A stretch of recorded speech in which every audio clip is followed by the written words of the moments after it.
Hey guys, it's Pokedude here with Misaki, and welcome back to Fate Ataraxia.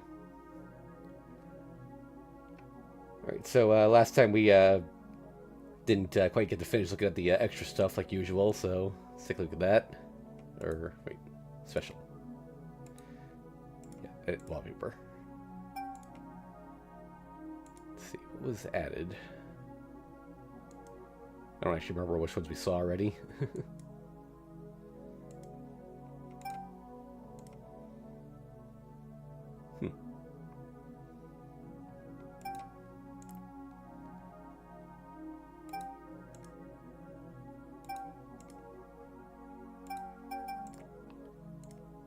Yeah, I remember that one. Okay, guess that was it.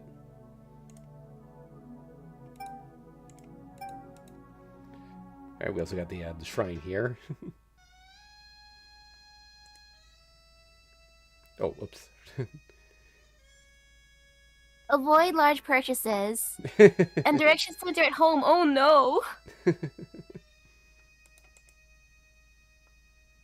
That's good luck. I guess so.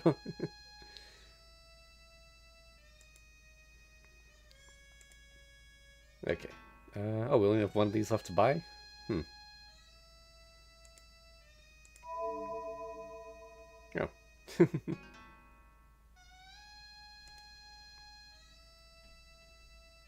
A shrine made an outfit, it goes without saying. By the way, I'm surprised by how good this looks on Saber. I really think it goes beyond the usual East and West blend. I am troubled. Despite this appearance, I am still a servant of God. Heh heh. Shiro must be glad to see some variety too. Reen, such imprudence before an altar. Just where do you think this is? The revered Tosaka Shrine itself. Above all, be honest to yourself or you won't even get a Miko outfit as your payment. What about the adorable rider and Sakura at our feet? These are the caricatures that Doc doodled. The character designer found them in the trash bin. Ouch. These probably won't be used, let alone rampaging through the streets, or forming a committee. Fan discs are monstrous indeed. I just realized you were covering up Sakura there. Let me open that up again so people can see it. Just hide you for a second. There we go. I like how there's a little Belaphon over there. Oh yeah. Oh, Pegasus. Yeah, this is a mistake I made too. Bellerophon's actually the name of the bridle she uses to control it, but the horse is Pegasus. Oh. Yeah. Oh, please.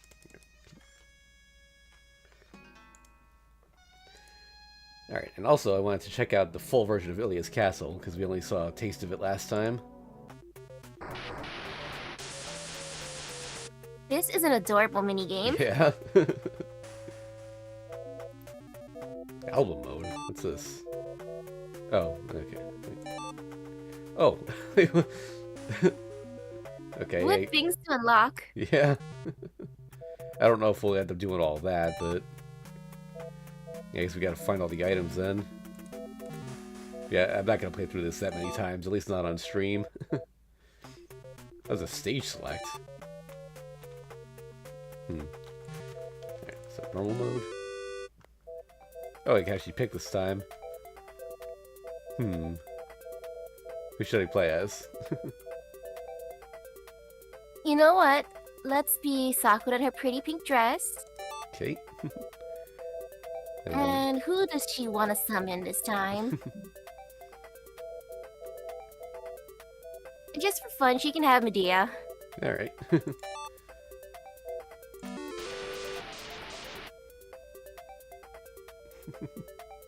Like how everyone else just dies.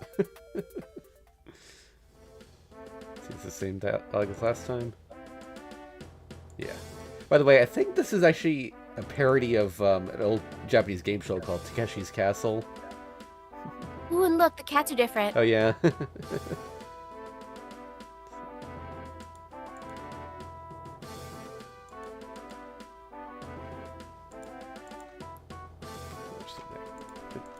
Yep, it's all the same dialogue, looks like. I'm gonna guess the player character determines the cat color. Maybe, or it could just be random. Because first it was white, now they're black cats.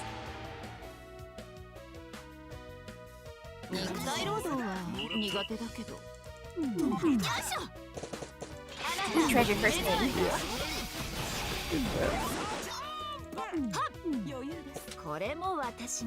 Nice.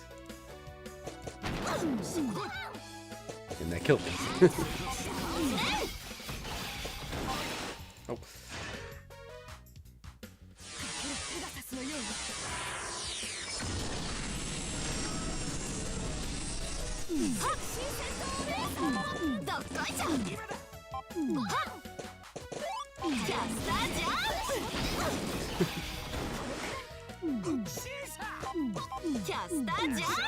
Love the little voice Only lines. Sakura's shadow couldn't affect you since you have Sakura as your person. Yeah. Wait,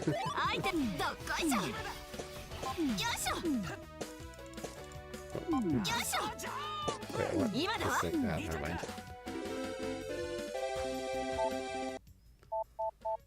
Alright, I won.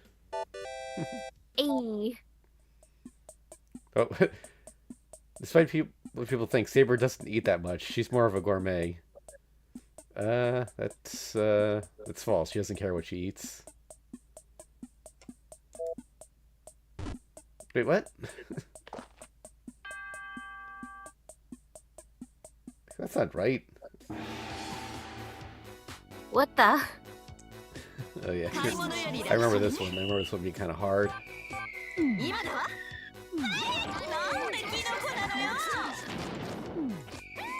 Well, I guess in this game she's picky. Oh. Ah. Yeah, this part's tough.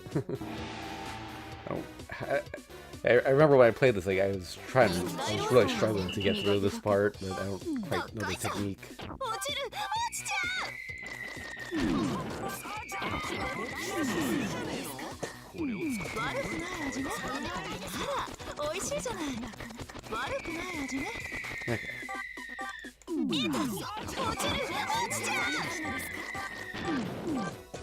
Okay. Oh, I have to click to get off. Close. Yep.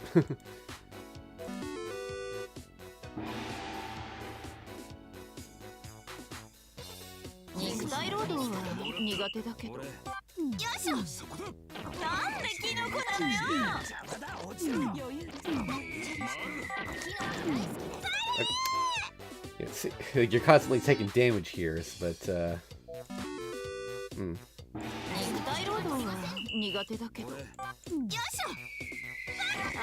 I think I was supposed to wait a bit, that's the thing, so if it gets closer, then I'm not on here for as long.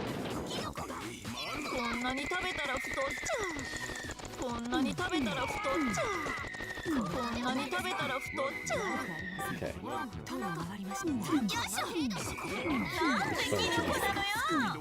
Oh, I have to click when I'm on the right side of it.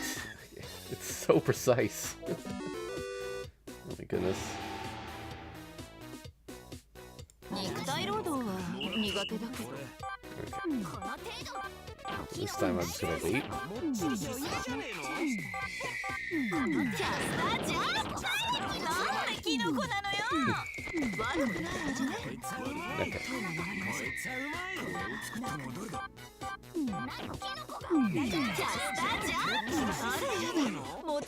Okay. There we go. Alright, I think we got the hang of it now.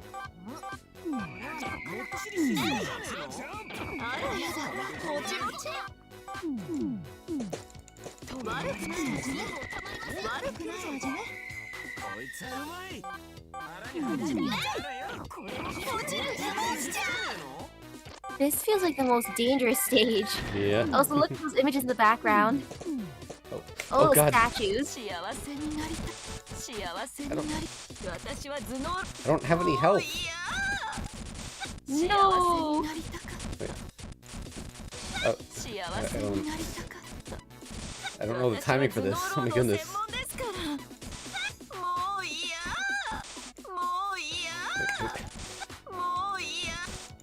It's not just mashing, but... Oh my god. もういいや私は頭脳労働もういいや幸せになりたもういいやもういいや I don't know what to do here. 幸せになりたかった Oh, wait. Okay, she gains health if I just wait a minute. There we go. Okay.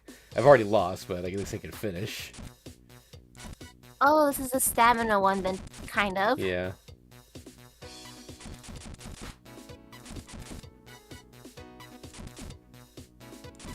There we go. Oh, I blew that one, but at least I got to the end. Wait, what happened to... Wait, you weren't last. Oh yeah, she fell off earlier or something. Okay. Seeing Kuzuki-sensei in a suit makes you feel like you've come to a post office. That's a difficult one. Sure. Why not?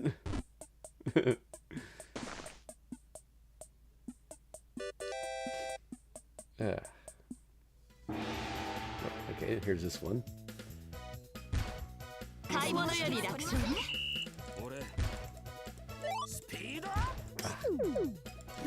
よくも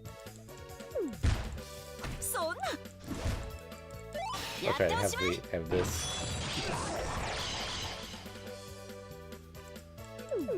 Well, that's terrifying. アイテムゲットアイテムゲット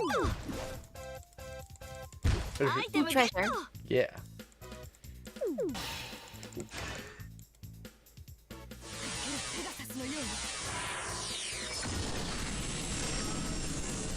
I'm guessing that you have to play as all the characters to get the treasure. そんな Possibly, or just So play that through the was- game multiple times, but That was kind of specific caster's rating. nothing. 佐々木 That's what actually works. I kind of just did that randomly in desperation, but didn't actually do much though. He's still left.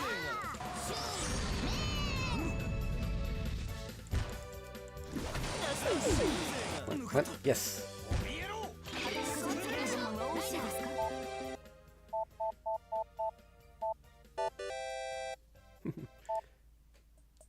Alright.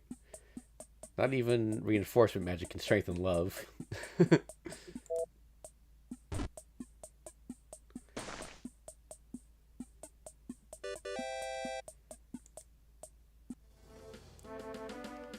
Oh. This is new, I think. Officer Fuji's radio is Mexican. It's not. I lied. Ahem. You've done admirably surviving up to now, chosen ones. The detested castle's right before you. Throw down the challenge to this silver-haired mistress, but take care. And with that, my fellow troops, I wish to give you a few heartfelt words of encouragement. Listen up. Comrades. Seeing blood being washed with blood, this display of violence brings tears to your teachers, no, your commander's eyes. Why can you not get along? Why must you stop your fellow soldiers? And by the way, wasn't that mushroom big enough? At any rate, you will not be able to defeat that girl with such unsightly behavior. That's right. You will have to attack her together at once. Well, that's what I was told anyway. Come now, let us unite and forget the cold lands of treachery once and for all. Fallen comrades, tears of the final struggle, unforeseen conclusion. A commercial break at the right spot. Insert ad here on the VOD later, if I can remember. The adventure. The ending where everyone's chasing something flying along the embankment. All that scenery in your mind. Go forth and be brave, O chosen ones. Do not hold back and shine like the sun. Wow, what words of encouragement. 買い物より楽勝ね Alright, here's the Berserker again. And I can see why she was confused, like, you guys are on the same side, so why are you fighting? Yeah. It's a good question, why were we fighting? 大人の魅力を教えてあげるわ Oh yeah, that's the やっておしまい I like how she just summons Assassin instead of using Rule Breaker for an old Phantasm. ちょっと Oh shoot, I'm gonna die. Oh gosh, more food. 情けない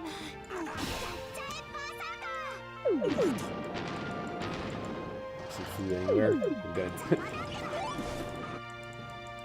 やっておしまい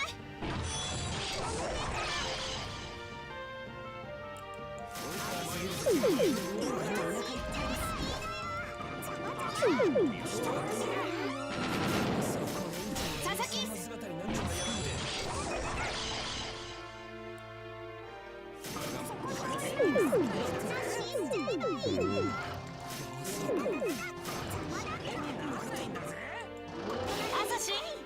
Good thing her noble phantasm charges quickly.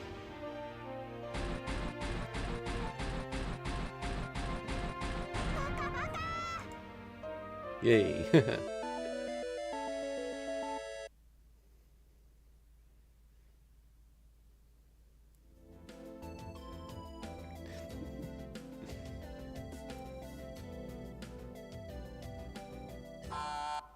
Alright, this part.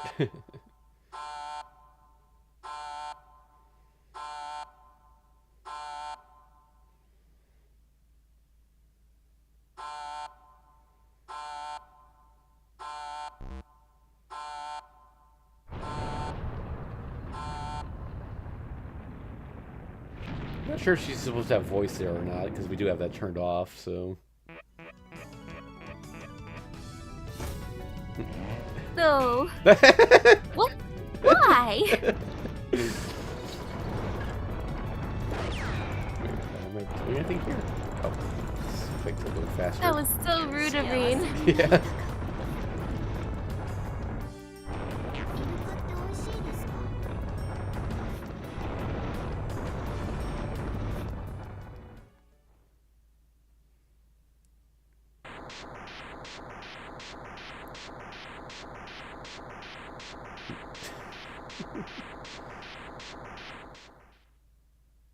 Hi, Castle. Yeah.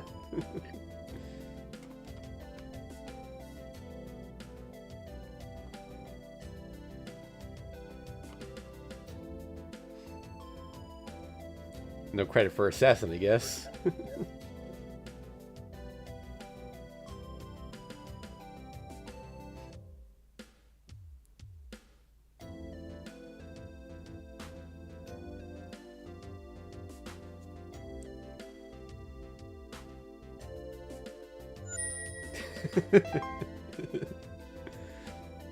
The end.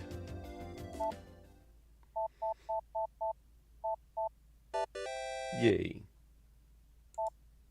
That's cute. Yeah.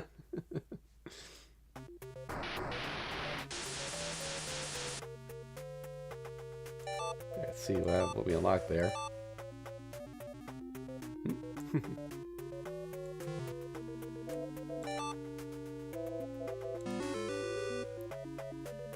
Oh, wait. A gift she received from our beloved Kuzuki-sensei. Not just a regular ring. Ouch.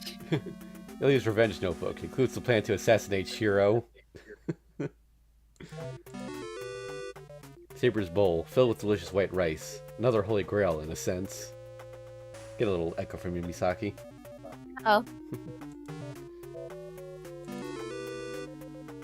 Some lovely canned cat food, or tasty-looking cat food. Okay. I guess that's for those random cats at the beginning. Yeah. Alright, you see though that there's one minigame left here. So in my desperate search to find a way to play Capsule Servant, I learned the unlock condition for that minigame. It's not Capsule Servant in this version, it's only the Vita version, but the conditions are the same. So if we happen across So if we happen across the scenes that trigger that, I'm going to prioritize that over anything else that's available. So, I don't remember when they happen, but I know where they are. I know one was at the temple, but not with her. We can still do her if you want, though. Any preference here? We can be good and go to the church. It's mysterious. Okay.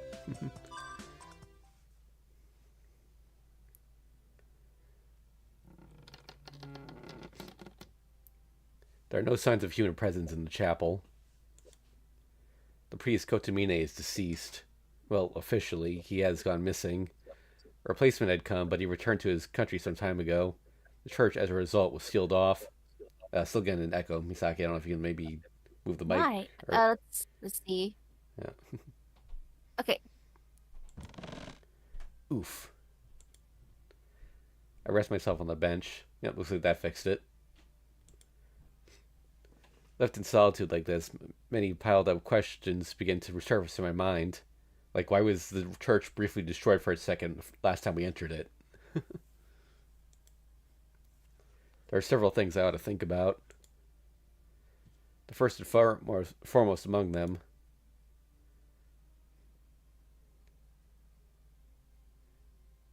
Wait. Oh, okay. Misaki? Oh. Hello? Oh, okay. Yeah, yeah. It was acting up for some reason. Okay. What are you forgetting, right, Onisan? So says the blonde voice, standing by the altar. You. But now I'm getting Hello. I'm getting your You echo look again. like you're... Again? What the heck? I wonder why it's acting weird today.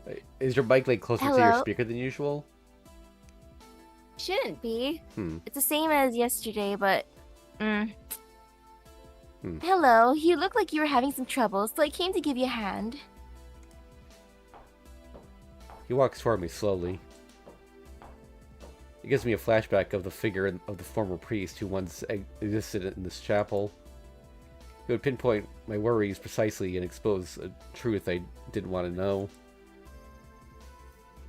What I'm forgetting, huh? And you would happen to know? Yes, I do. I'm sure Saber-san and Sakura-san must be quite perplexed by now about why you would be slacking off, that is. Slacking off? Sure, I'm not aggressively trying to get to the bottom of the situation, but doesn't slacking off have more of a different nuance to it? Slacking off? So, what have I been skipping out on? Your daily training, Oni-san. You haven't been using magic at all, have you? Did you go practice in the storehouse even once since the war restarted? That's just because... I don't know how, no. I just didn't have the opportunity to practice. Now that someone has brought it up to me, it warrants only a, oh, that's right.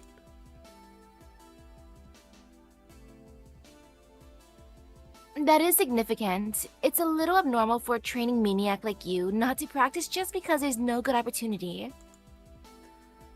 Yeah, that's true. Just as the boy says, the very idea of Emiyashiro failing to train himself is abnormal. So that was the real cause behind this uneasy feeling. The question is, why had I forgotten this fundamental habit? If there's an enemy, then... well, was that feeling some kind of magic planted by the enemy? I was forgetting my magic training. Wait, does this mean I can't use reinforcement anymore? Possible. Oni-san, you only forgot about your own powers and weren't using them. People can work with most of what they know of, but they can't venture into the unknown. They aren't aware of it, so they can't do it. The gears start turning with a clang. The function that had simply existed but not been activated gradually began to move. That's right, I haven't lost my circuits. I can fight back whenever I want to.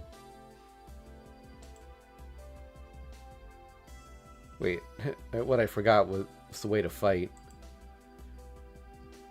This is the wrought iron that no one else could copy, that no one else knew, possessed only by the magic user by the name of Emiyashiro. Yep. But you should know that it's suicide to go into real combat without trying. Yet at least once. Please don't forget about practicing in the usual place. I guess that's all he had to say. The boy began to leave the chapel the same way the former priest would. Thanks for the advice, but is it really okay? Didn't you say you were told not to get too involved? It's not okay, really. I'll definitely get scolded. She's scary when she's mad. Before, she used to insult me with her sarcasm, but now she'd plain ignore me. It's pretty tough. Porca miseria. Don't know what language that is. Pork what? It's slang. She wasn't brought up very well. Say what? Blondie goes up the stairs with the gloomy expression.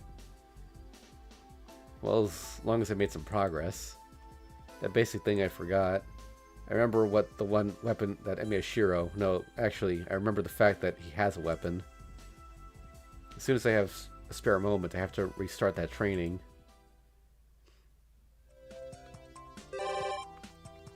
Alright. Okay. I like how Emiya's like, gee, nah, I'm not gonna ask about that. Yeah.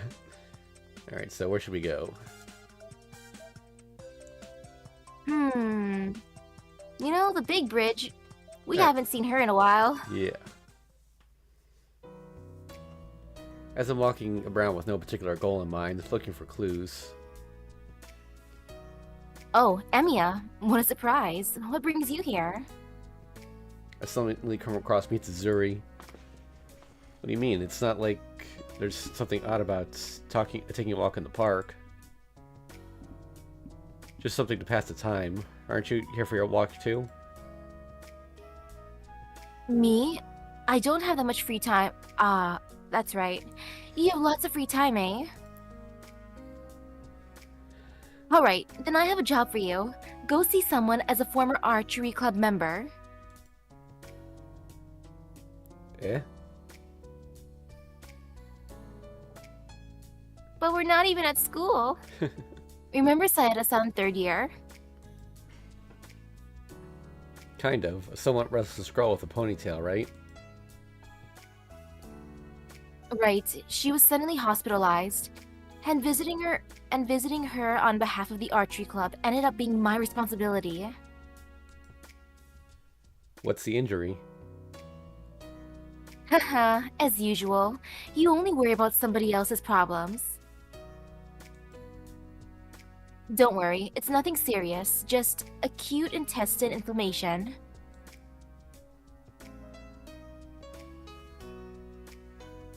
And so I need to get flowers, get well gifts, and stuff. Well, the president, Captain Mato, is busy with something, so I volunteered as a former captain.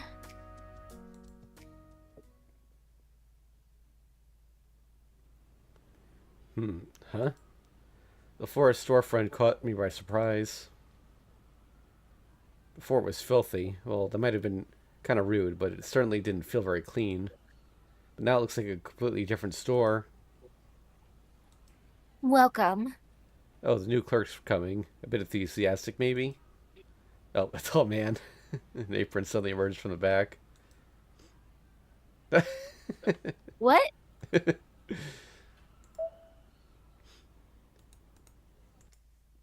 He really looks like someone that I know.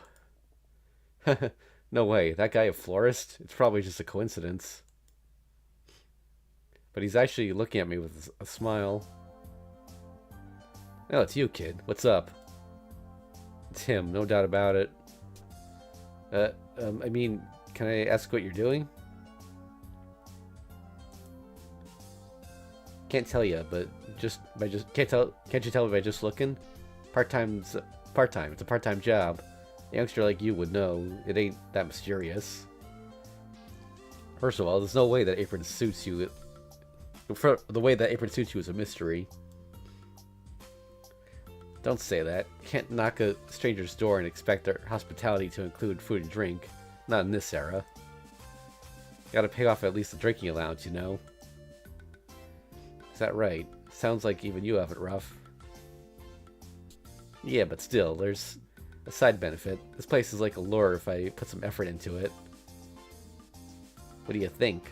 Nicer points to the storefront. What's the side benefit? Do you know him, Emiya? Someone I'd rather not know as well as I do, actually. You two seem rather close, though. Welcome, miss. Are you looking for a flower? I need a bouquet for a hospital visit. Can I browse for something in my budget? Mitsuzuri quickly puts up 2 fingers. Nodding, Lancer starts picking out flowers skillfully. He really does act like an actual florist. Flowers for a hospital visit, you say? You look like a student of Murahara. Was it a friend of yours that this misfortune has befallen? A fellow club member. The archery club, to be exact. What? Okay, in this day and age, when people have no sense of duty or honor, dedication to offer a flower to a fallen compatriot is something to be admired. I couldn't quite get along with bow practitioners before, but it sounds like you'd be just fine.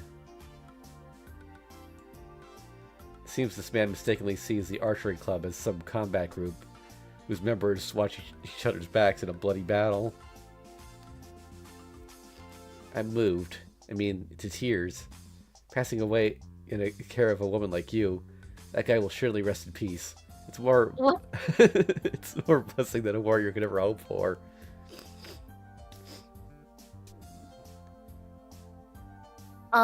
She isn't dying. What we want isn't a floral tribute. What the heck are you making? Oh wait, I think that was Emiya's line. Oh well. I stop him as Lancer swiftly picks up a burial flower collection. But to be honest, this bouquet did show a pretty good sense of style.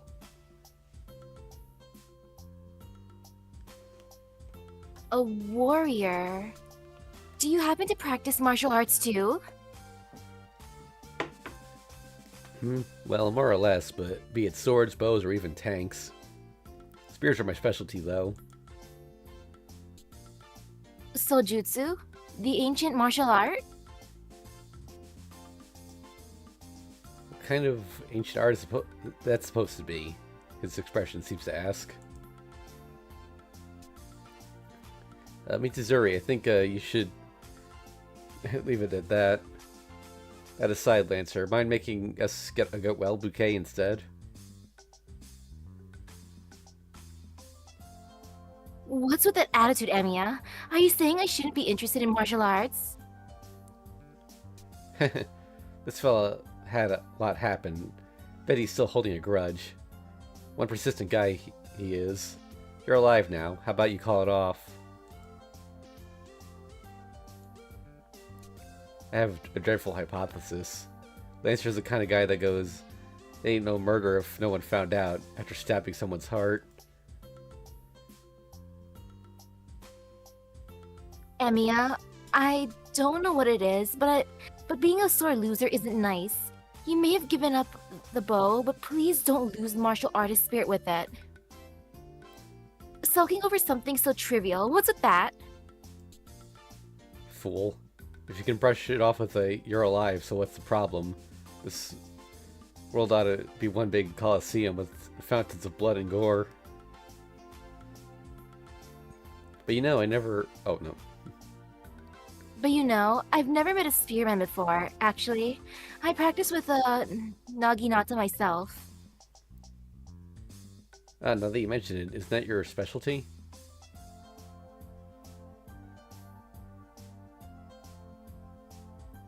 Wait, Yeah, it has a strong reputation as a kind of martial art suited for weak girls, so it's not very popular with guys. I do notice that most naginata users in anime and games are women.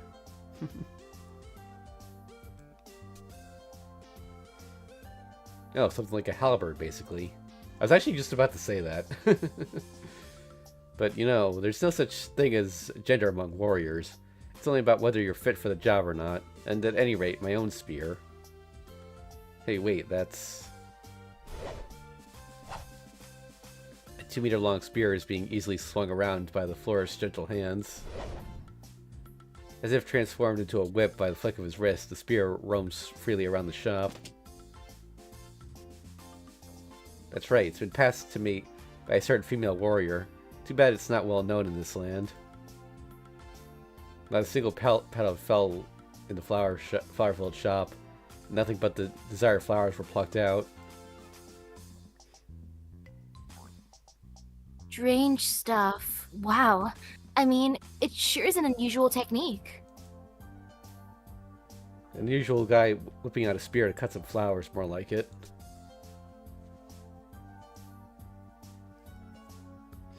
Well, young lady, perhaps you and me could be spear brothers? Oh, not at all. A skill is magnificent. Someone like me could not stand to compare. Nah, more so than skill. It's more so than skill. It's the utter lack of common sense needed to wave around a spear inside a flower shop. Oh, wait, what? I've lost track of who's talking. Huh? Not you too, Mitsuzuri? Where did you happen to study spearmanship? I'd definitely be, happy if you could spare some time to tell me about it. I have as many old stories to tell as there are flowers here, if not more. Right, all done. Lancer hands over the finished bouquet.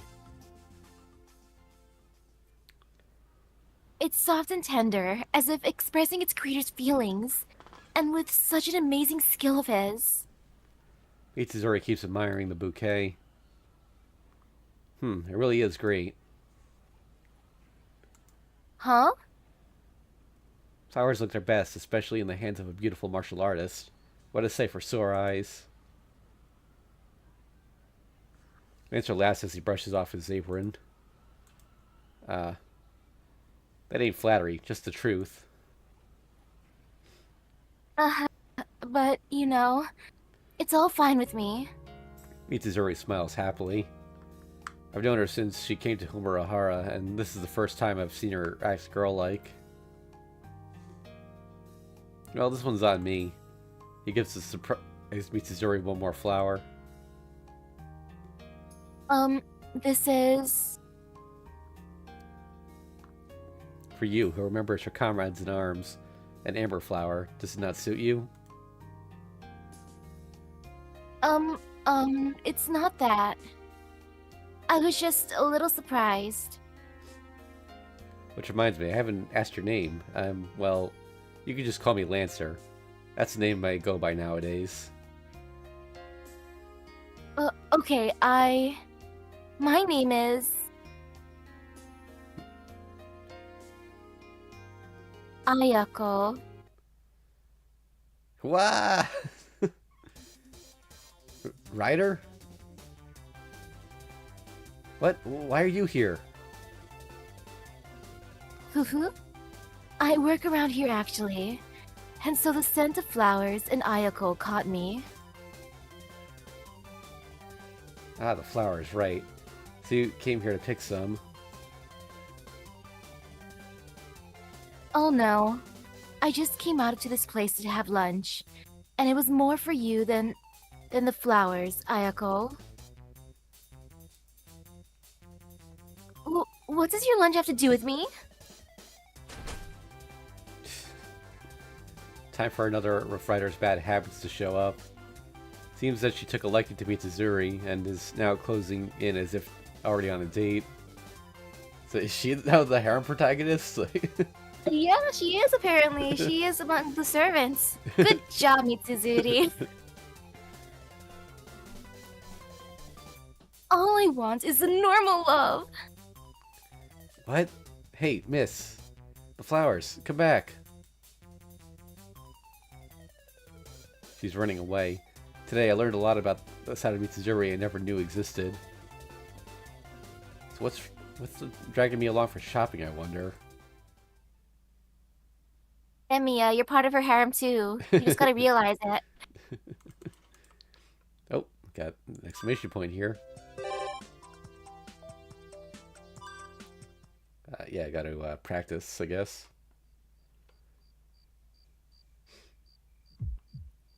My heart is beating fast. A clear sense of purpose is thickening the blood throughout my body. Now I see. This is why I've been coming to the storehouse for no reason at all. My body continued to plead even as my mind was unaware. Go there. Take back your former self. Know your weapon. Without it, I can't fight alongside Saber. My body remembered the truth. Sitting in a full lotus position, I focus my nerves. Now let's see how well sorry, I had a yawn or something, but now let's see how well I can still use it. How long have I not done this? Or how long? Yeah. Seeing as I can't recall even that, I might have problems just activating the circuits. I have no confidence in myself. With the intention of going all the way back to basics, I'm buried deep in myself.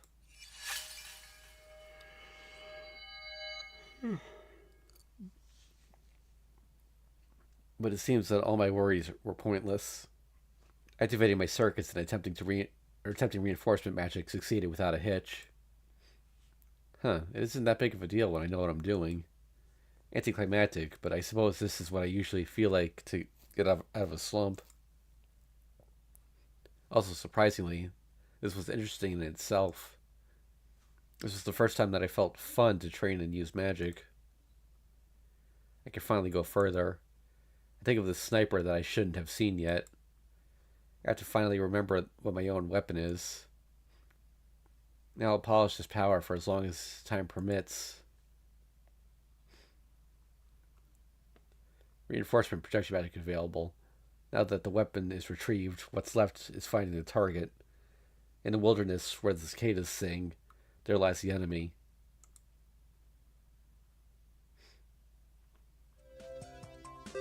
Oh.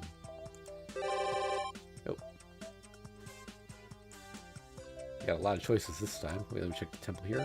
Okay, no, not her. Alright, got a preference? I kind of know more about Medea's life. Okay. Since last time Emiya was saying that they're fellow housewives. Oh, yeah. What are you doing here, Emiya? As you can see, I'm cleaning the floor. I wring out the washcloth and dirty black water drips into the bucket. No, that much is obvious. What I do not comprehend is why would Emiya be here, of all places, wiping down the temple floor. Oh, that. As part of my strength training routine, I try to utilize the muscles I don't normally use by going up and down the long flight of stone steps. Issei's older brother came by. Oh, Shiro-kun. How about doing some cleaning? Seeing the motivation that I had to train my body, I was asked to assist with temple cleaning. Exchanging a brief greeting with the ever-present assassin at the temple gate, I entered the temple grounds. I was expecting to be sweeping up the fallen leaves for sure, but also eventually got dragged inside the temple hall. And that's how I was entrusted with mopping the temple floor. Why'd you not refuse? You guys help me out all the time, and besides, cleaning the floor in the temple is kind of fun. Issei takes a deep breath. Amazed, or not, kind of hard to tell.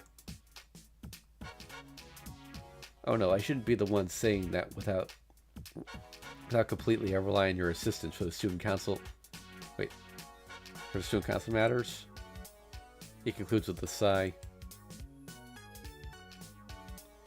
However, does that mean you would really go as far as cleaning your friend's house when asked? Depends. I ended up cleaning Tosaka's place before as well. I keep the keys while she's away too, and so Issei's disapproval grows even stronger. What's wrong? Well, even more than my anger towards Tosaka for forcing this kind of job on you, the fact that we're now making the exact same request that she did is making me a little dizzy. Nonetheless, now that I am Tosaka's apprentice, cleaning the master's house is also part of my job. One should always tidy up after making a mess. This is key. Excuse me, some refreshments for Emiya-kun from Raycon. Make sure you wash your hands before taking a break. Kuzuki-sensei comes along with a tray. Looks like some tea and Japanese sweets. It doesn't take long to notice that there's a whole class above our tea cakes, probably reserved for guests. Raycon wouldn't come, Soichiro? No, he's having a visitor parishioner to attend to. He said that you should eat together with Emiya. Okay, the echo was gone for a while, but now it's back again. Again? That is so odd. Let me try.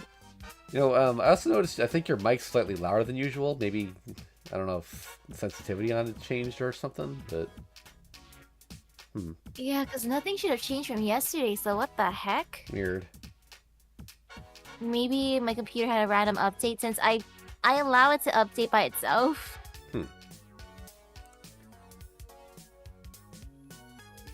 Much thanks. I'll be off to wash my hands then, but is it alright to come back here? Cannot settle down in front of the Buddha? Then use my room. Unfortunately, the guest room is occupied right now.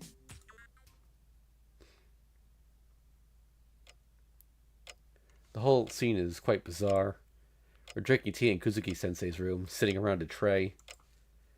As if personally assigned to us, Kuzuki-sensei is pouring us tea, but I still can't settle down. Looking around the room, I realize there's a whole lot of cupboards and odd-looking bottled chips all over the place. Bottled chips, where? Reason that those are all well made with Western liquor bottles rather than 1.8 liter Japanese ones. But I do wonder what's inside those cupboards. I didn't realize until I actually came in here, but this is also the newlywed caster's room. In that case, inside there, Emiya, tea. Kuzuki-sensei's voice brings me back to reality. I accept the offered teacup, and a nice smell floats inside the air, into the air. As though this must be a pretty high quality fare. As I thought, this must be pretty high quality fare. It wouldn't be polite to ignore it, so I help myself to the tea cakes too. Sweets taste particularly great after hours of hard work, and even more so together with delicious tea. Zebra would be delighted if I brought her a few. You seem to be enjoying yourself. Did you like it? Do I really look that way? Yep, nods Issei. Kuzuki-sensei just continues sipping tea, expressionless as always. I do believe I still have some of those left. How many do you want to take with you? It wouldn't be nice of me to impose that far, would it? All I did was mop up the floor for a bit. I don't mind. In that case, I guess it's okay to take a few souvenirs. It's okay to take a few as a souvenirs. The second I thought that, the door slides open. Soichiro-sama, lunch is ready. Oh my. Castor, still holding a tray, looks at me curiously. Never mind, Issei-kun. But why is the boy here, I wonder? Well, things happened. That's all I can manage. The part about the flight of stone steps would be quite difficult to start from, too. But more importantly, the stuff on my tray finally caught up to my... the stuff on the tray finally caught my interest. The food that had just been put down on the nearby desk must be today's lunch.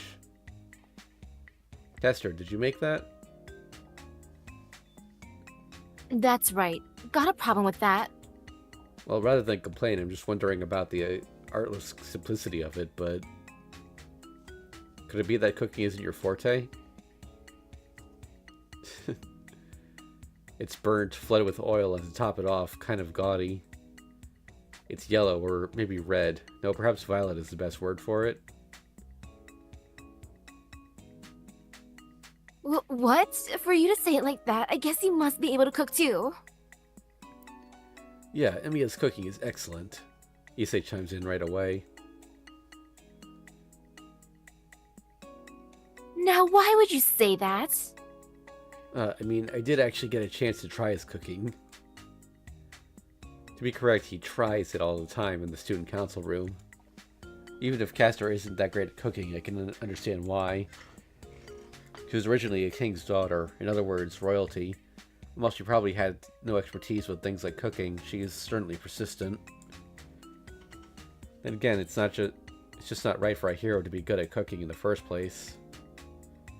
Like that red one, or that one with dark skin, or with white hair.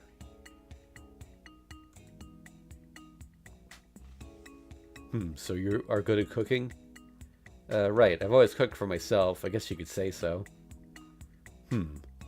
After this unusual display, as if having thought of something. Kester, if you feel your skills are inferior, why don't you take a few lessons from Emiya? He just proposed something outrageous. Huh? Huh? The three of us reacted simultaneously. Of course, that is only if you two agree. Continues so indifferently, as if our reaction did not disturb him in the least. If Soichiro-sama kindly says so, it is not a problem for me. Eh? This time it's Issei and me, who never thought Castor would agree to this.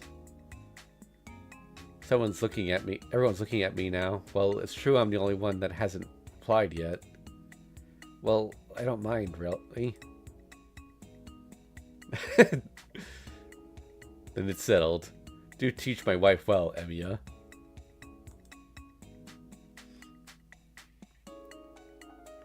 Having received the souvenirs from Issei, I leave Ryudo Temple behind. Well, whatever. Really not sure how to describe this development. For now, I wonder what the heck I should teach her. The next time they meet, they better have the cooking thing. That'll be adorable. I don't know if this is the one I'm looking for. I know there's a mystery thing at the temple that is the trigger, but I might have to trigger something else first. We'll just do this one, I guess. Yep. I make our way along the forest path to the hill behind the temple. Today is another nice day. Once I pass through this curtain of trees, a view of fresh blue sky and mountains should be waiting for me.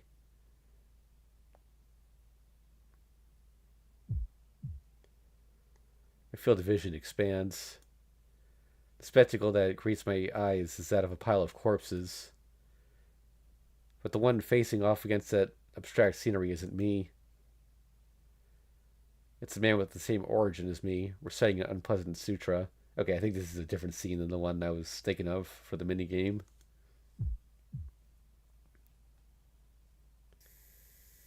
White sunlight burns my eyes. There are still traces of summer left here at Ryudo Temple. Ugh, too bright. Looks like the strong sunlight has blinded me for a second. As if all the colors had been inverted, the scenery appeared black for just an instant. Though I'm sure he's been aware of my presence for quite a while, he doesn't spare so much as a glance in my direction. Everything else I just saw was a hallucination caused by vertigo, but he sure wasn't. We wait in silence. What we saw, or thought we saw, was the same. The first to break the silence would prove his own impurity. The tension is exacerbated by the sound of insects. I look closely at that familiar back. Now that I think about it, why isn't he wearing his red mantle? Because he's in his second ascension, Shiro. I can understand that it would be too hot to wear in the summer, but it's already fall. You know, more importantly, he isn't the type of guy that would remove his armaments like that because of the weather. But still, the sun's getting in the way. This is a favorite spot of mine, but having this many nuisances here is enough to make me want to pick a fight. Hey, you wouldn't happen to have somewhere high up. You wouldn't happen to have been somewhere high up wearing that outfit, would you?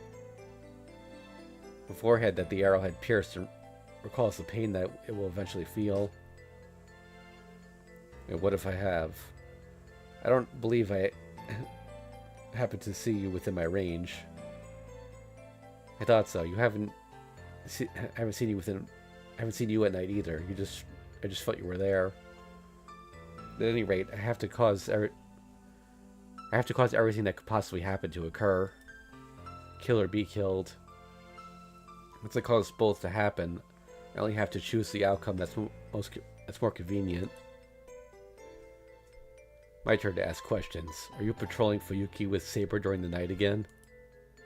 I am. I haven't been to Shinto, though, for some reason. Or more precisely, I haven't been able to go. I wouldn't recommend you do so. Stay away from Shinto after dark. If you try to cross the bridge from Miyama, you'll be needlessly attacked. Huh? Wait, don't tell me you're the troll guarding the bridge.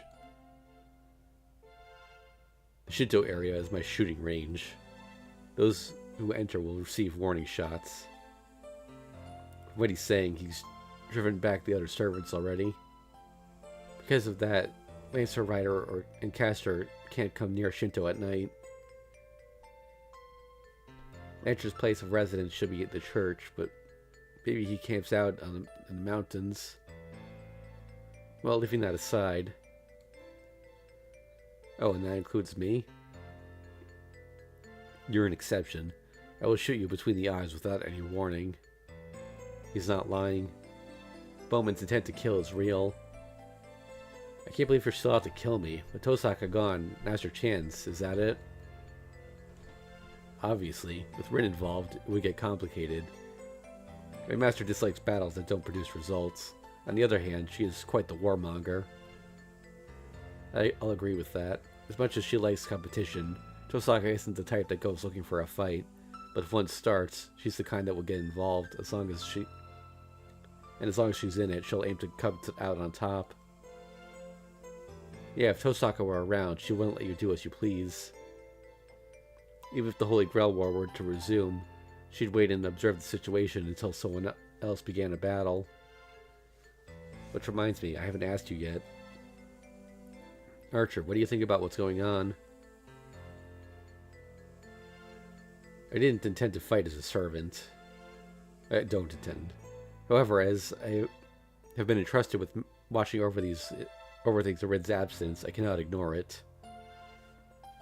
Well, a little more aggressive than the other servants, huh? Anyway, you want to get to the bottom of this, just like me. Not willingly. That's why I am not wearing my mantle. This kind of thing isn't my fight. Aha, so that's why I found him here without it. Archer hasn't gotten serious yet. He's just fulfilling the minimum requirements as the watchdog left behind while Tosaka's gone. So I can interpret that to mean that you won't take part in the started Holy Grail War. You're just going to play the superhero defending the piece of Shinto, right? Yeah, you on the other hand are an exception to that. There's no need to wait until dark. If you want, how about we just kill each other right here? Archer responds to my murderous urge. My mouth twists eagerly to a grin and... Like, you've got to be kidding. Like, how am I fighting here? And don't forget, if this is an extension of the Holy Grail War, the fighting has got to be done at night. I smoothly evade his urge to kill me. Let's wrap up our conversation here. See you around, Archer. I begin to head down the back of the mountain. Head back down the mountain. Fine, I will get serious when it concerns you. As a reenactment of the unfulfilled Holy Grail War, I will kill the two of you with everything I have. Provocation and readiness are in his voice. Bowman has proclaimed that he would fight not just me alone, but Saber and her master. If that's the way you want to play it, great. Let's meet again once I'm ready. A noble determination wipes away my coarse lust for blood. This is our license to kill each other. An invisible letter of challenge has definitely been passed between the two of us. No explanation needed. Challenge the bridge at full health.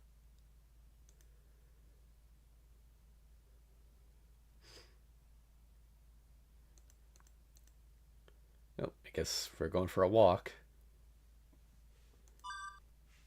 With Saber. This'll totally end well. Yeah. Oh boy. I mean, there's one option. Yep.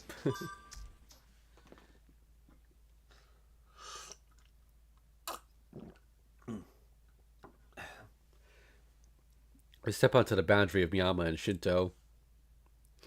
I recall the words he once said to me. Shinto area is my shooting range. Those who enter. How many times have I been shot? Once? Several times? Whenever I cross this bridge. You're an exception. I will shoot you between the eyes. I ended up being defeated by you. Oh, I almost forgot to read that. Sorry. I feel my pulse quickening. The blood that had been sleeping starts to flow, and the rusted circuits start activating. Sorry to keep you waiting, partner. My preparations are all in place. I'm going to take you down.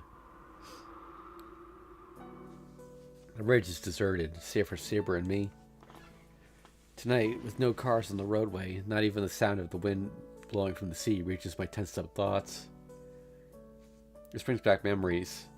Back then, we went to the church together just like this, didn't we?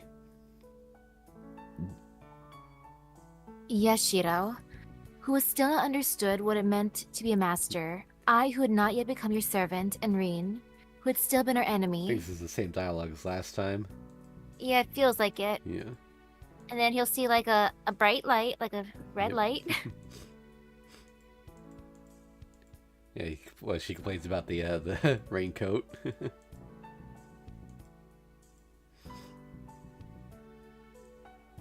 I love the raincoat. I would put her in that as a Spiritron dress. Oh wait, is this dialogue? No, this is different. I can tell you. The way I've betrayed was infuriating. If you're going to disguise me, you should have been a better way of doing so. Okay. Saber is picky when it comes to disguises. Memories of the numerous expensive disguises she had been wearing last time during the Fourth Holy Grail War, it seems. She did mention that she had also been dressed up as a man in a black suit. Saber's inability to materialize must have caused Kiritsugu a lot of trouble as well. Huh. So I'm pretty sure this still came out before Fate Zero, so I guess that's where that suit came from. There's the flash. Yep, that red light. Humph. It appears that you have something to say. Very well. As your apology for that incident, let us settle this now. Saber, above. Saber repels a shot that had been fired from 4 kilometers away. Activate my magic circuits. I drive reinforcement magic into my eyes.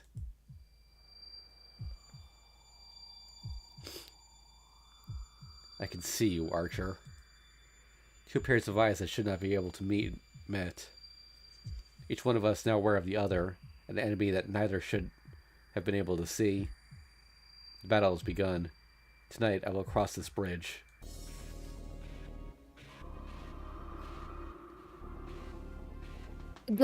Shiro? What on earth was that? No. How did you detect it before I did? We'll talk later. Here comes the next. We're too confined down here. Bring me up, Saber. Up? Oh, up to where, Shiro? To the spot that's higher and wider than this one. How thoughtful. Looks like the whole place has been reserved for us tonight.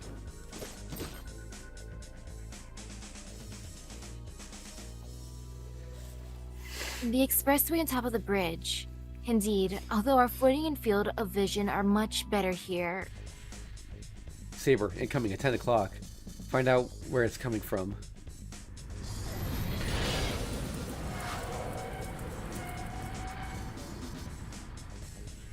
The second shot.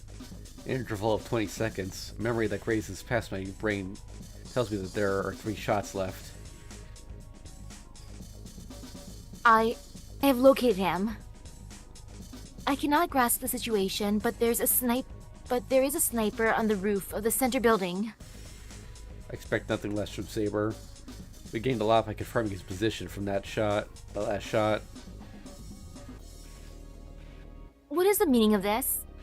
That is, no, there is only one person who could. Why is he targeting us? I cannot believe it. How can it be that Archer of all people would want to pick a fight in this war? I don't know. All I know is that he's dead serious about it, and about beating us. What other reason do you need right now? It is as you say, Shiro. I will atone for my error later. Now's the time to intercept Archer with all our power.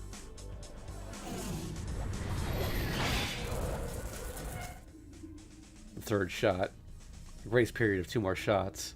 With the 5th, Saber's knees will give out, and the 6th will kill me. These are the unchangeable results that this tactic is leading to. Archer's sniping is increasing in power with every shot. Each time Saber deflects one, he must be putting more magical energy into the next. The firing interval this time was 25 seconds. The next one will likely be 30. These intervals are his weakness. If we can attack him right after he fires, before he can charge the next round, we'll avoid the same fate that's befallen us before. But how? He's 4 kilometers away from us at a straight shot. On the roads we need to take to get to him, the distance is double that. Saber's noble phantasm, we can put up a fight, but with Excalibur, the area of impact is too large. There's the risk of sweeping down not only center building, but even the surrounding buildings, and on top of that, we're dealing with Archer. Knowing Saber's attack as well as he does, he must have a defense against Excalibur. Best way to fight a skilled sniper is to get close enough to engage in hand-to-hand combat. It would be impossible to get to that close without him noticing us. So if that's the case, all we have to do is close the distance at extreme speed before he responds. Saber. I fixed her with a meaningful stare. With those hawk eyes he's using to watch us, the movement of my lips would give us away. The fight will be decided in an instant. I can't let him discover that what we're planning to do.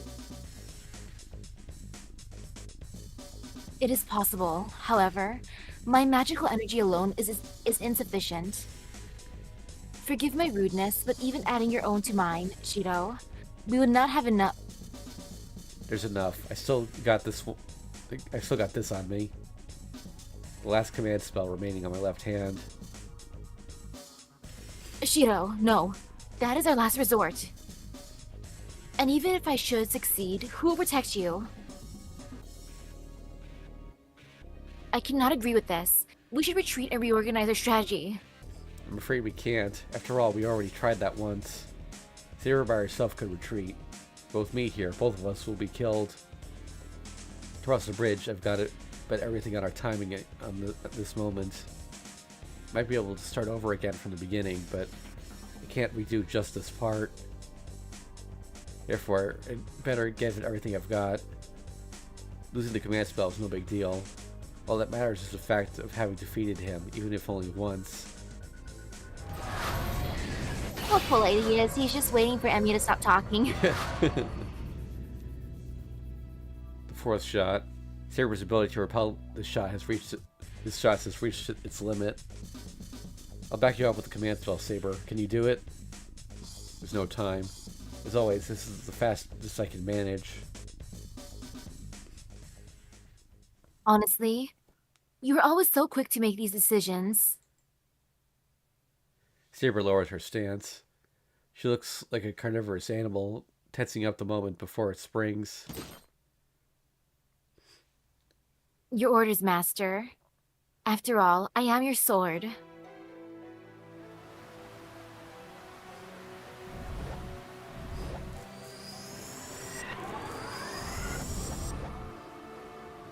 Her blade becomes visible, cutting off all excess magical energy flow to the sword. Saber pours all of the power into her own body. Time it to the next shot. 15 seconds. The firing hammer falls one by one. Getting the timing right isn't all I have to do. I have 2 major problems. It'll be after the command spell is released that my worth as Emi Ashiro will be tested. Command spell. Trigger on. 10 seconds. Command spells allow for temporary strengthening of servants. A powerful technique that converts the tremendous magical energy into energy for servants. Enough power to fell even Saber's enormous circuit. The King of Knights, one who ruled over the battlefields in the Age of Legends, shall be reborn. Oops, no.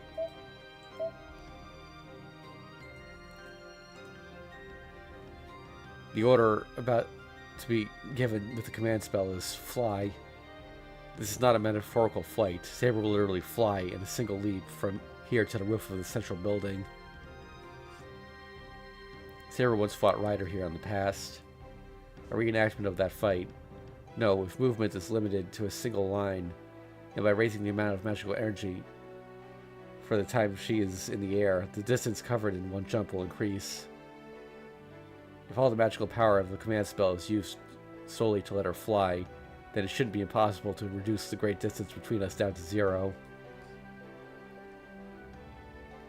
In accordance with the vow of the Holy Grail, I, the 7th Master, order thee. 5 seconds. Opposing us is a nameless bowman. A heroic spirit of wrought iron that uses a noble phantasm he traces his arrows.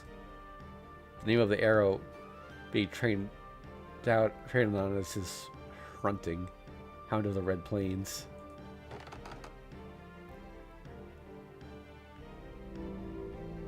Adjustment plus 5 seconds. The delay increases. The bow, drawn back to its greatest extent, further increases its own power to combat Saber's magical energy combustion. The problem is in the timing. It would be too risky to launch her first or at the same time. As Saber herself is about to become an arrow, if she leaps before Archer fires, he will aim at her. Therefore, it has to be done immediately after the shot. The 10th of a second after he lets his arrow go, that's when we strike. After Archer fires full force shot and before he charges the next round. No, immediately after he releases the arrow. He will drive her sword right through him. She'll drive her sword right through him. The roar of their swelling magical energy.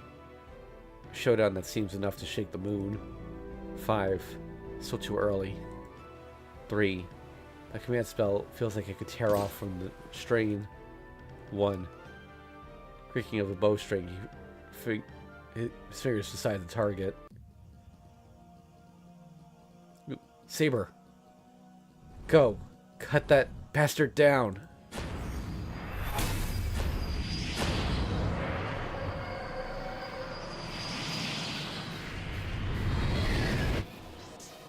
Flash that reduces the time needed to cross a distance of 4,000 meters to nothing. All of Archer's magical power concentrated into a single enhanced sword. His arrow glides through the air, carrying sure death to its target. The name of the traced sword is Hrunting.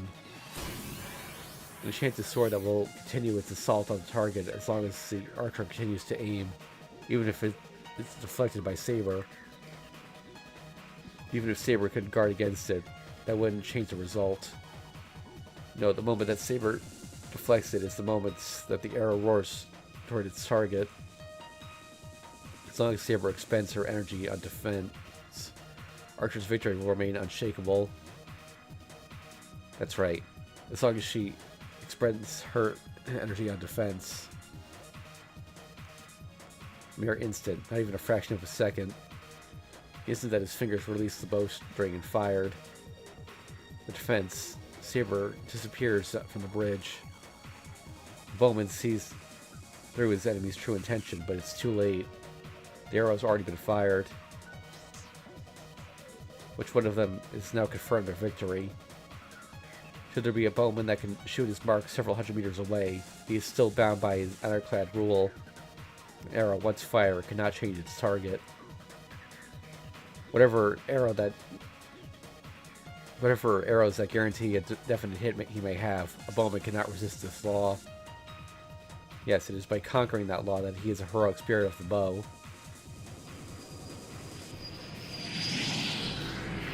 The arrow was changing its path. No, it is the path that was meant to strike two enemies from the start. He's turned the same roll back on us. A launched saber has no means of dodging. The arrow transforms into a demonic ball that will shatter the King of Knights. An unavoidable death. Nobody could escape. Yet, it is by rising above that fate that she is the heroic spirit of the sword.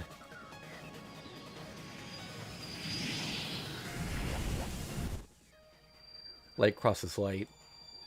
A tilting balance, as if we were passing through.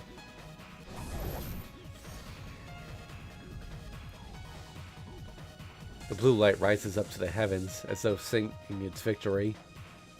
The light plummets into the abyss, as though lamenting its defeat.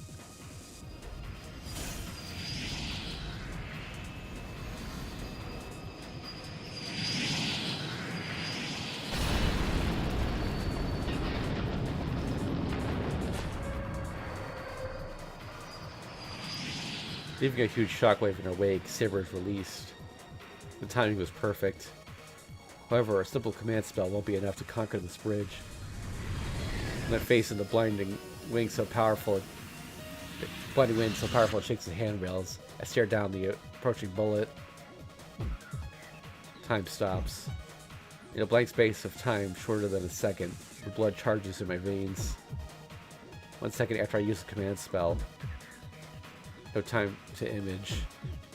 No time needed to image. That which I have forgotten. I'll use it all for this moment. Ha! Ha! The tension of fear taking my breath away. My left hand is burning. I can see my death approaching in 0 seconds. Trace? I gasp for breath. My tongue hanging out like a tired dog's. Laws of physics and magic are rushing about. Time to formation, 0 seconds. Time to direct impact. On!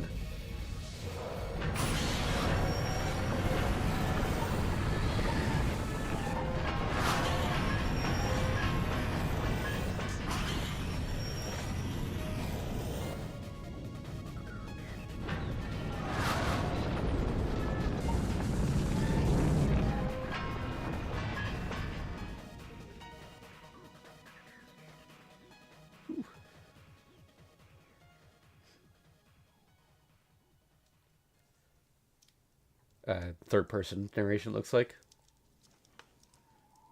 That spectacle, Archer certainly witnessed it. An attack that poured all power down to that required to breathe into the left arm. Required to breathe into the left arm. The sparkling of the trace noble phantasm. The tearing of layers of muscle. Coupled with a death-defying counterattack, that boy managed a one-time only defense.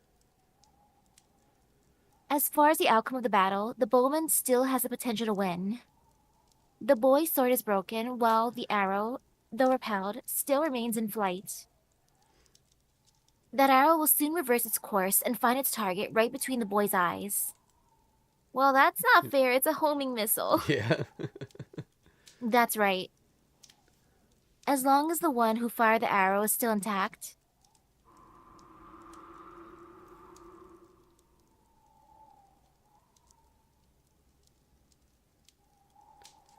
Less than 2 seconds after the fifth shot was fired. How stupid of me to have not readied my sword before notching the sixth shot. It seems that when I reoriented myself towards my main occupation, I took it a little too far. How ironic. It has always been this man's style to use tactics unlike those of a bowman. This servant who preferred close quarters combat with his twin swords to the bow couldn't respond to Saber's attack because he had returned to using his true method of battle. It was a shot worthy of the name of Archer. Had your master been with you, it would not have ended this way. Ha, don't be ridiculous, Saber. If that had been here, I'd never have even gotten a chance to fight you. He answers her praise with laughter. His lips curve into an expression not of contempt, but of fraternal respect. I'm at the end of my rope. Got anything else to say, Saber? Remember the duty of the victor. If you've got questions, go ahead, go on and ask. A light sound as the sand being dispersed. Nothing so awkward as the shedding of blood occurred. Even a servant bleeds while he is still alive. But when that life is definitely severed, all that remains is for him to return to ash. No, I have nothing to ask of you. If you felt the need to take arms, there must have been a just reason for it. I have taken your life. I cannot take anything more from you. A soft chuckle escapes from Archer. Should he take Saber's courtesy as kindness or cruelty? When in battle, the knight carried both within her. There had been a time when he found that contradiction, that self-destructive strength of the heart that would have eaten away at a mere human being to be beautiful. No, even now, he can't make himself forget it. Long ago, there had been a meeting. The scene had lasted less than a second, but he would remember that scene vividly, even when he had gone to hell. Locks of hair illuminated by the moonlight. When he shuts his eyes, even now that image remains in his heart. I lose this time, it seems. I'll be the first to go, Saber. Do your best at being fooled by me.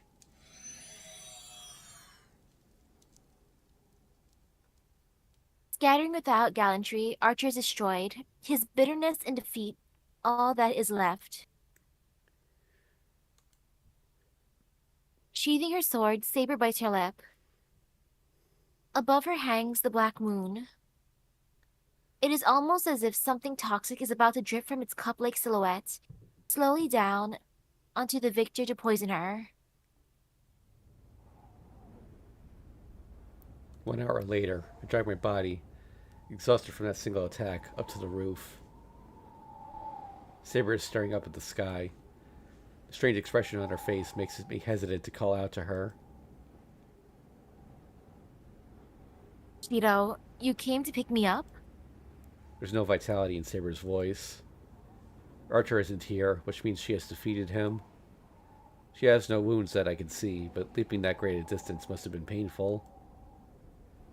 Sorry I'm late, Saber. Are you alright? I was not injured, but Shiro, what about you? You're quite pale. Doesn't feel so bad, but you may be right. I've been shivering for a while. My strength's probably down since I used up my magical energy. Even I have to admit that was crazy. Back there, I was so abnormally exhilarated that I couldn't think of the consequences. Let us go back home for tonight. We can begin patrolling Shinto starting tomorrow. For now, your recovery must take precedence. Yeah, you're right. Getting this beat up makes it pretty impossible to do any more.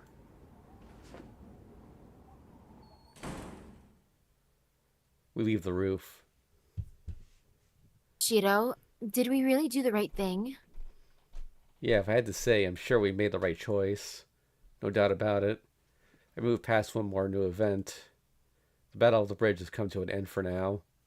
Archer has been defeated. The anomaly continues running rampant.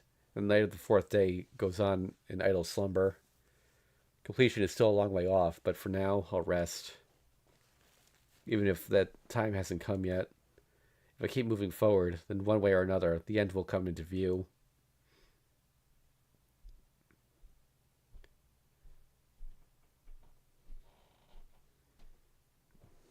Exit, restart.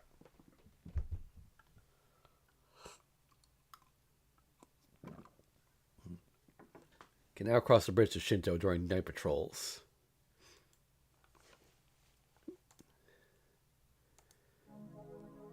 Yeah, might as well check out the wallpaper while we're here.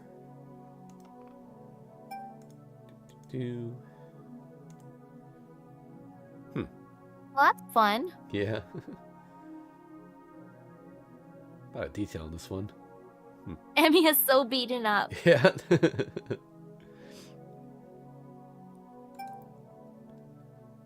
Hmm.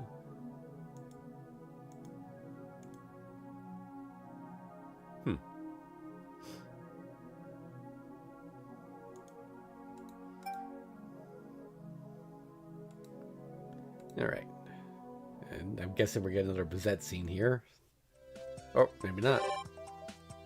Alright, we check the temple. No. Alright, where should we go? I want to go to the harbor one. Alright. Is she catching fish this time? Fujine? The one person I did not expect to see up at the harbor was here before me. Oh, Shiro, what you doing out here? You too. What are you doing at the harbor? Weren't you at the temple a second ago? Something doesn't feel right. Unlike seeing her face from dawn to dusk, bumping into her at this place like this feels different somehow. Oomph. Skipping school just to wander around here is no good, Shiro. Couldn't the same be said for you, Fujine? Yeah, well, I guess I'll have to let it slide for today. It's right before the long weekend after all. I thought she'd drag me to school by the ear, but it looks like she has in a good mood today. Safe for now. No, wait. Even in a good mood, it's not like Fujine to forgive skipping school. Maybe she's not feeling well? You don't seem to be in character. You think so?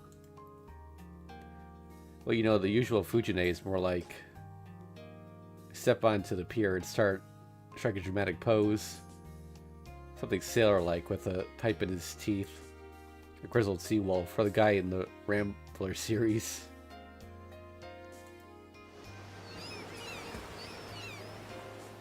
I am a woman of the sea. Fall in love.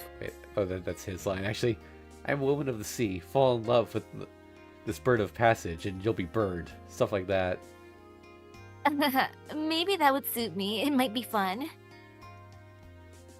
I don't know. It might make you even weirder than you are now. I just imagined for a moment, but it'd be odd to see actual sailors at this harbor after all. But weirdly enough, if it was Fujine, I could actually picture it. So are striped shirts and sailor trousers still around nowadays? Oomph. If it's a sailor suit you want, mine was quite a sight. Oh yeah, you wore that back in the day. But please don't come home with a sailor suit because of this. The image of someone over 20 in a schoolyard sailor suit is a bit severe. At this point, a real sailor's uniform might actually look good on Fujine, though. Speaking of the sea, I went chasing after Kiritsugu-san around the time I was still wearing one too. Gazing at the distant sea, she mutters something longingly. I don't know what's going through that head at this time. Oh my god. I don't know what's going on through his head at this time, but he went overseas on a freighter that he boarded at this harbor. When I told him to go by plane, he said, No, Shiro. The chance to be hide amongst the cargo on the boat is what makes the trip such a novel adventure, don't you think? Yeah, it's a good thing you didn't follow him, I think. Is that the sea equivalent of, when people jump on trains? Yeah. No kidding, and I had no passport, so I'd have been sent right back home anyway. Would she have followed him if she had one? Not just a passport, she'd need a visa and all that too. Even then, I still wouldn't recommend being Kiritsugu's companion on one of his reckless adventures. Fujine is technically a girl after all. When Kiritsugu-san was about to leave, I chased him all the way here, but I couldn't ask him to take me along. So that's how it was. His parting words were, "Take care of Shiro." And I told him I would, and that was it. Maybe I should have done the impossible and chased after him just to see what he was up to while abroad. She laughs weakly. Even though through my own perspective, it's not as though I could tell what he had been doing overseas. He'd just come back with all kinds of nonsense stories that I looked forward to. Neither of us knew when he would come back, so we waited for him a little longer. Waited for him together. Maybe I should have gone too. Yeah, surely. It wouldn't have killed him to bring us along for once. You've no idea what the old man could have been going through. A place like Europe would have been fine, but what if, say, he was investigating some mysterious African tribe claiming to be descendants of an alien race? It wouldn't be quite that absurd, but there's a good chance it wasn't that far off. The Andes, the Amazon, Kirisuga went everywhere. I remember not knowing what to do with the weird mask he brought me as a souvenir. It looked as if a trapped spirit was about to emerge from it. Oh wow, this was actually referenced in Prisma Ilia, of all places. Huh.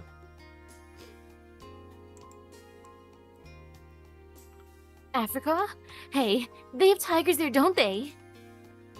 I have a feeling they don't, and if they do, I doubt they'll just jump out in front of your camera. It's okay, Big Sis will take care of a tiger in one blow. Or will she? I'm a third dan in kendo, but you need a gun to be on the level of a carnivore.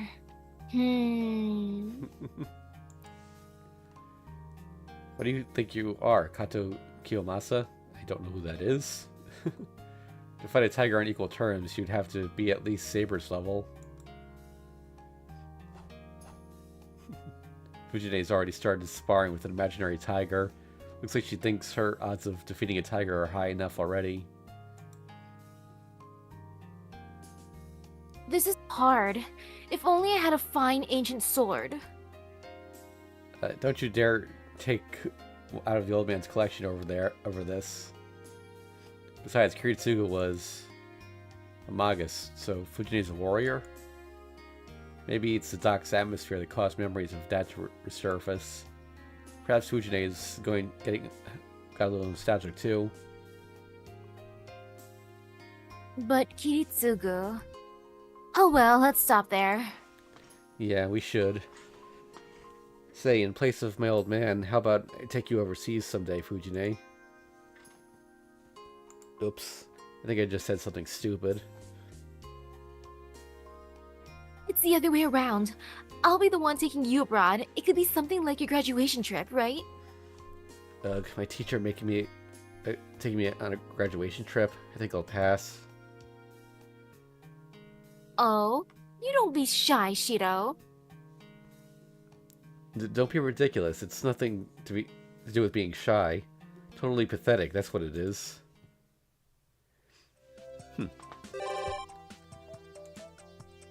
Alright. We've got choices here. What do you say? Because I can't resist. Let's do the cooking lesson, come on. When are we gonna unlock that? I want to see it. I hope it's a thing. I mean, I think that would be at the Ebbia residence, if anything, but...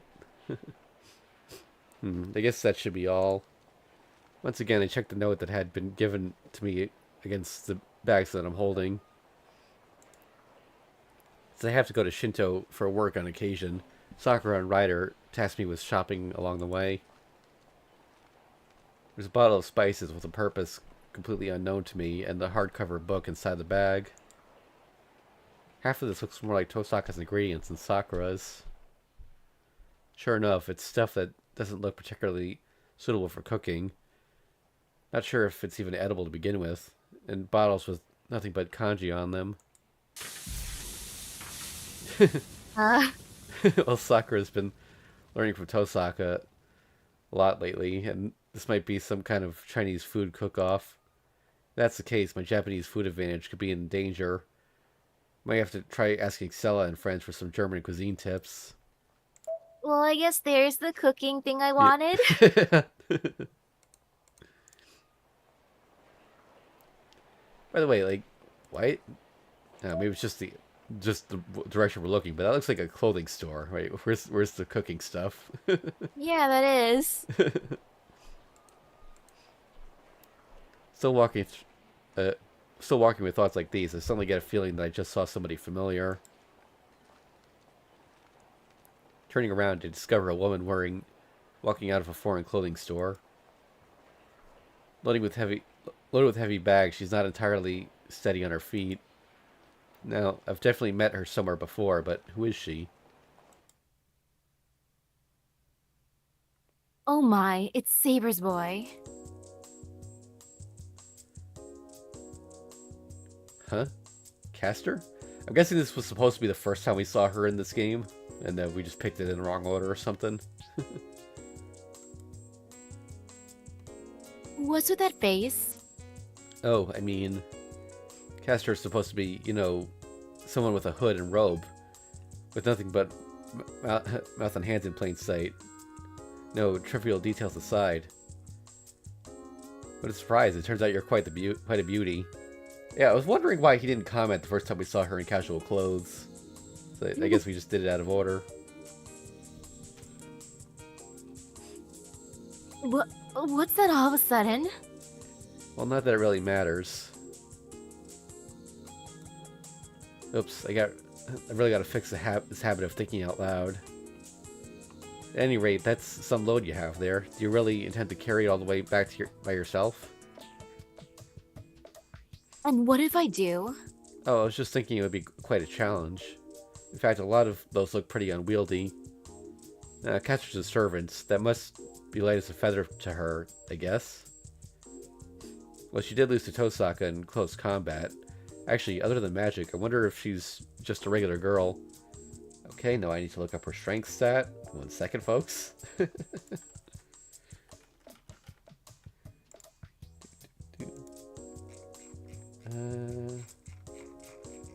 She has an E in strength. Alright, so that checks out.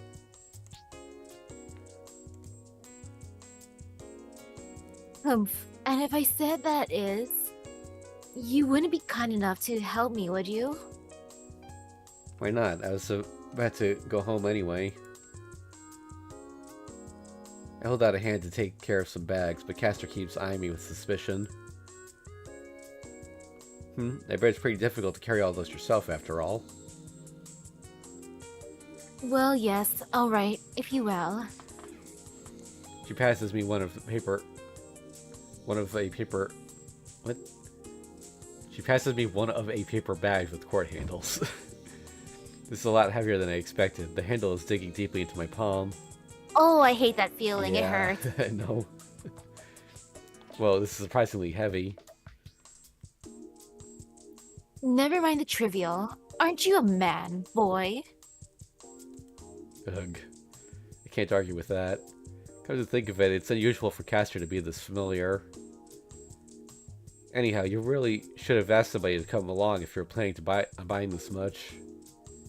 Like Issei, or maybe Kuzuki-sensei. Today was hobby shopping. I wouldn't want to bother Soichiro-sama with it, and I doubt Issei would help. Sounds like the Issei-Castor relations are as delicate as ever. That is, they wouldn't start a fight, but they do regard each other in a fairly reserved manner. It's definitely a problem. Even though, unlike at our place, they may not meet one-on-one very often, with all the monks living at Ryoto Temple and all. Alright, I guess it's none of my business after all. That aside, you said you have a hobby? What of it? A servant without entertainment would have to be somebody like Berserker, probably. So that's how it is.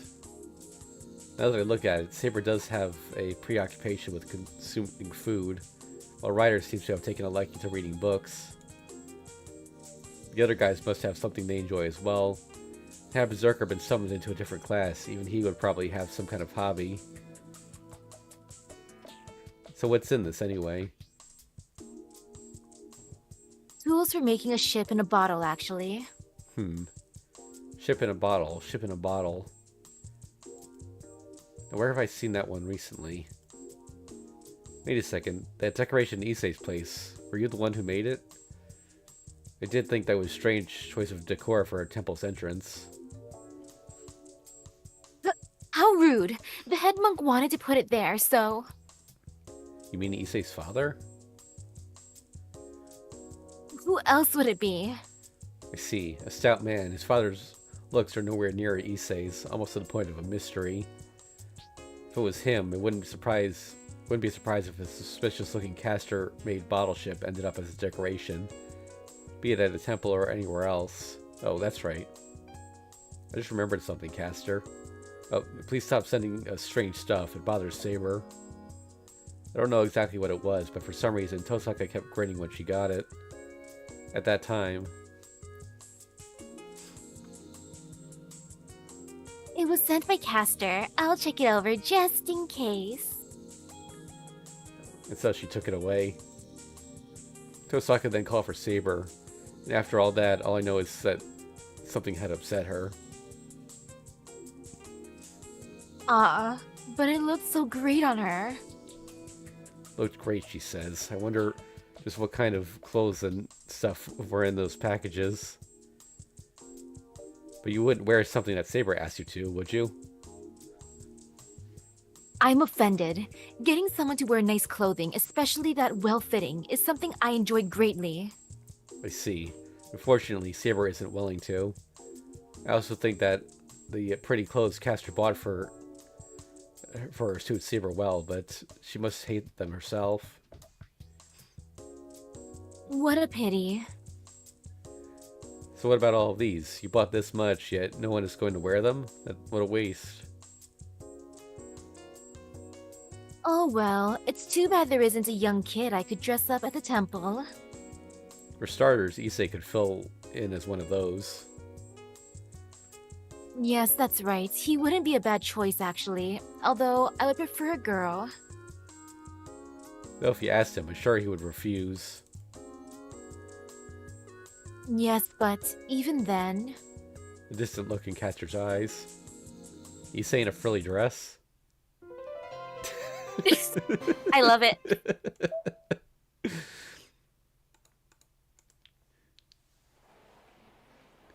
Give me a break. That was all I could say.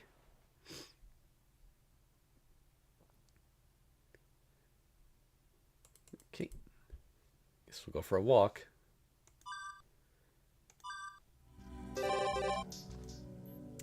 Alright. Oh, church is there, but it's not selectable yet. Interesting. Alright, so harbor or station front? You know station this time. Yeah. There aren't that many people here in front of the station. Evening rush hour is long since over.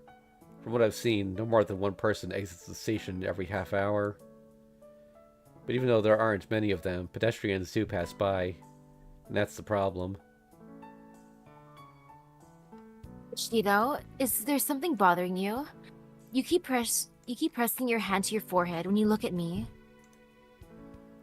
What worries me is this.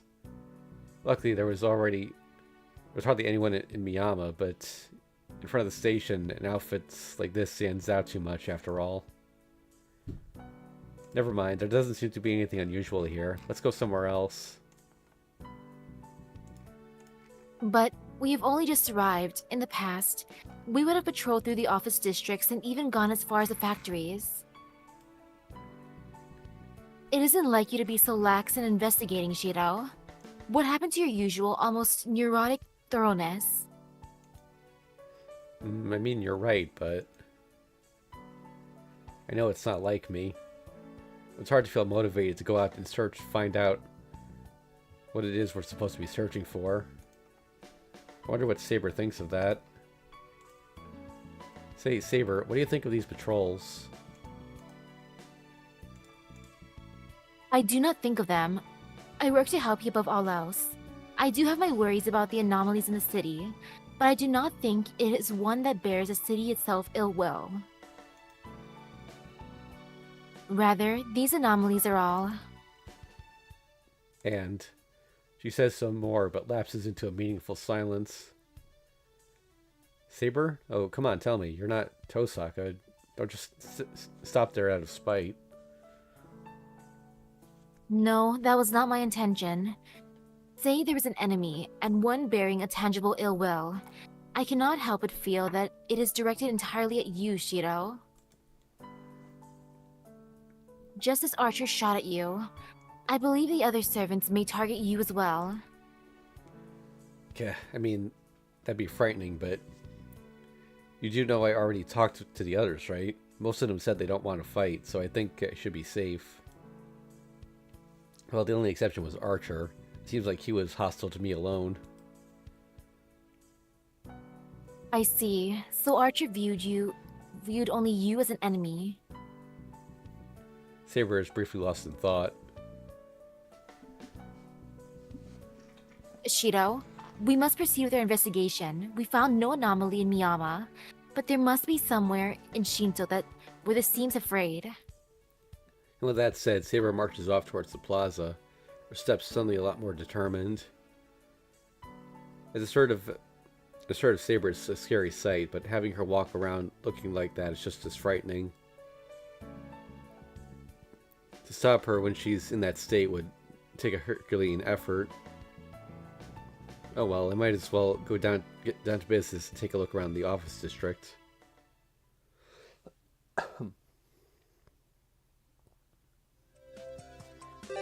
Okay. Oop. Something at the temple. Yes, I think this is one of the ones I needed. Okay.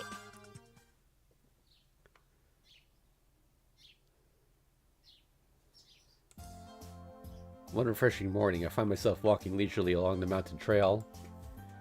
The sunlight spilling out through the grove of trees, and a slight nip in the mountain air. Everything is in magnificent harmony.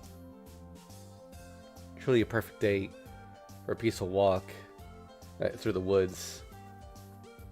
And one or two out-of-character songs to be whistled on the way.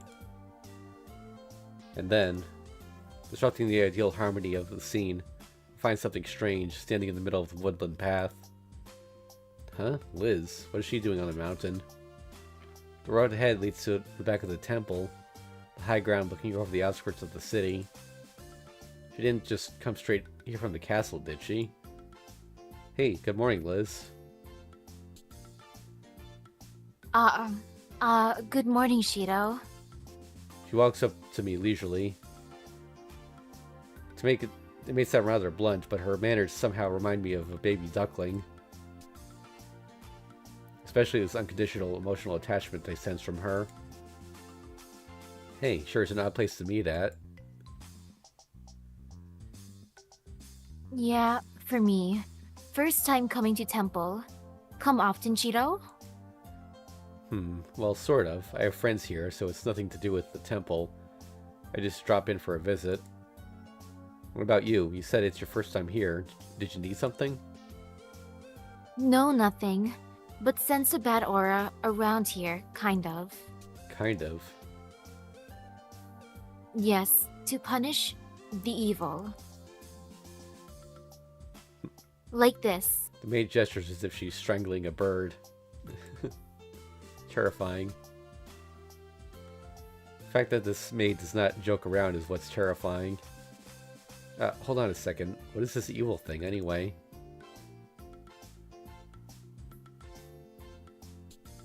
Have a look? She just skipped over a few lines in this dialogue. If possible, I'd like to ask what the dangerous thing is before seeing it.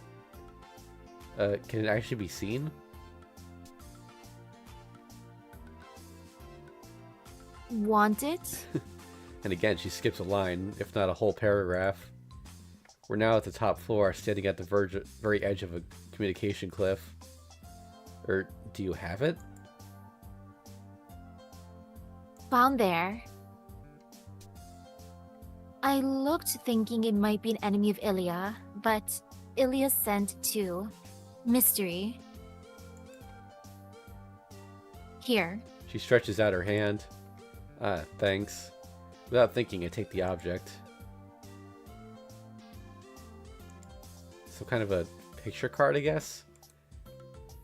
By the way, I should point out, since we've already discussed the capsule server thing, in the Vita version, this is a gacha capsule. Oh gosh. Ended up getting something like a tarot card made out of a piece of cloth, it seems. Did you find it around here? Was buried in ground. Definitely something ancient. Over 200 years. What? Even older than the Holy Grail War?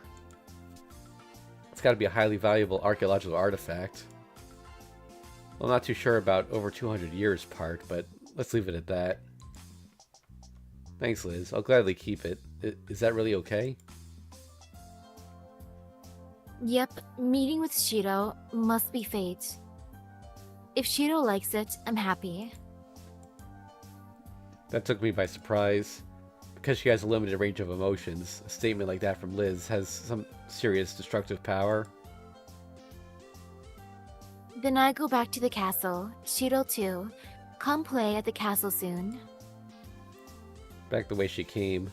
No, she just go straight to the woods. I don't want to think about it, but it does look like she has walked all the way from the castle. Yeah, see you later, Liz. Yeah, but be careful, Shiro. That definitely brings misfortune if keeping it. Wait, so it's a cursed item after all. Heh. Not a trace of joy in her laugh, she disappears into the woods. What do I do with this? I stare at the mysterious card. Well, it's gotta be useful for something, right?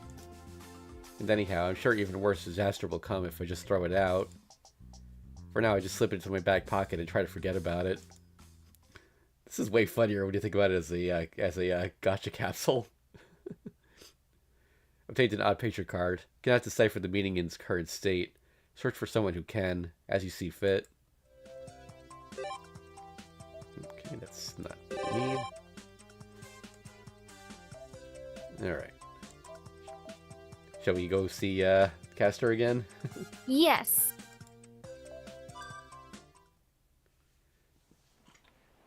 Did we get all of them? It does look that way. Writing something down in his notebook, Issei nods. Preliminary arrangements for the cultural festival. It's a holiday, yet here we are in Shinto, ordering materials and approaching the participating stores. I'm supposed to be advising Issei on issues he's unfamiliar with, food, construction materials, and so on. But I sure didn't think there would be this many stores offering to help.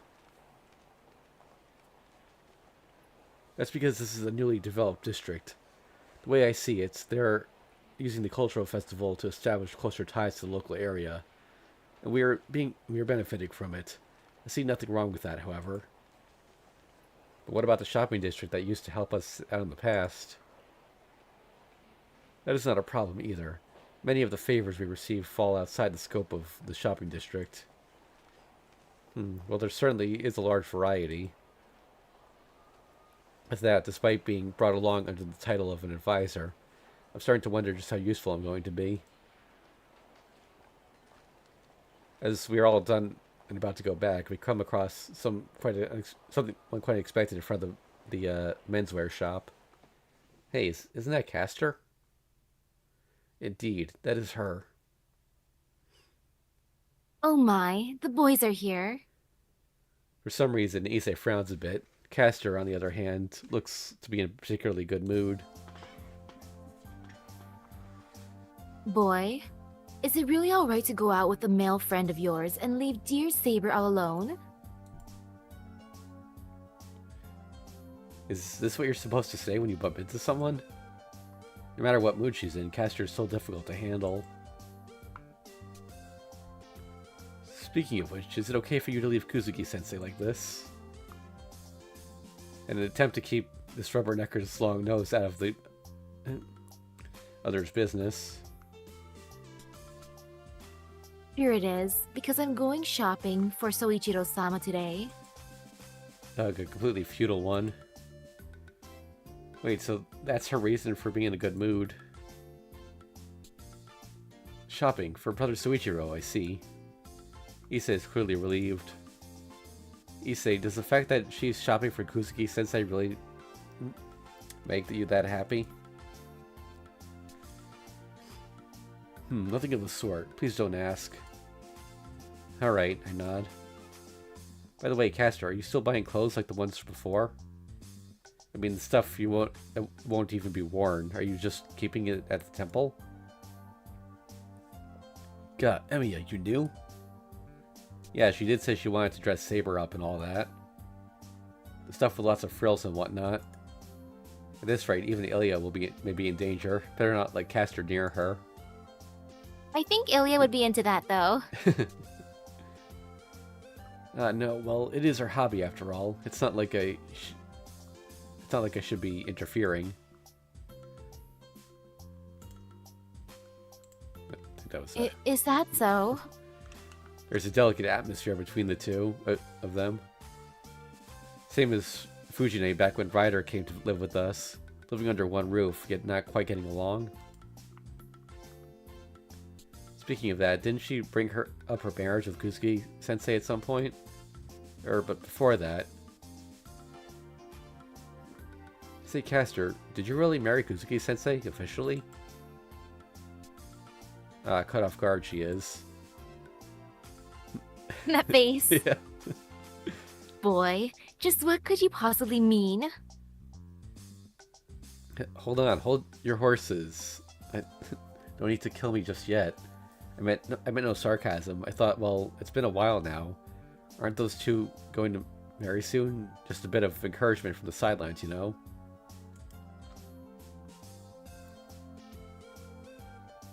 Oh. I did not expect such support from you, boy. Anyway, my thanks to you. She's shy. Definitely just shy. You should reserve your gratitude until the happy end. Oh. Yeah. You should reserve your gratitude until the happy end. So how was it? Did you have a wedding ceremony and all that?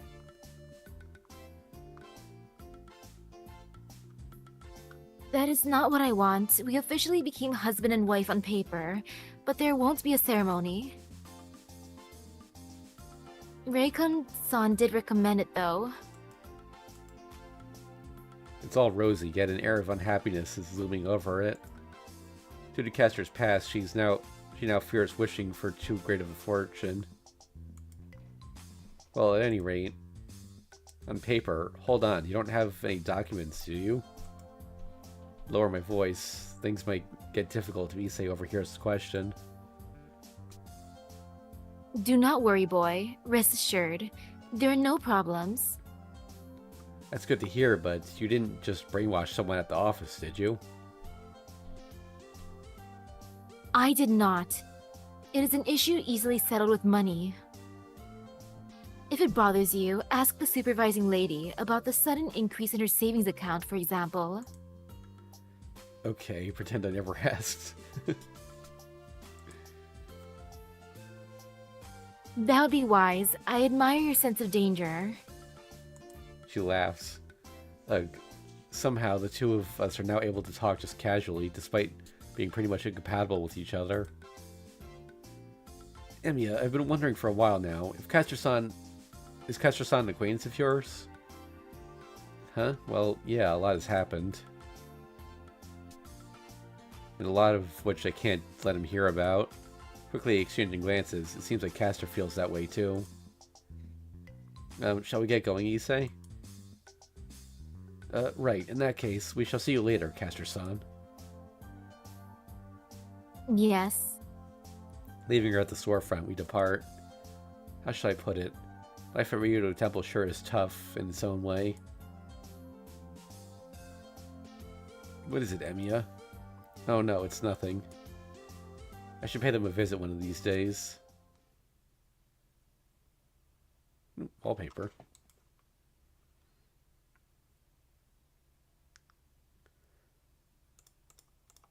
Alright. Patrol. Alright. Hello, game? I mean, to the harbor. But, okay, wait. So, It wasn't highlighting, but the button is actually the in arrow, not the thing itself. And for some reason, it's off center.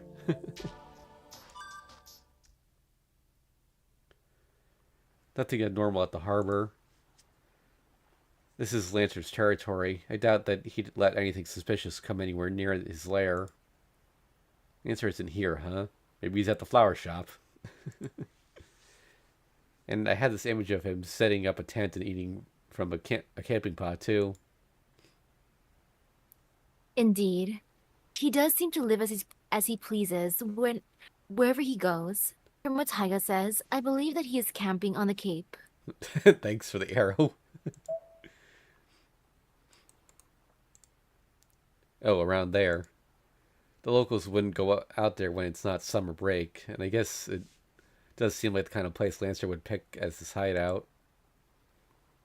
At this rate, one of these days, there's going to be an urban legend about a bushcraft sage hermit living in the forest on the outskirts of Fuyuki. Nothing wrong with the coastline. Shall we leave the wilderness to Crocodile Dundee and return to civilization ourselves? Shiro, you have the wrong impression of Lancer. He does seem that way, but he understands the current era far better than I ever could. The word virile fits him both physically and mentally.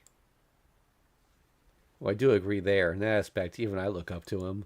And on that note, I love the fact that Saber did not object to Crocodile Dundee either.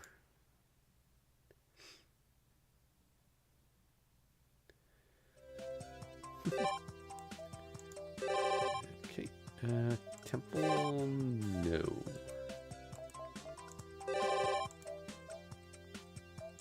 Okay, we got some options here. What do you say? There's more stuff at the ghost house? Oh, yeah, I guess so.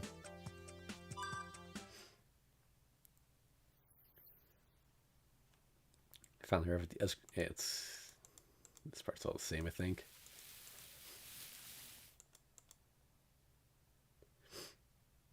Tosaka and Mata mansions are both fine examples of Western-style architecture, but I don't feel particularly fascinated by the buildings themselves. This, however, I find it strangely attractive. Modest in its splendor, the structure really just feels aesthetically pleasing. I wouldn't mind even a maintenance job in this building. The mansion is full of light inside. I guess there are quite a lot of windows. It's like being on the peak of a mountain, and on a fair day like this, my vision grows hazy with the blinding white sunlight. And so, immersed in this heaven-like world, I do notice something that wasn't here last time. Someone's there. I feel signs of human presence on the second floor. But what's coming from there isn't just signs of a living being. There's a clear sense of hostility. Aimed at the intruder. No, aimed directly at me. I come up to the second floor. The footsteps are coming closer. A figure slowly appears out of the white haze. What the? What? Well, if it isn't that stupid face again. Good grief, you sure like to waste my time, Miyashiro. Hold on, that's my line. I get all tensed up for nothing. Why the heck are you here, Archer? Tosaka's grace ran out and you got kicked out of the house? Impressive. Your perception isn't bad, and not entirely wrong. I need to finish up a job I've been entrusted with, so I will not be coming back until my master is satisfied. But your guess has actual basis in reality. I see. Torn apart by an internal conflict, unable to find your place and running away. That's not just someone else's problem, you know. Anxiety over your future can cause you unconsciously bring it up. Man up and choose your target while you still can. Ugh, that's none of your business. Keep your nose out of my private matters. Well, sometimes even I feel uneasy about it. But enough of that. I'm certainly true Archer has been absent from the Tosaka's residence lately. But Tosaka probably entrusted with him as an overseer of Fuyuki is maintaining public order. So you were hoping to find something here? Otherwise, I doubt you'd come near a place like this. Or, is that his line? No. Oh no, I have no interest in this mansion. In fact, I did not even know it existed. I'm just about done, and I saw nothing particularly unusual. I do not intend to waste any more time here. So why'd you come here then? You must have thought it would look suspicious at least. You yourself were the reason. You came here a while back. That by itself was plenty of cause for investigation. What's with that? You're saying you just came here to see if I was up to anything bad? On what basis? I glare at him. Archer looks down upon me with a doubtful gaze. And you, what brought you here? Didn't I tell you I never knew about this mansion? Archer never knew about it. I suddenly get a feeling that this fact carries a significant meaning to it, and I'm blinded by the strong sunlight. Oh well, it will become clear eventually. I came expecting to find some clues, but judging by the looks of you, it wasn't the right place. As I thought, it seems I can't gather all the evidence. He's heading for the hallway. Oh right, the owner of this mansion passed away over 60 years ago. The name was Edelfelt, okay. Seems they're well-known Magus lineage from a distant land. Edelfelt. That name I've heard of somewhere. But wait a minute. But Zed and Angermanu were the ones who saw that, not Shiro, so what's going on?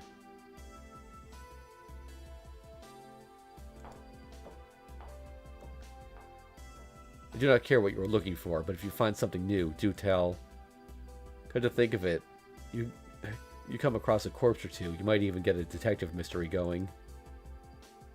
He disappears, leaving nothing but a bad taste behind. What's up with that guy? Like how I'm going to tell him, even if I do find something. Thus making sure I have the last word, I resume the search. Well, if Archer couldn't find anything, the odds of discovering new clues myself are pretty slim. Well, that was quite the bombshell. Temple, no. Alright, where should we go? You know what? Let's see one of the friends again. So, I guess shopping district. Alright. Looks like I'll have to bear an extra load of tissue and toilet paper. While not that heavy, it still means only one free hand. I have the spoils of war from my last grocery and meats store raids on top of that, too. I sure wish somebody would have come along to help carry all this. For large-scale shopping, Ryder is the best bet. The problem is all the glances she gets while carrying a mounted load of goods sometimes. I guess I only have tofu and rice shops left. Those would be pretty heavy, and I wouldn't mind having a backpack.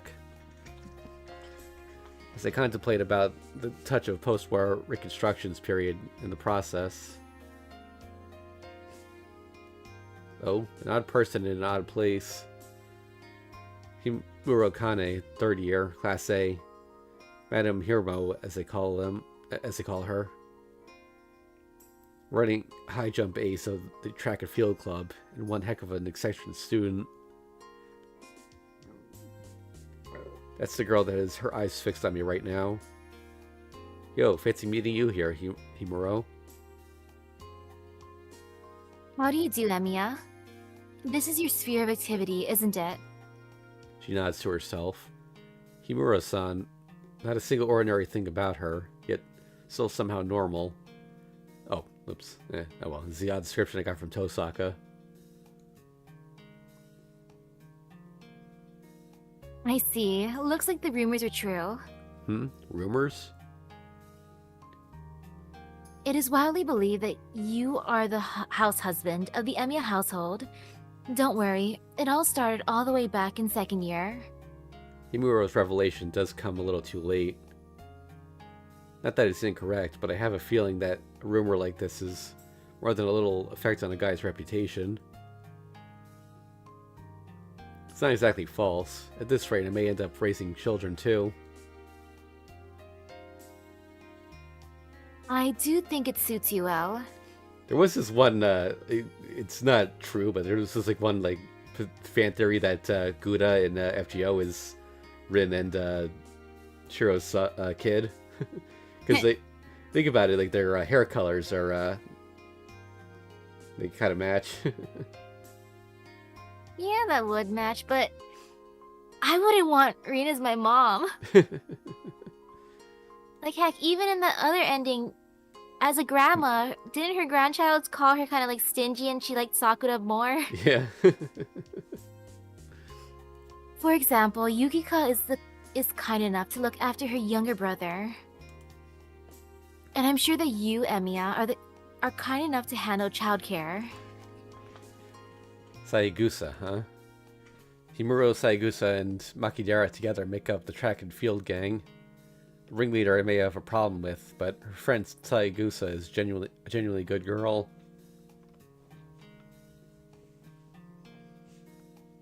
So, are you out shopping? You sure have a lot of energy. Food costs a lot, no matter how you look at it. Buying in bulk is the only way to make ends meet. One of those was Emiya's, but... Three of us are always there, increasing to as many as 6 at a time, at times. Unlike the good old days, a systematic approach to shopping is now necessary. Are there really that many mouths to feed at your household, Emiya? There sure are, and besides, 3 of them really like to eat. To protect their honor, the culprit's name shall not be revealed. I'll ask just in case. How many cups of rice do you cook each time? Let's see, 7 cups. We also need some for lunch boxes, so 7's about right. You know, with 6 people, you'll need at least that much. Wait, what's with that pitiful look? Is the Emiya residence a boarding house now? Something like that. Before I knew it, a lot of people settled down with us. And yet, you are feeding all of them. It must be tough. It definitely beats cooking just for myself, though. In the past, without Fujine or Kirisugo around, I used to eat and cook all alone. I'll take the hustle and bustle over those plain weary times any day. So are you out shopping, Himuro? Do you cook? Which one should I reply to first? Well, how about the cooking part? I would not say that I cannot, but I'm not exactly good at it either. As sad as it is, I'm afraid I would lose even to Makidera. Huh, I'm surprised. Or rather, I'm even more surprised that Makidera would actually cook. Kaede is a very delicate girl in that regard. She's the kind that would do almost anything for the rare person that manages to befriend her.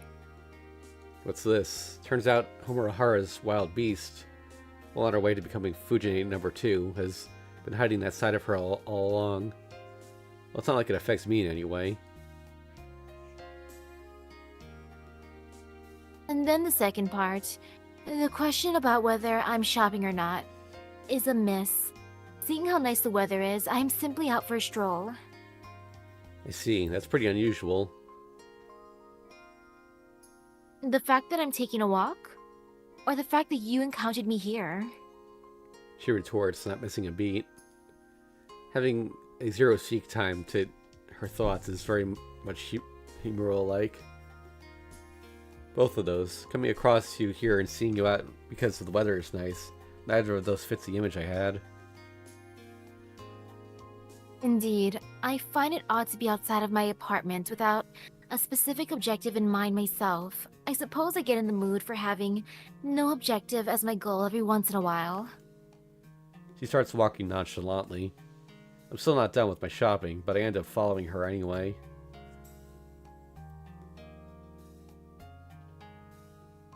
Is that alright, Emiya? What is? What, you ask? You must still be in the midst of shopping, carrying all these heavy bags. Is it alright for you to be following me, who is just aimlessly wandering around? Is she really concerned, or is it just her way of coldly telling me off? The same kind of coldness, verging on hypocritical courtesy that Tosaka used to have. Or not. Himuro's curt mannerism may well be her natural personality.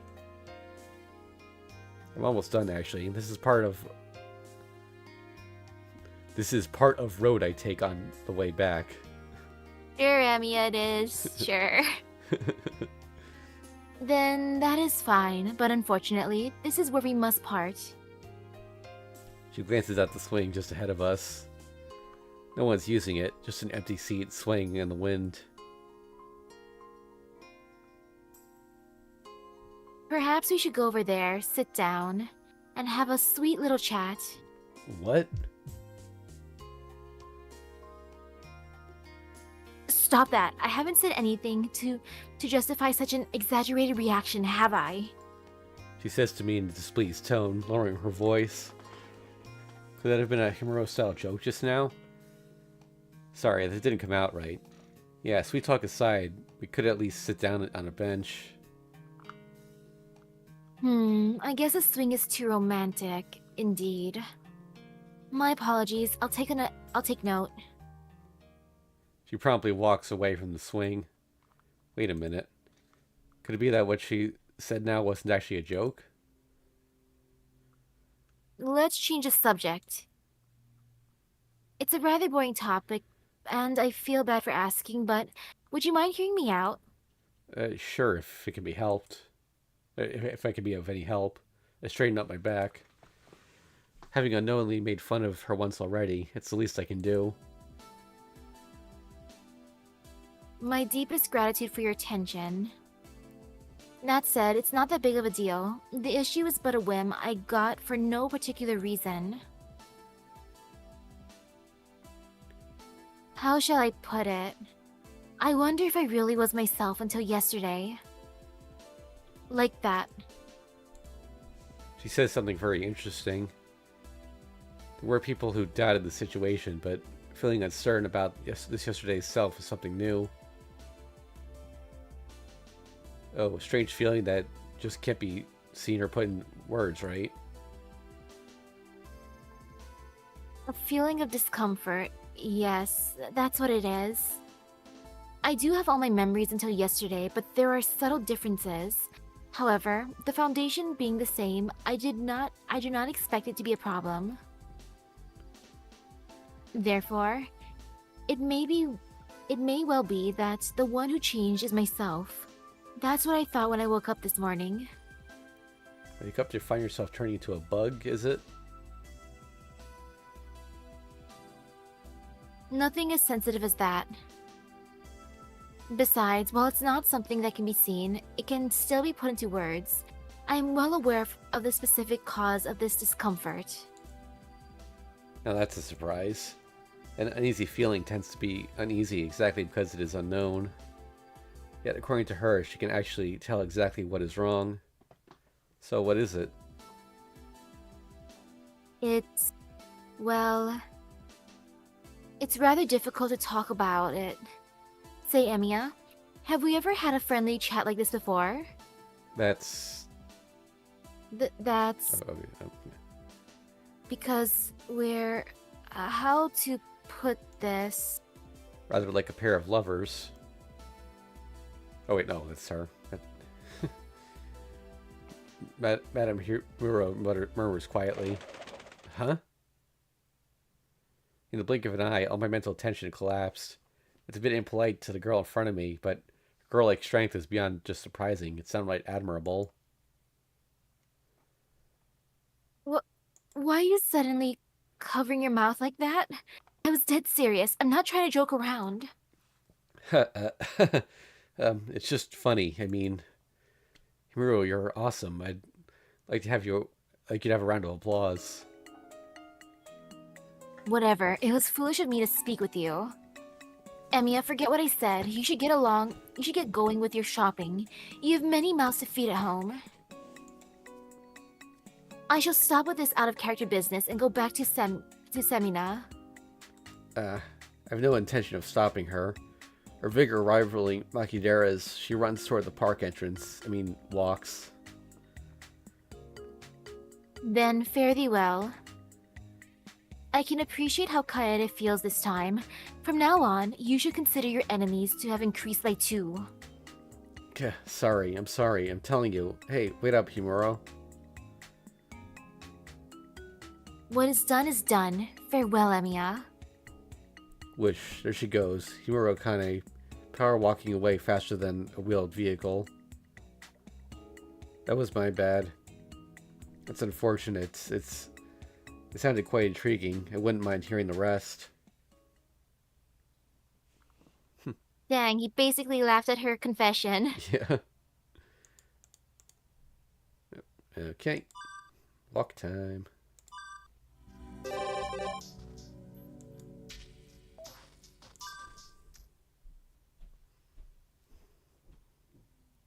I had a feeling that by doing this, things could finally begin.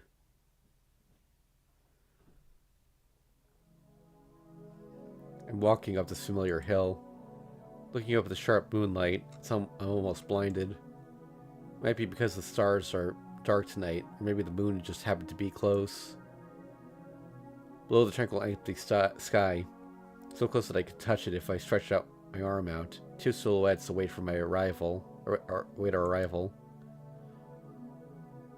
The servant. Siva reacts instantly. She runs out to the front in front to guard me, and I raises her invisible sword. We meet again, Saber. No, I suppose this would be the first time for you. I stare fixedly at the Magus, utterly stunned. Were you the only one to come? I have no idea of your intentions, but dealing with one servant is all the better for us. I have already defeated the other servants. Now, I shall defeat you and check the king. Sparks run through Saber's body. Her fighting spirit has flared up. She must know that what the Magus says is true. You defeated the other servants? No, you and your master, as well as the Einsborn master and her servant, still remain. Once I defeat you, I will attack the Einsborn castle and obtain the Holy Grail. Saber's readiness to fight has changed to open hostility. She sees the woman before her as nothing but an enemy, and now waiting for me, standing behind her to give the order. Namely, destroy our foe. But surprise has forced the gears in my head into a standstill. Forgetting even to breathe, I take the scene before me. Oh wait, she defeated them, so aw man, I want to see this fight between Kuzuki and her. Oh yeah. So there really was another master we never knew about. So there really was someone trying to continue this war. So she really was in this city. She definitely isn't an illusion. But it does make sense for her to not be. This doesn't add up. There are too many contradictions.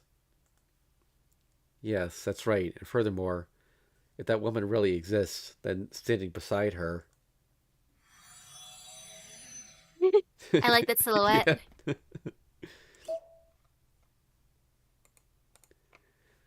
Finally my time to shine, huh? Time for a rematch. Let's give it everything we've got, Master. There must be an 8th servant. What? Are you a servant? Oh, oops. What? Are you a servant? Saber's surprise is warranted. The servant that appears isn't a somebody, but rather a something. Its presence is unnaturally powerful, and its reality is unnaturally lacking. Just looking at it is revolting. To speak to that thing, to be together with that thing, much less trust that thing, isn't humanly possible. Allow us to introduce ourselves. I am the master dispatched by the association, Bazette Fraga McRemitz. And this is my servant, Avenger. The faceless, featureless silhouette grins. Even without a face, the expression of his emotions is clear. So, mano a woman fight it'll be. Don't get in the way, Master. I've got good chemistry with Saber. I can handle this all on my lonesome without your support. Thank you very much. Thank you ever so much. Very well. But be sure to pull back when the time is right. It is impossible for you to finish off Saber. Give me a good fight. At the very least, get her to the point where she has to use her noble phantasm. A thunk resounds by Bizette's feet. She's dropped a container that she was carrying. And a leaden spear rolls out. That thing, which I can't see as being a weapon no matter how I look at it, floats off the ground in a diagonal orbit around Bizette. Should we take it for some type of defensive mystic code against servants? The crystal circles around Bizette as if to protect her, glowing with a dim light. Having seen Prisma Ilia, I already know what this thing is. It's...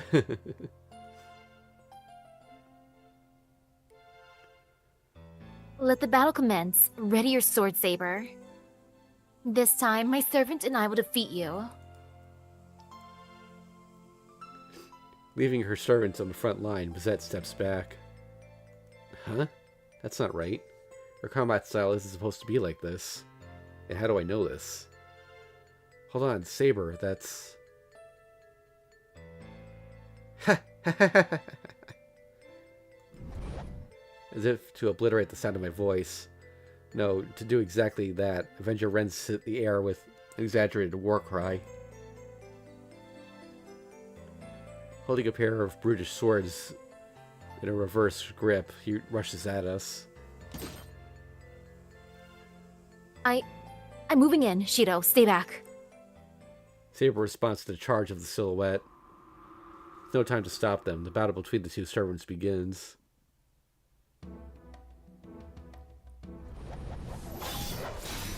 Saber and Avenger. The struggle between the two is more like watching a warrior grapple with a beast than the elegant meeting of blades.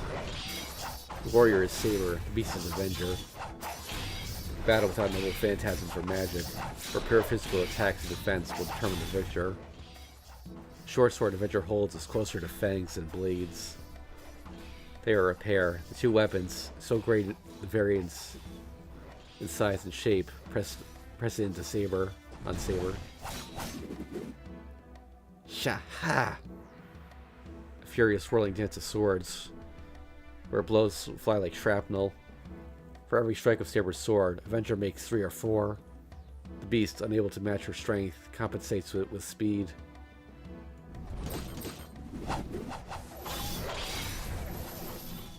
A uniquely bizarre and haunting scene. Avenger's speed is far from slow.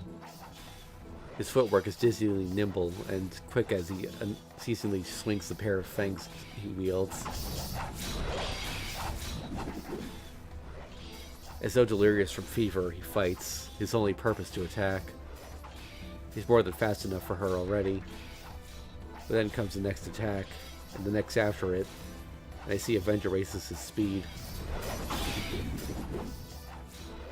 Ha! Ha! Ha! His eyes are bloodshot. His breath comes in ragged pants from the lack of oxygen. His body screams that anything more than this will be impossible. And yet Avenger ignores it all completely and immerses himself in the battle. Stronger. If he blocks this attack, he has to hit her even stronger. Faster. If she can throw that strike aside, she has to do it faster. His body without limits. No, it's just that he doesn't care about the limits. He is a beast, stricken with a madness that drives him not to heed the exhaustion searing in his brain. What? I rub my eyes. This is the servant's style, huh? Murderous rage sees through him like vapor, turning his physical outline vague. His distorted, inflamed desire to kill becomes a mirage that envelops his entire body. Ha! Ha! Gah! Ha! He! Ha! The speed at which Avengers' swords strike their foe has already increased countlessly, 100-fold or more, since the battle began. ceaseless torrent of swords rains upon his foe. However, Saber's blade deflected them, each and every one. Ordinarily, no human can stand up to a huge carnivore, but in this case, the tables have been turned. The human Saber is the one with the overwhelming advantage. No matter how fast Avenger goes, his sword won't reach Saber in the end. From the start, the gap between their raw abilities was too wide. To Avenger, Saber is as impregnable as a man-made fortress. Even with the excessive speed he wagered his life for, Avenger doesn't stand a chance against Saber. Gah! Gah! The beast roars. Knowing that he won't reach her, that he's no match for her, he continues to charge toward destruction. Saber remains on the defensive, not because she was waiting for Avenger to burn himself out, but to see how he would play his hand. There's a purpose to this rampage. Our enemy is also a servant. If his basic stats are low, what we need to watch out for is his noble phantasm. Knowing that she was gauging Avenger's power, but that too is now at an end. Judging that Avenger has no trump card, Saber begins her counterattack. But what interests me is the Master. She's monitoring the fight from a distance, just like I am. She's an excellent Magus. There are plenty of ways she could be supporting her servants, but why is she only looking on? What is that sphere floating behind her? Ha! Oh, oops. Ah. Saber's sword flashes. With one swing of her sword, she will perform the last rites to end this rampage. And she brings it down. The malformed blades of his short sword catch it.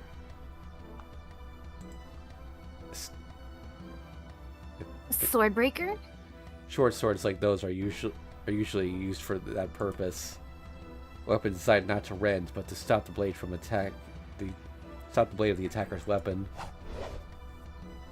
Ha! You finally took the bait, you moron! He laughs derisively at the game that has just entered his trap. Avenger, whose left dagger halted Saber's sword, brings it. It's made up from the right to cut Saber. Huh? Fangs are pulverized, shattered without a trace. The left-handed sword that held hers, and the right-hand one aiming to slash at her armor. Saber obliterated them both with the blink of an eye. Saber's sword descends. What the hell kind of bullshit magic burst was that, you bit? He jumps back, shrieking in anger, but all too late. Gee! Even after she dealt a mortal wound, the beast sneers. Now this is his noble phantasm, right? His last blow laid him open from his right shoulder to his waist. A wound that would bring him on the verge of death, rendering him completely incapable of further combat. Gah! Gah! Yeah!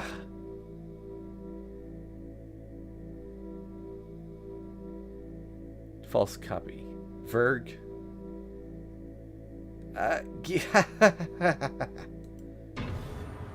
Avesta. I've inscribed creation. And activating his noble phantasm. Oh yeah, that counteract will hurt. Yep. Ha. As she cuts down Avenger, Saber crumbles up to the ground, like mirrors facing one another. Saber, without a single visible wound, clutches desperately at her torso, just like the fatally wounded Avenger.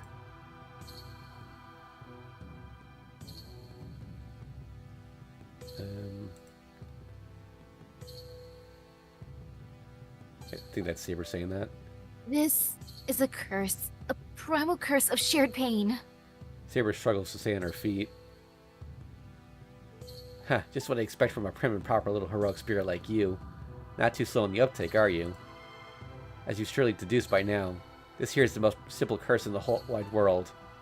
All it does is take the wound you gave the other guy and throw it right back at ya. I call it Vergavesta, a shitty third-rate noble phantasm that can't do anything until I eat damage. Avesta? Using the book of Zoroaster as a noble phantasm? No, just a worthless copy, ma'am. And it's not near as great as one of those damage-multiplying scriptures, but I have to admit that it has its advantages. Get what I'm saying, Saber? That wound's written on your soul. Your standard, oh-so-proper healing won't do a thing to it. Until my wound heals, your pain isn't going away either. The silhouette snickers. Bearing his fatal wound, the servant, his life reduced to the span of a few minutes more, moves away from us. Then again, thanks to you, I've only got a few more minutes left, tops. On the other hand, you're not going to bite the dust from the likes of this. You'll be a-okay so long as you don't move until after I die, but... Zed, who's been watching the whole time, makes her move. With a spare efficiency in her movements, she slips both her hands into leather gloves. You don't exactly have the time to stand around catching flies, either. If I were you, Saber, I wouldn't hold back. Our master's not the forgiving type, where her job is concerned, even towards little kids. So once you're dead, the kid over there is next. You get me? Strength returns to Saber's body. Might have been Avenger's taunting that did it, or maybe it was because she noticed me trying to run toward her. Do not underestimate me. Do you really believe a wound like this would be enough to stop me, Avenger? Saber's sword reveals itself. Her enemy's number only 2. The distance between them is sufficient. In this position, the church will also be mowed down along with them, but she already has confirmed that no people are inside. Shiro, I request permission to use my noble phantasm. Please hurry. The enemy master is making her move. The sphere floating behind Bizette is being charged with electricity. I don't know what she's trying to do, but the Magus looks like she's going to attack Saber from over there.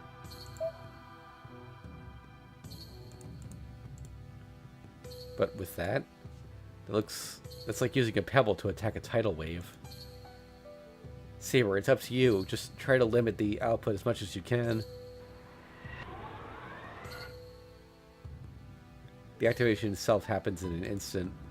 She has to hold back the output as well, but the deployment of the Noble Phantasm doesn't even take a second. Once activated, its speed and power are unrivaled by any other. In a contest of pure power between Noble Phantasms, only Aya, the Sword of Rupture held by the King of Heroes, can match Saber's Holy Blade. Having been struck directly by the sword, no human magic, whatever the kind, can hope to match it. X. The golden sword raises above her head, in the face of its radiance.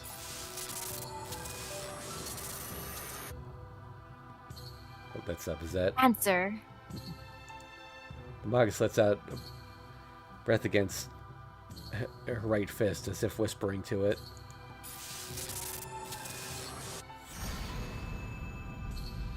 Caliber!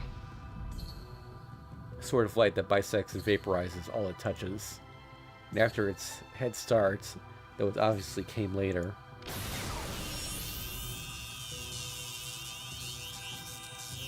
Ragnarok! Beset Fragga McRemit's Noble Phantasm is activated.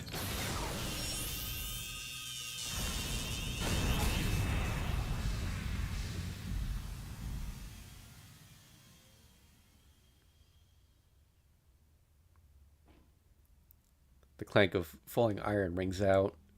Saber is still standing, but the landscape around her, which should have been reduced to embers, is still standing as well. Saber, her sword still held on as though she just brought it down in a strike, glared savagely at her distant enemy. No promised victory meets her eyes. She stares up at blank amazement as dark expanses of the empty sky. A single hole has been opened in her armor. With an energy focused into it, the smallest possible fatal wound. Wound no greater than in diameter than a pebble, like a cigarette burn on a reel of film. This was the wound that killed Saber. It burns. My gaze returns to the enemy master. The attack has burned her leather gloves away. Grimacing in pain, the Magus licks the back of her right hand. Probably because the Sphere's single-use weapon, it lost its metallic color once fired. Fragorok. The short sword the war god Lug told of in Celtic mythology. Legend tells of a sword that would launch itself from its sheath without the user having to touch it. I cut down all opposing it before the sword could be drawn.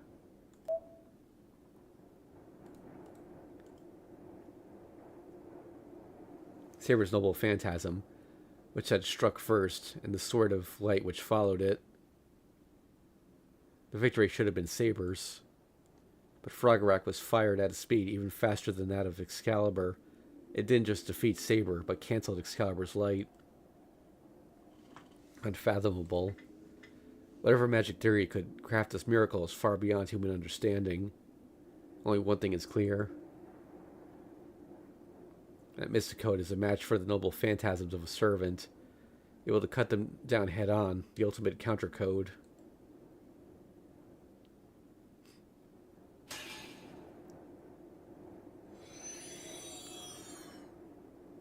Wait, so was the ball that tiny?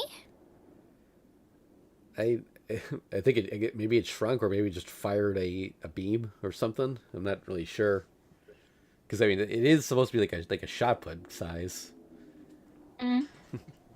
Without a single wound, no. With only a single wound, no more than a pinprick, Saber's body disappears. Magus is walking over to me. I am too filled with regret over the loss of Saber to move. The enemy is right in front of me, hoping at least to land one final blow before I die. I ball my hand into a fist and... Huh? Female Magus strides right past, as if she has no interest in the likes of me. What? I turn instinctively, and there... Howdy, loser. The black servant is standing. First slash rips me open at the shoulder, then the blade swings back to its original position, severing my neck with it. The sounds of something rolling on the ground enters my ears. The earth's surface nears me, and as I tumble, rolling and rolling and rolling over and over again. Pick a different partner and try again. Next time, try to get someone that knows this lady's trump card a little better. The black servant didn't speak in mockery. His words were straightforward advice. It's as if he's the one who really wants to kill her. I'm blacking out. The moon is revolving like a skull.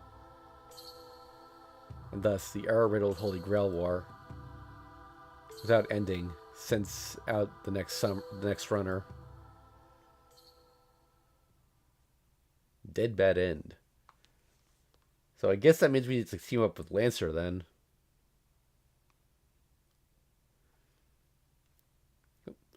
Without knowing what's going on, you can't defeat the enemy. Arriving at the first incident, meet the girl that will be your guide. I guess we'll check out that new wallpaper we got. Adorable. Yeah. She's so happy. Anything else? No.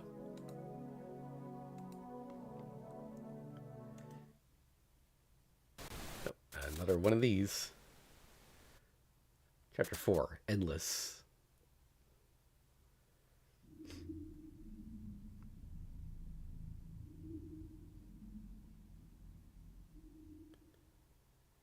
I awakened from the darkness. It's October 8th again, as usual. We're back at the start. Let's see, my master is still asleep, as I thought. Beautifully defenseless as always, in a way that arouses nearby men, namely me. She looks like a normal girl while she's sleeping. Whenever I see her like this, I get an overwhelming urge to really go to town on her. It's probably because she's always wearing that armor when she's awake.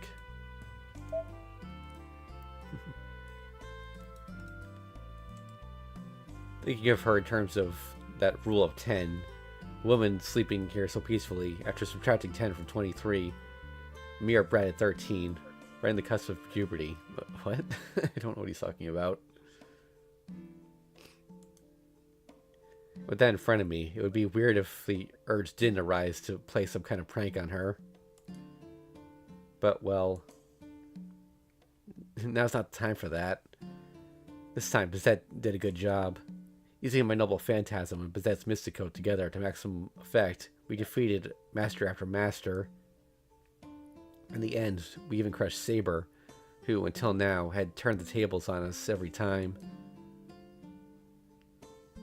Vargavesta, my noble phantasm, which sealed Saber's movements away by inflicting a fatal wound, or at least what seemed like one, on her. But the trick behind it is this, a curse of retribution. A curse that inflicts the victim's wound upon the attacker as well. If I were slashed across the chest with a sword, then my opponent would feel the same pain. And if my arm were cut off, my attacker would lose feeling in his arm as well. It passes noble phantasm to the end, but it has the huge points in favor of ensuring that retribution will carry out no matter what. Originally, the Sword of Reversal curse had hardly any effect on heroic spirits with strong magic resistance. Against one with magic resistance as strong as Saber's, it should, on the contrary, just make the damage to me even worse. But once the conditions for its use are met, Vargavesta will completely ignore its target's magic resistance and all forms of invincibility. Pretty sure even Castoria's NP can't stop this noble phantasm. There are just two. It can only be used once against the same target, and the one who cast the curse must not have died yet. A very difficult condition to meet.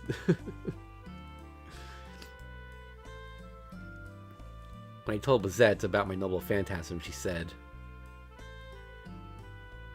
Keeping yourself alive really is your specialty. With a noble phantasm like that, nobody should be able to kill you. And got angry for some reason. It was as though she was saying she couldn't forgive a guy who dwells in such a perfect safe zone. But it's nothing so convenient as that. Vargavesta isn't some kind of noble phantasm that invokes itself. I have to carefully determine the right time to use it. It's a spell, so someone has to actually be around to cast it. Oh, in other words, instant death would be bad? How very insightful. It should somehow go without saying, right? It can't reflect the curse back up to the attacker if I'm dead.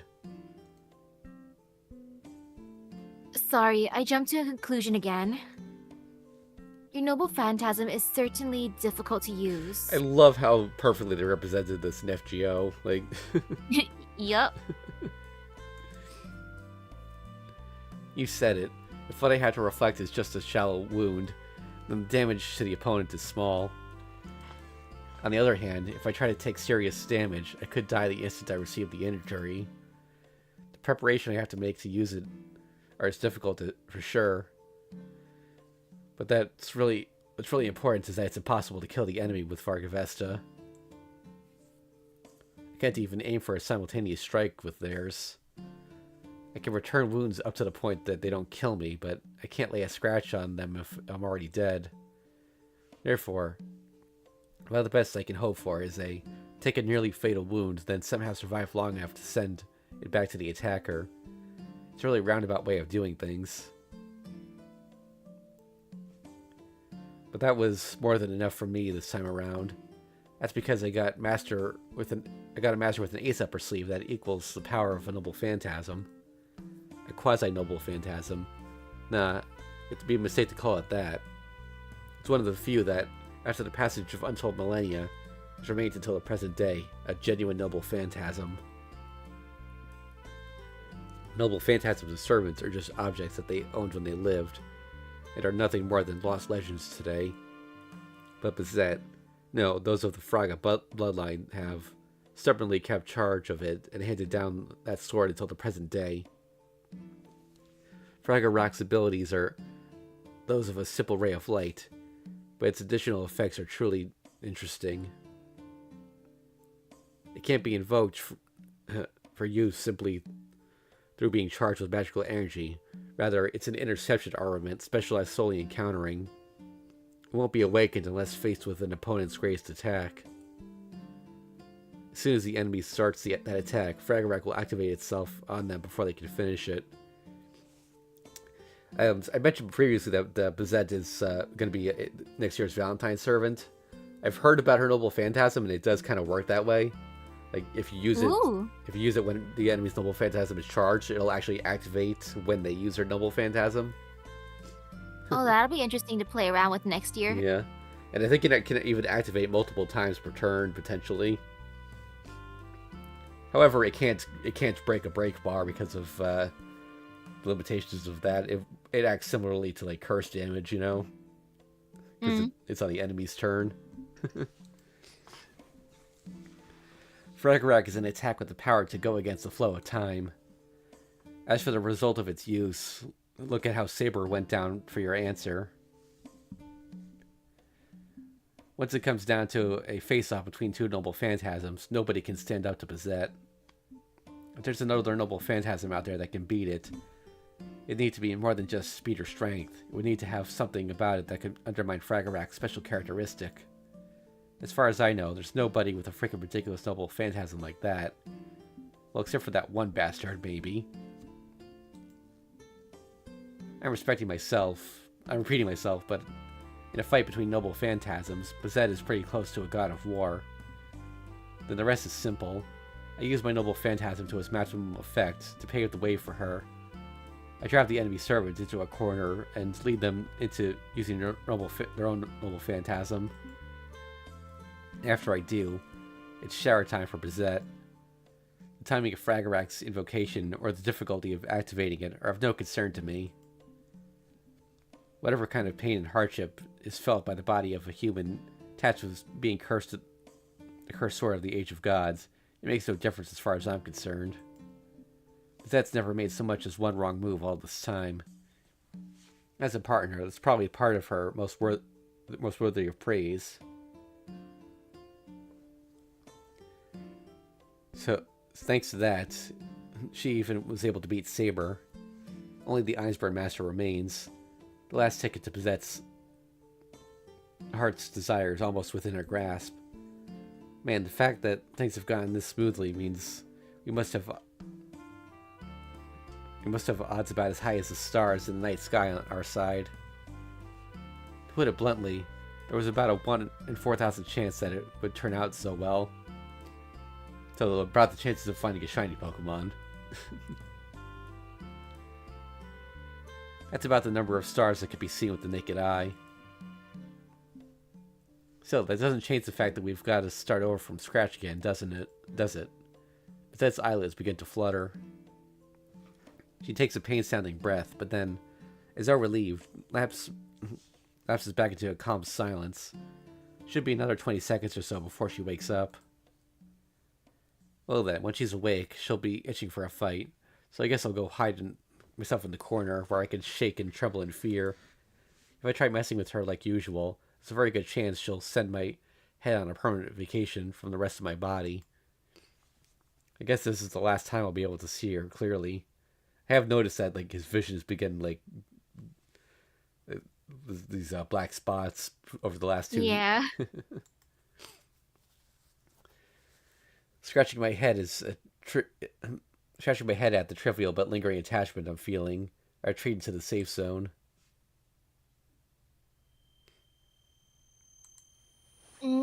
My consciousness slowly returns. Overwhelmed with the fatigue so heavy that my body feels made out of lead, I take another deep breath and feel fulfilled. I've repeated this ritual countless times now, rebirth after rebirth.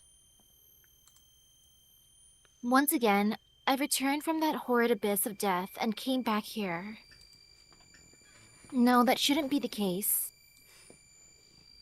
Why? Why again? Even though I was certain I defeated Saber this time. Even though they didn't beat us, we didn't lose, not even once, and yet... After rebirth, my eyesight is always fuzzy for a while. I survey the unlit room. Angromainu is not in his usual chair. He's off in a corner of the room fiddling with that puzzle. Yo, looks like you're up, Master. How does it feel to have your life restored? The same greeting as always. Like every time we return to this night after defeat, I confirm the usual matters with them. Avenger? What am I, or rather, what are we doing here? We beat Saber, the day ended, and after that... I have no memories after that. I have no memories of the fourth night after defeating Saber. After that, we came back here. You should already know why. You've experienced it so many times already, after all. He appears no more as a shadow, almost hidden from view. All I can sense of him is his presence in the room. And he's grinning, the face of a demon that delights in watching human torment. Angromainu! Antony, what is going on? We beat Saber and Ryder and Assassin and Caster and Archer. The only one we still had to take out was the Einsburns Berserker. So why? Why are we back here in the first day again? I slam my fist into the sofa. My body, still stiff from the rigor mortis, moves through the force of anger alone. My servant, Angromainu, hasn't moved from the corner of the room, but remains there, gazing at me as he grins. Why will you not answer me? You are my servant, are you not? Your role is to cooperate with me so we may fight and win together. So what is this? Irritation and disappointment send the words rushing out of my mouth like water through a burst dam. Well, of course, I knew from the start that this servant was not to be trusted. I don't know why I'm letting myself feel so disappointed. There's no need to ask why, Master. I seem to remember already telling you this, but the two of us can infinitely continue in this Holy Grail War. Just as we defeated Saber, the fourth day ended, and everything went back to how it was before. Every time you die, someone else gets the Grail, or the fourth day ends and we return to this night. No exceptions. As long as we're part of the Holy Grail War, we keep repeating these 4 days. What? Knowing all that, then why would you ask a question like this now, huh, Master? Pretty selfish of you, wouldn't you say? You've cheated death again and again. And... Sorry, I gotta blow my nose. 1 second.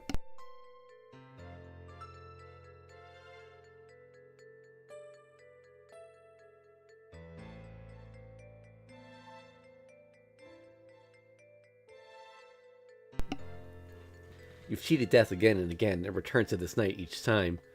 Every time you lost, you gotta start over with a clean slate. So I'd appreciate it if you'd spare me the complaints, okay? Because after all, we've gone through it by relying on that convenience without questioning it all along. I'd say now's not the time to start doubting it. Wicked laughter. My knees fall to the floor as I attempt to stand up. I still can't move my legs. How pathetic. Between my body without proper blood circulation and my personality that lets Avenger rile me up so easily, I feel about as cool and composed as a child. Avenger, let me get this straight. It doesn't matter whether we win or lose. When the fourth night comes, we're automatically sent back to this night. In exchange for being protected against death in these 4 days, we can only live in these 4 days. This is the rule of the immortality that I obtained. You've got it. Way to get right to the point. Come to think of it, I really ought to have told you that right at the start, eh? My servant begins whistling in an entirely exaggerated display of high spirits. Of course, an explanation like that doesn't begin to solve this riddle. There's still a veritable mountain of questions I need to ask him. First of all, why does the reset happen every 4 days? Is that the limit of your powers? Who knows? I don't understand the reasoning behind it myself. Sure is a good thing that it wasn't every 1 day instead, am I right? Is it possible for us to get past the fourth day without relying on your noble phantasm? Who knows? Anyway, it's not my noble phantasm, but a special privilege granted to you who made the contract with me.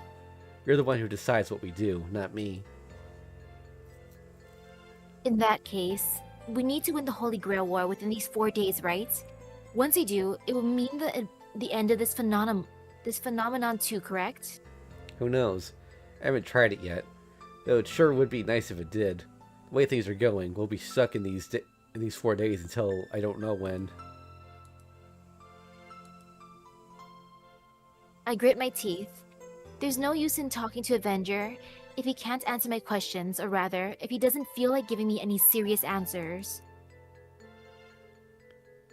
We'll be stuck in these 4 days until I don't know when. Up until now, I thought that all I needed to do was win against the others without dying myself.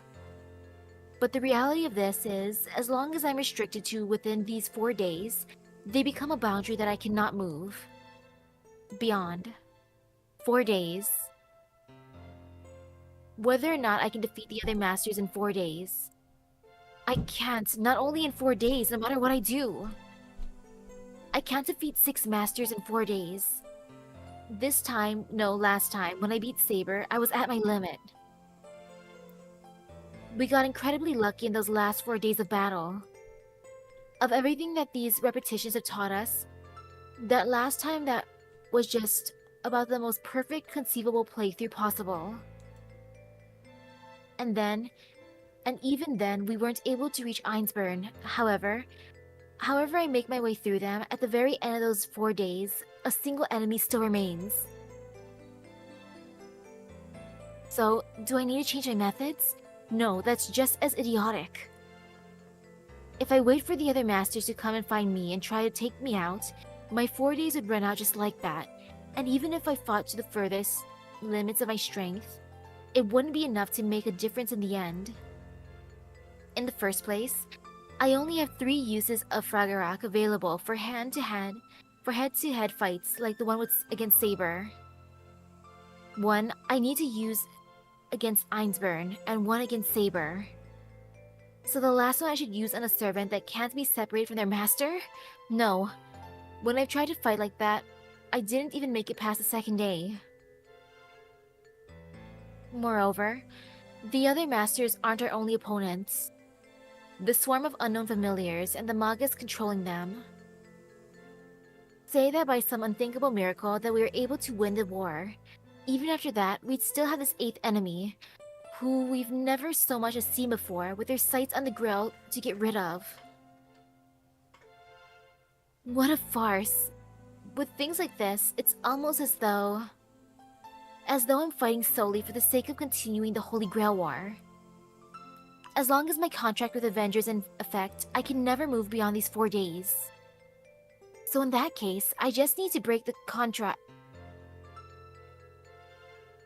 What's up, Master? Something on your mind? No, I just felt dizzy all of a sudden. It hasn't been that long since I reincarnated after all. No, that's the one thing I can't do.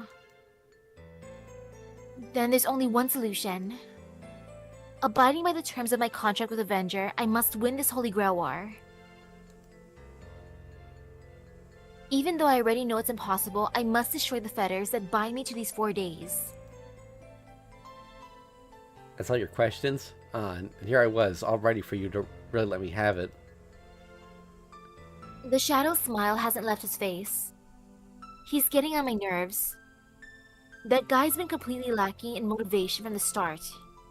Even though he's the one who brought me out here, he acts like he doesn't care a thing for the war and keeps saying stuff like, all I need to do is kill enemies, right? Without any clear goal, he's just going along with it. He's going along with the Holy Grail War without paying the slightest mind to my troubles. It's like, he's just enjoying this fighting that goes on forever. That's right, you already said it before, didn't you?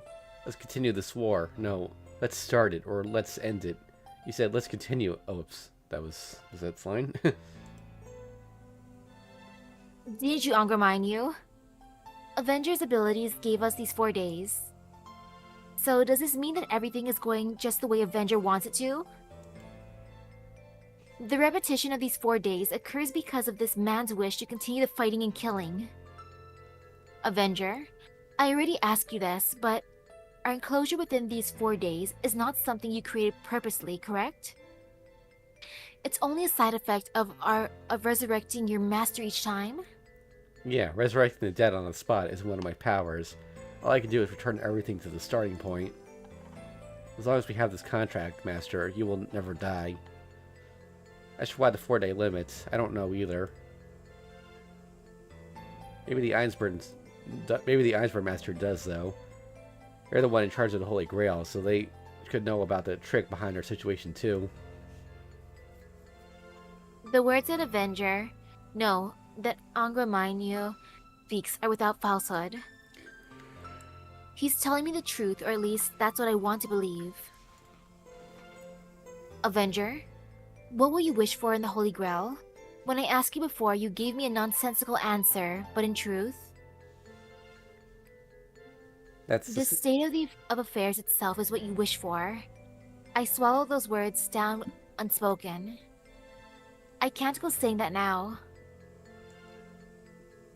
I have no proof that it's true, and besides, I have a hunch that the moment I speak those words, from that moment on, he and I will be enemies. My wish hasn't changed, but what about yours, Master? What do you wish for once we win the Holy Grail War? Or even before that? What kind of wish was it that brought you here to Fuyuki City? Huh? The smile has disappeared from the Shadow's face. From out of the shadows, Avenger's eyes bore into mine, his face deadly serious. No. What was I going to wish for exactly? My wish. I don't possess such a thing. If you force it out of me, I'd probably say that to win the war and obtain the Holy Grail is my goal. No, but... That's wrong. The moment I think that, dizziness assaults me. There's something I'm searching for, something I want even more than the Holy Grail. Hey, just what the heck are you looking for? I can't remember. My memory is still shaky at best. For real? Are you even sure there was something in the first place? Ugh. I fixate my glare in the shadow. The blood is finally returning to my numb legs, and I find I can move them freely again. I've had enough of our pointless chat for now, Avenger. Racking my brain trying to figure you out as a servant isn't worth my time, so I'll just pretend that my first impression was right for now. What a pity. Just when I thought we were getting all nice and cozy, right back to guilty until proven innocent in your book, eh? If it bothers you that much, then maybe you shouldn't be so... No. It's just that I need to be on my guard. Avenger, starting tonight, we're changing our strategy. To win this Holy Grail War, we must figure out what's causing your ability to be limited to a period of 4 days first. There's no possible way we can win this war in only 4 days. In that case, we just need to find out why everything ends once those 4 days have passed. I see. You're pretty sharp, Master. Just one question. How do you propose we do that? You're talking about investigating something that even I don't have a clue about. Why? You yourself already figured out how we'll do it. It will be a suicide mission, but it's definitely worth trying. And besides, cheating death is the one useful skill we have. I have to do whatever it takes. With the situation the way it is, I can't trust him. That's why I need to find someone else who knows Angra Mainyu and the other heroic spirits better than they know themselves. Hey, wait up. I was just joking before. Let's not do this and say we did. How about that? You gotta be crazy wanting to launch ourselves face first into the enemy stronghold like that. I'm telling you, we're setting ourselves up for a trip to a world of pain. Whether or not that's how he really feels, Angra Mainyu is opposing me with all his might. The way he's looking at me with those pleading eyes, I can't help but think he looks like a puppy. And I'll admit that it's somehow charming, but I'll be damned if I let his calculated attempts to gain my sympathy throw me off track. My decision is firm. Make the preparations, Avenger. Our destination is a forest on the outskirts of town. By the day after tomorrow, we should reach the Einsborn Castle. Shouldering rock, and with the disgruntled Angra Mainyu in tow, I put the mansion behind me. Force of habit guides my hand into my pocket, and I tightly grip the earring inside it. Please, let good luck be with me. That at the end of our struggle towards that winter castle, I may find the answer I seek.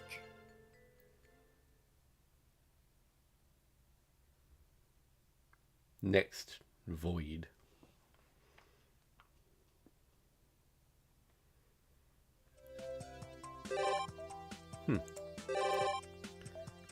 Temple, nope. Speaking of the Einsborn Castle, do we not get to do these other choices? We can. I think it's only available on certain days, though. It might just be the 4th day, because we've been resetting before the 4th day for the last couple loops. And we can skip ahead if you want, like to make sure we get there. You know, let's go to the Einsborn Castle. All right. I want to mess with the maids. I'm gonna go by time of day, just because I want to trigger that other mini game cutscene, but. I don't know where that is, but...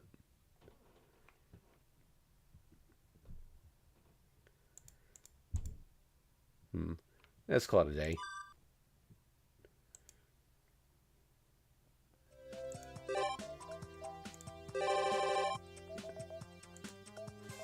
Alright.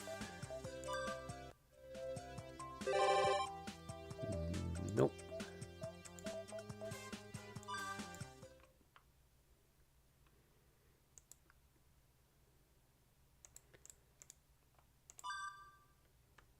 Come on, Ilya, you know you want to have another sleepover. Okay, temple. Nope, that's not it either.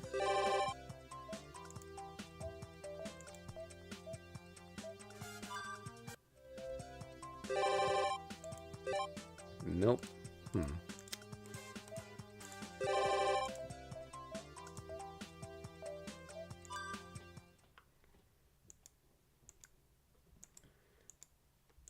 Do.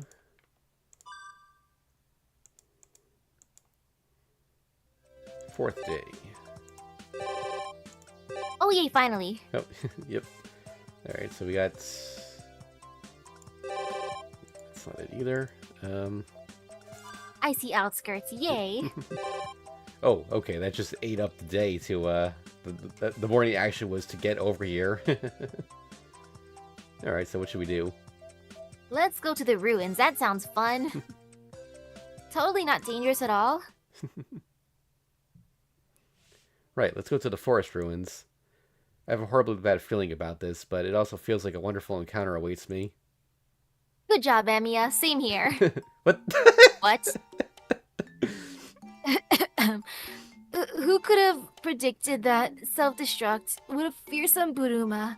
Truly a man's man, woman. I did not expect that, okay. The dream is destroyed, yet Taiga remains. There she is. The destroyer of everything she touches has remained here, in this crosspoint between worlds. Well then. Anyway, to change the subject, I welcome you, young man. You too? Did you come to meet someone stronger than me? Sounds bloody. I think I'll pass. Are you that sergeant from before? No, absolutely not. My name is Quiz Ogre, the legendary Quiz Ogre of the 9-Way Pass. This is becoming troubling in more ways than one. Is this because of the jewel sword explosion that Tosaka caused? Something worse than radioactivity has been leaking into the Iceberg Forest, it seems. You there. Don't make such an obviously displeased face. When in Rome, do as the Romans do. I wouldn't like it if you came here and didn't play with me. Of course, I'm not suggesting you do it for free. Those who answer every question correctly will receive a wonderful prize to bring ease to their daily lives. Like a washing machine that cooks delicious rice by just pouring it in, or a washing machine that makes your dishes sparkly clean if you just put them in, or a washing machine that can play the latest games or something like that. As if I'm gonna believe that. Oh god, this is gonna be like that that Kohaku quiz in Kagetsu Toya, isn't it? And even if I don't want one, and even if I even want one. Oh ho! What a wonderful spinal reflexes. It's really just as I had anticipated. Okay, since it's come to this, let our battle to the death begin. Will you survive, or will I eat myself into bankruptcy? Let us get ready to decide our fortunes. As if she's even listening. Right, then let us raise the curtain on the quiz dojo. There are 2 genres. Rest assured, you get the same prize no matter which you choose. Go ahead, choose whichever you like. Show me your best, unless you're moderate. Show me your best. I mean, show me your best. Yeah. Like, what's the worst that can happen? Since it's kind of pain, I'll leave the choice up to you. For real? What a good boy you are, showing such proper respect to your superiors. One-chan's so happy. However, don't leave such an important choice to a foe.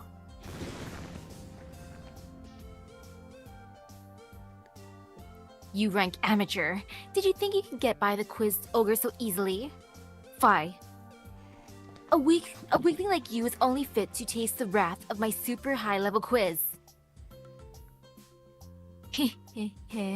Only those who achieve a perfect score shall be granted a lovely wallpaper featuring yours truly.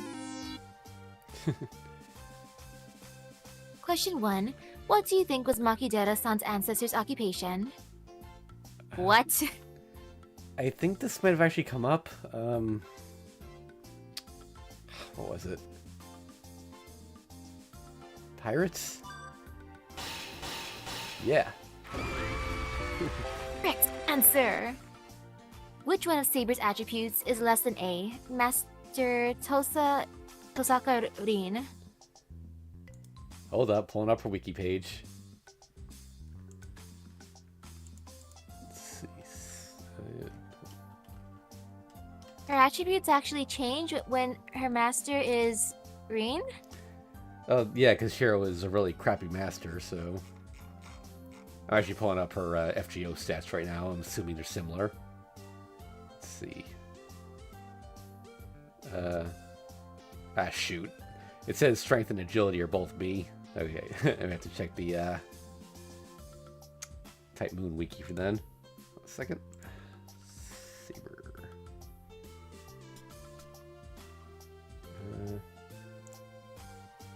No, not that.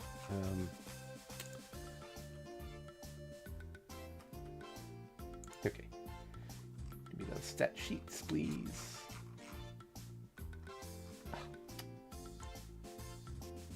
Oh. Okay, yeah. I pulled up the Shiro one first. Everything is B or lower with him. Let's see. And with parameter, so with Rin, the answer is agility.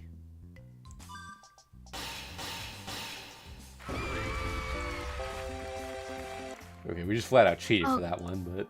When did Fate go on sale? Oh, I know this one. I was looking at this recently. January 30th, 2004. Next January is the 20th anniversary. What's the name of the river that runs through Fuyuki City? Shoot. Is it Mion?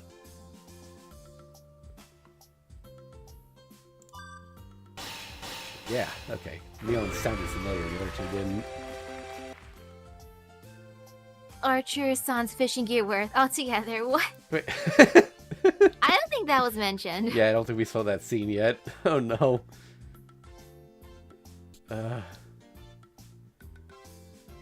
Shoot. This one's gonna be a while to guess unless we're gonna try and cheat, but...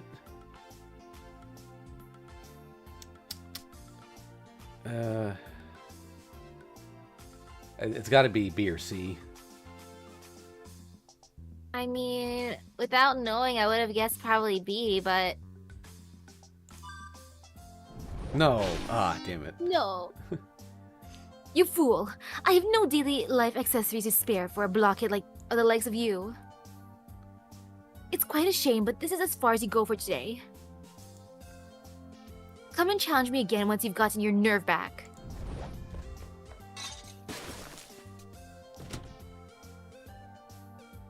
She's gone. The Quiz Ogre has vanished without a trace. It would seem that her powers are quite terrifying. Well, that or she's just hidden in the ruins over there, but I have absolutely no desire to go investigate that any further. When I look up, my eyes meet with the reddening sky. Regretting the time I wasted on this, I begin to trudge back to the castle. Man, it must have been that 203 one then. Should we stay again or go back? Yes, sleepover. Alright, so do we quietly go to sleep or the ruins? Let's go back to the ruins. Maybe the quiz ogre will be there. This is a bit sudden, but let's go to the forest ruins. I have definitely a bad feeling about this, but I also feel that wonderful encounter awaits me.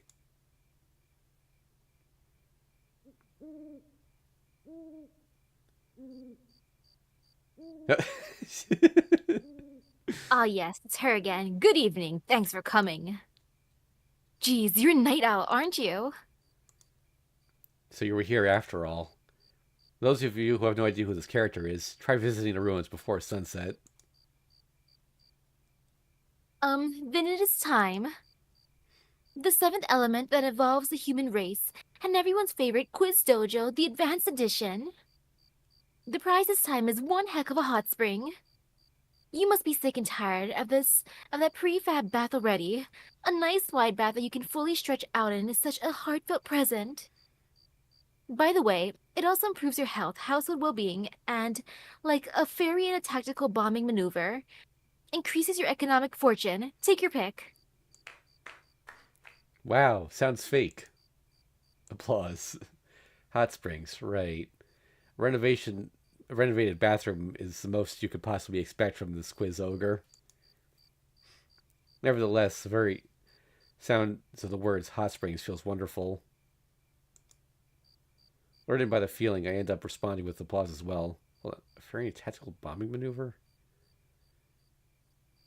I could be crazy, but that might be referencing Toho. I don't know. Then again, this might be earlier than the games where that would be relevant, but oh well. Indeed. I wish you the best of luck, faithful one. Should you be able to answer all questions in this quiz correctly, a happy and embarrassing event awaits your enjoyment. Oh my. The bath is the essence of Japan. The bath is naked and sexy. I've got my sensor What screen is ready. this quiz ogre offering? Yeah. And bad things happen if you go into the one with a girl already in it. Woohoo! But I will not permit this utopia to take place. Here it come. This is the final battle. Wah! Oh man, extra high stakes here, huh? Yeah. Come on, you Arrow Kappa. If you want to say goodbye to your bleary life, you shall have to deal with me first. Fate's main heroine is Fujimura Taiga. Of course, the Tiger's Drought ending is the true one. Sure it's the same Fate we're talking about? I mean, clearly it's the true one, right? Damn it! No! Fate has a hidden 4th route. Fujine's heart-throbbing 7th period honey class. It's not just the 7th period either. It's a hidden 8th period serum class too. There isn't even a 7th period anywhere nowadays. Alright, I guess let's try taking it seriously. Yep, okay. Fujimura Taiga's got the first place of the Fate popularity poll by a wide margin. Yes. I love this. Fujimura Taiga got first place on the Fate popularity poll by a wide margin too. Yep, and the commemorative illustration is still on display in Fuyuki's, Actually, didn't she fill the entire top 10? Don't you mean the 9th place? That's actually one of the art images we had, right? The popularity poll results. Yeah. Man, this is like the opposite of Ereshiki Gao's quiz. Oh yeah. The main heroine of this fan disc is Fujimura Taiga. Let it go, Fujimura.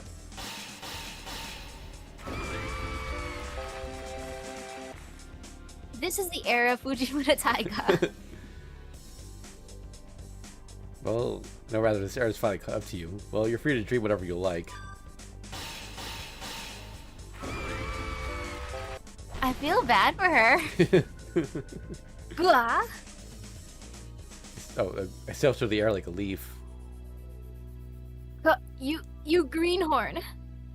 Ooh, did you really think your little lies could possibly fool one such as I?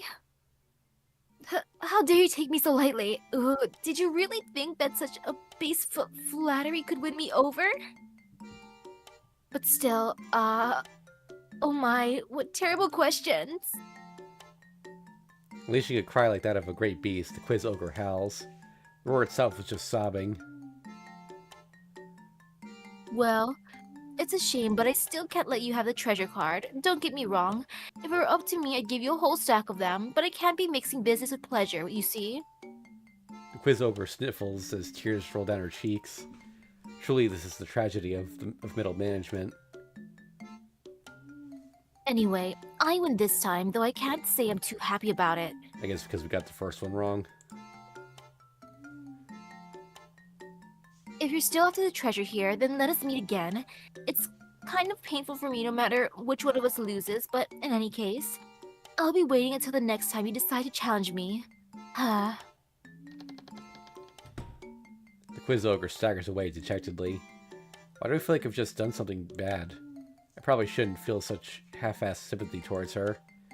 I won't hold back next time. When I come here again, I have no choice but to answer mercilessly until I take her down. We need those prizes.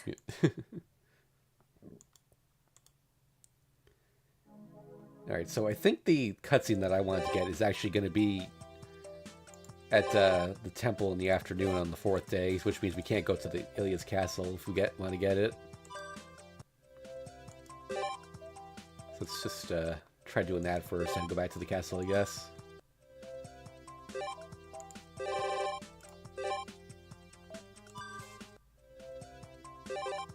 Yeah, there it is. Just curious, can we actually go to the castle now? No, it's locked. It's only in the morning.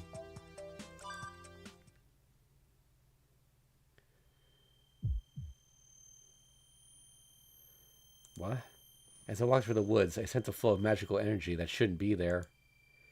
Like toxic fumes leaking from a poison jar that should have been tightly sealed. There's no mistaking it. The energy that's rising up from the bottom of the mountain, behind the trees. It's underground. The Great Cave has been activated. The Great Grail that should have been destroyed. Could it be a reawakening? Why on earth? No, what am I thinking? Not that somebody restarted the Holy Grail War. It's only natural that they would have an eye on that cave. And if that someone is capable of restoring what we thought was safely destroyed.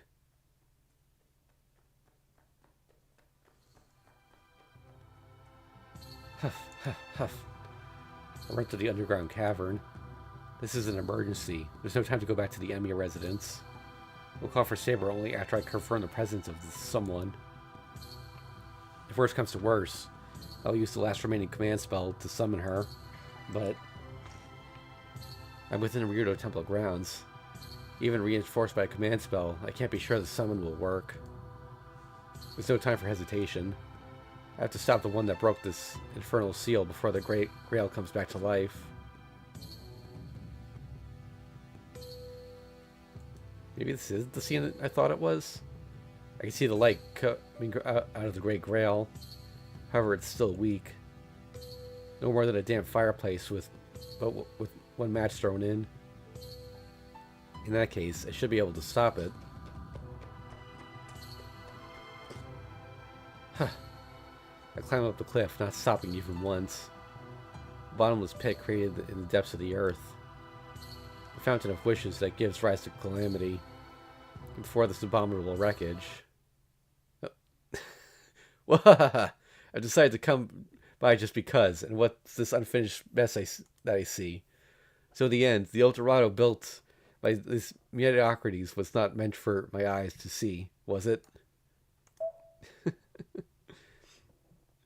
He'd become back to his normal self. Yeah, and he's got a new outfit too. Okay, this is the correct scene. Awesome, looking great. The guy just laughs all by himself. It's okay. I don't know what he's up to, but it's not the kind of hazard that could pose a problem if left alone. Oh, why if it isn't Saber's personal cook himself? Aren't you a thoughtful mongrel? Just when I could use a guide, the idiots appear right before me with a dumb face. And so I'm found out. Having run all the way here, I've got no strength left to run back. By the way, I'd like him to stop putting on the weird accent on the personal part. Well, leaving that aside, Gilgamesh, that look of yours. The golden servant in front of me is sporting an outfit the likes of which I've never seen before. Yeah, it ain't the kid form. A slight change in plans, reverting back to my own self just for now. So you peasants must be getting lonely in the absence of the leading role, considering it is a free gift from your king. Ha ha ha. Comes the fresh yet overbearing laughter of the King of Heroes. I see, so he got turned back, rather unfortunately so. Only now do I realize what I have lost. The blonde kid was a real good kid, a real good guy, especially compared to this teenage punk. I see, well, but even that aside, say, what's up with that outfit? He looks himself over as if looking for a stubborn piece of lint. What? Ain't a single atom wrong with it. Well, about that. Certainly there isn't anything wrong with the clothing. That's because the entire thing is wrong. As far as Western clothing goes, there's no small issue here. Alright, I'm just wondering, is this a new favorite? Aren't you sharp-sighted one, mongrel? Or is it the royal aura that speaks even when the king himself is silent? Speaking of aura, the guy's all sparkling. Indeed, this form is hereby my official outfit. An extremely rare article, reserved for the select few. In the original story, being truly embarrassed thus forbidden, it had been shelved. It is not something that one absolutely has to be ashamed of. Well, being a unique item, it does have the downside of only allowing one pose. Ha! The King of Heroes laughs anxiously yet boldly. It goes without saying that his definition of unique is rather skewed. So, in all seriousness, what are you doing here? Recording some observations, that's what. I'm a man that holds the entire world in his hands. Should there be a piece of land I have overlooked, the world will go astray. Therefore, I have come here. A hole in the earth like this one does not interest me. But this is all part of a king's duty. Having said that, the King of Heroes seems to be in great delight. High places, gigantic structures, and things like that must be fundamentally appealing to him. I see, you had nothing to do with this place after all. despite being a boss character and all. The stars were not right. It was not a fault of mine. What kind of king is it that acts without pride? Being frugal and modest is what's left for commoners to enjoy. Saber does not comprehend this fact. Should the likes of us have to descend to the ranks of generals, at least prepare a golden bathtub to soak in. By the way, mongrel, your peasant self possesses something rather uncommon. Huh? Something uncommon? I came here empty-handed, as you can see. It's what you forgot. The fact that it is yours does not change, mongrel. Although not particularly valuable, very well. I accept your offering. After all, it's not something that can be found in my treasury. I just got the feeling that something important has been snatched away. Wait a moment, what the hell are you? I transferred ownership to myself. It appears to be some kind of game. Be patient, I shall explain it more in a moment. It's been a while since I saw something I could not determine the source of with my authority. I shall enjoy this too. Closing his eyes, Gilgamesh looks to be deep in thought. And then, after a few minutes, I see. He laughs with satisfaction, reaches back behind his back, and pulls out a card out of nowhere. Like so, but the trifle that no longer has much significance. Here, though, you may have a reward. A Hanafuda card, is it? Wait, are you giving it to me? Told you, it's a reward. I'm content with possessing just the original. Because the one derived from it, evolving into the finished version of today, is what ought to spread around the world. A remark worthy of conceited monarch. Having expanded his collection, the King of Heroes from the ancient Earth. Well then, how about we start with sightseeing? What happened down there? No. Nothing that should concern you anymore. I almost let a rash remark slip out. Hey, that way's dangerous. Don't go in there. Haha, what are you saying? It's nothing but a simple crate. For some reason, there's mud stuck onto it. Well, it's all fine. No, don't stop me. I'm sure there's something interesting inside. Unconcerned with danger, the proud king presses on. But little does he know, for that is the former stronghold of the thing that had carelessly let himself get swallowed up by in the past. Wait, what is this mud clinging to my feet? How repulsive. At any rate, I have a bad premonition. Hey, mongrel, the chain. Hold the chain. There's no premonition. That's more of a reenactment. Despite starting over as a child, the same thing happens. Together with his great power as King of Heroes, it seems he's also given the fate of being raised with the carelessness skill maxed out. Oh! Impossible to be unable to break free even with the chain of heaven? Fine. Neither the precipitous cliff nor a plane crash. What is this nuisance? My own self aside, don't you make light of my assets. Come now, partner, let us fight. Hold on and help me out. Although the chain of heaven is swinging around inside the Great Grail, one way or another, the King of Heroes' feet remain bound. By the way, the partner he's referring to isn't me, it's the chain. Yeah, well, I'll be off then. See you again if you do live through it. Just what is it you're thinking of, you peasant? What about your duty as a citizen? How about I call for some help? In my case, that would be Saber. Is that alright? No need. There's definitely no need for any help. This is just like, say, a jungle gym. It's but child's play for my royal self, so there's no need to call for anybody's help. Come now, don't you report it to Saber either. Huh. That's the King of Heroes, boldly yet again. All the while, black mud below him, and the chain of heaven entangled around his limbs. Looking smooth there. Other than displaying the ultimate in false courage, he's sure looking cool. I see, so that's how it is. Thanks for the Hanafuda. No problem, I will tell you one thing that is absolutely true. Somewhere in this world, there's one who holds the other card. The moment of the two of you meet, the treasure will reveal its true worth. Take care, mongrel. He's waiting for you at the end of the earth. The instant you took the card into your present hands. The confrontation became an unavoidable destiny. This final cool warning given to my back. I leave the Great Cave. Alright then.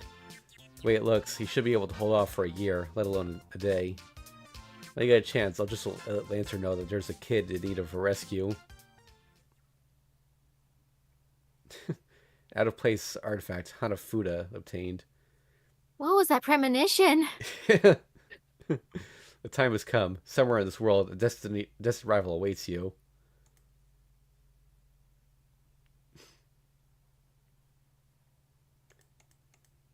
Alright.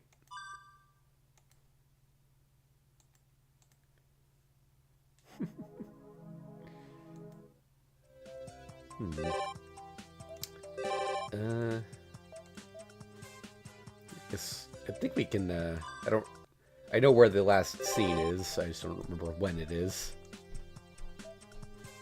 I want to see the fated battle. Yeah, let's do that.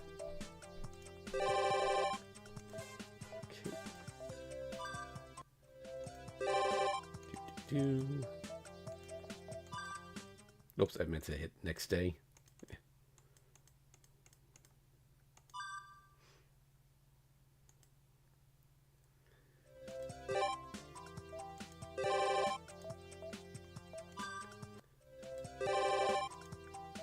Nope.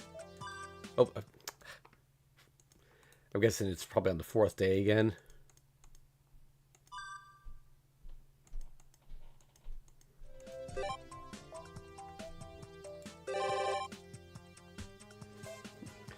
Excuse me a second, I just gotta do something. Sorry, this might take a minute. Why don't you just let everyone know what your thoughts on the game up to now? I just gotta do something.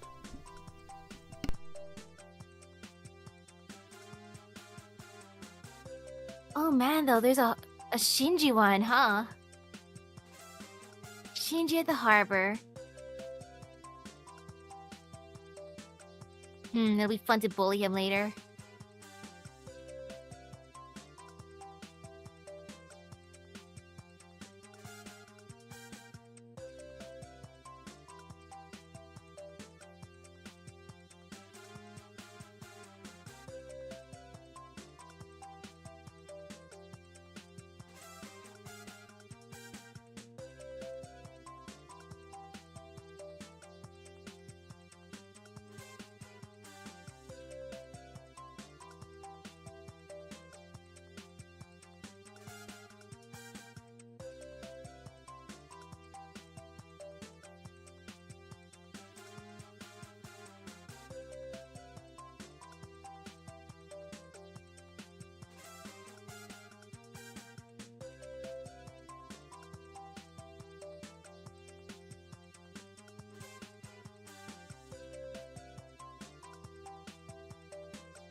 Okay, sorry about that.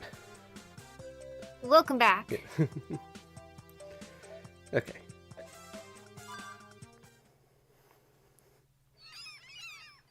Oh? Nobody's at the corner of the pier. I'm pretty sure this was Shinji's spot. Huh, the weather. What's up with that? The weather was so nice just now, yet the sky is suddenly getting covered in dark clouds. Looks like there might be a typhoon coming. I've got to get back before the rain starts.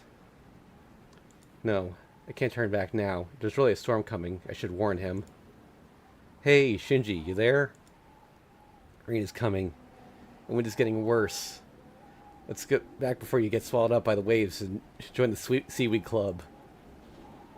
And so the wind has gone beyond just strong. No matter how you look at it. This is nothing natural. The moment that I'm at the harbor, a big storm comes, pretty much a cataclysm. What? The card's glowing? The time has come. Let us begin the battle of the king who challenged the stars. You're Gobachian, the strongest of heroes. It's going too fast now. I can't read all this. Or Goblin Payong that they're... To fight, go to 14. To go back, proceed to 14. What? Something is speaking directly into my mind. Language is too ancient. I can't make any of it out, but... What is this? Oops. Oh, I think I... The card is from an officially recognized Mages Association card game. And somehow today is the final battle, the winner of which can do whatever he pleases with the whole world. Well, I caught the gist of it anyway. What the heck is that laugh? Precisely, chosen red player. And I waited. Oh, how I waited from a fated duelist. What the hell? Who the hell are you? I can't even open my eyes in the storm. Having suddenly appeared out of the far corner of the harbor, a mysterious character without a hysterical laughter, not unlike one of a crazed drug addict. Who am I, you ask? Who am I? Who am I? Can't you tell? No, can't you recognize the gorgeous me? It's great. It's so great it's disgusting. Look, Emiya. The great evil god of darkness. The embodiment of your worst nightmares. I'm overflowing with so much that kind of stuff I don't know what to do with it. A flash of lightning among the fierce winds and a raging blue waves. Now the high-pitched cry of seagulls. You could say the spectacle is the end of the world, in more ways than one, and by no means a minor development. Totally out of the blue, this is the Armageddon that will shake the stars themselves? It can't be. Are you Mato Shinji? No way, you should have been dead. But I'm not. No characterization-wise, it's pretty much dead. And that's why I've been resurrected from hell, Emiya the hero. I've been resurrected by the anger of the oppressed souls. I bet you can't wait to see the new powers boiling within me. Sort of magical energy reminds me of Saber. Just what kind of power-up did he...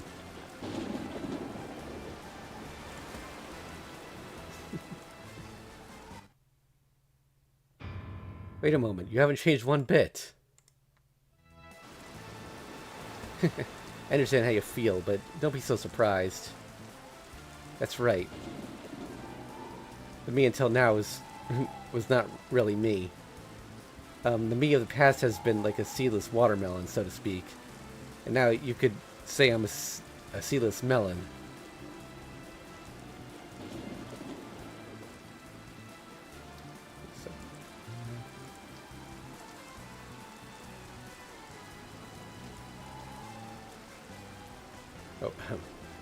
Now, you could say it was a caterpillar wanting to grow wings and fly, and now I'm cast off pupa.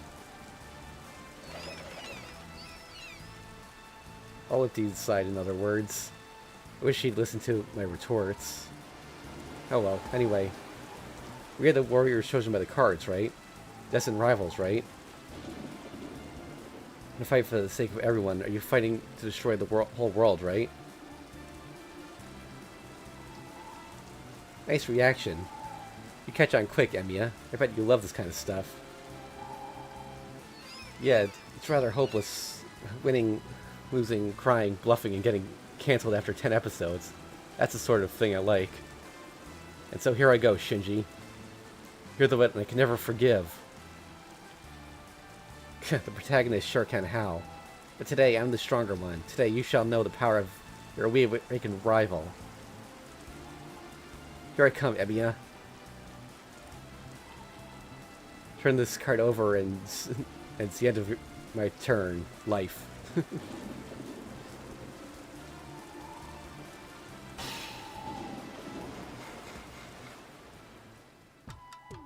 Oh, what the heck? He was resurrected just to be bullied, basically. This is going automatically. I don't know how to play Hanafuda, do you? It's generally kind of like matching the specific card type and then bring him over. I forget like the card point amounts, but matching the fancy ones is always good. Koi koi.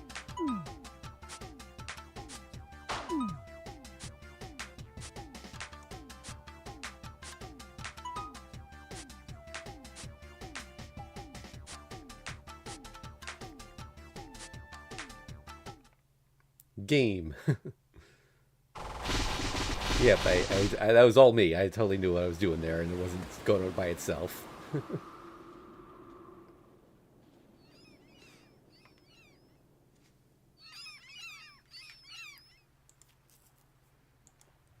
The storm is over.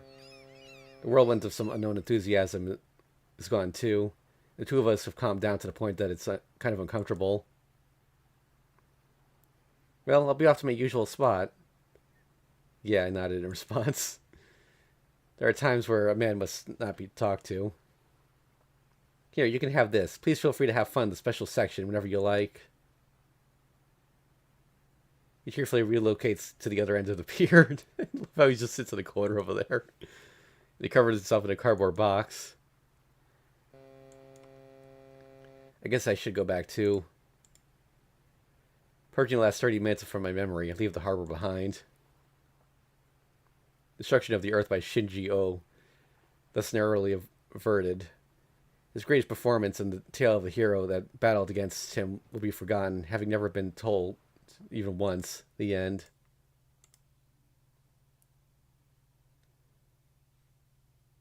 Very well, Shinji Oh. Select the special under special from the main menu. Enjoy.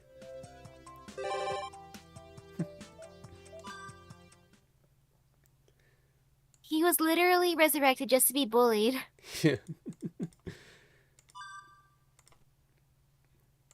So, with that, if we go to the special section, we can now play that Hanafuda game.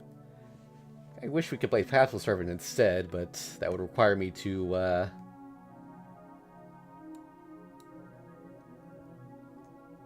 play the Vita version up to this point.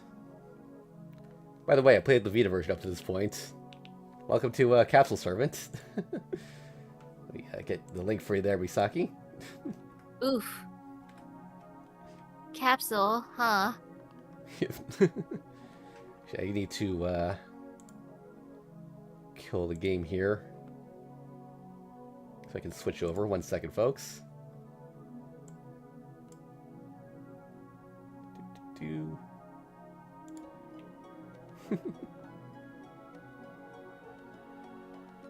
Loading. Alright, let me just make sure that's actually showing up on stream here. Oh, nice. Oh, that's adorable. Yep. Now, this is in Japanese, but also in my search for a way to play the game, I found a completely translated script for it. So I can look at that here, too. Yep.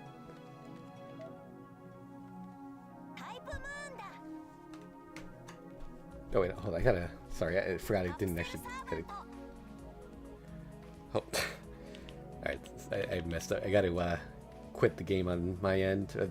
The PC version, rather. I still got the music playing. Okay, there we go. I gotta switch back. Okay.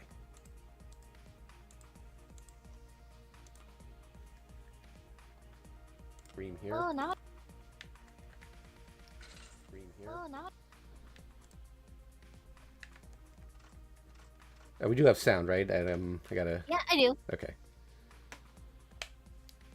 Okay, Don... Oh, sorry, it's... I was not as prepared for this as I thought I was. I gotta, let's get my bearings here.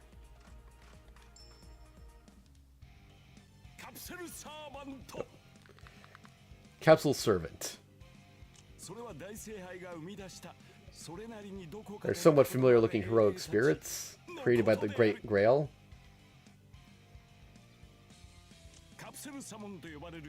It's some kind of battle game enjoyed by children of the future, derived from a small-scale summoning of pseudo-heroic spirits, called capsule summoning.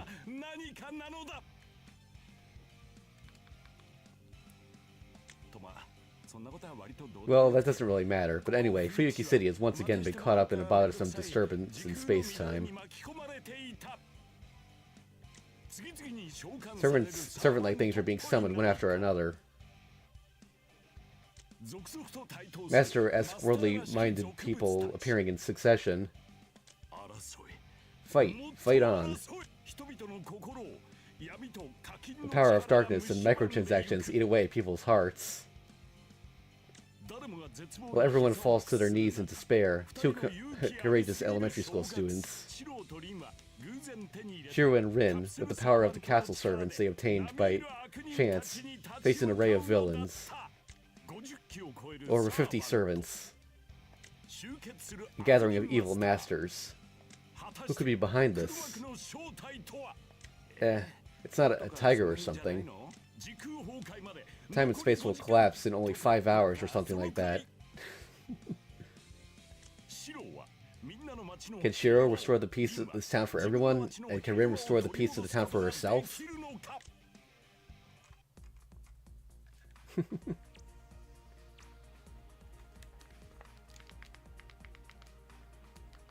Okay, so should we do the Shiro route first, I guess? Okay.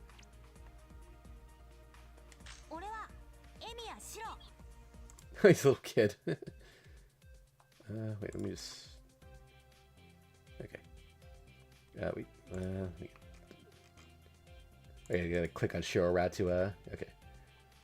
Wow. Yeah. So Shinji's a tutorial? Yeah. Wait, is this... Caps? I don't think this is the...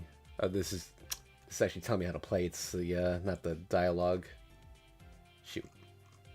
Alright, I guess let's go through this. I'll figure it out. Oh, okay.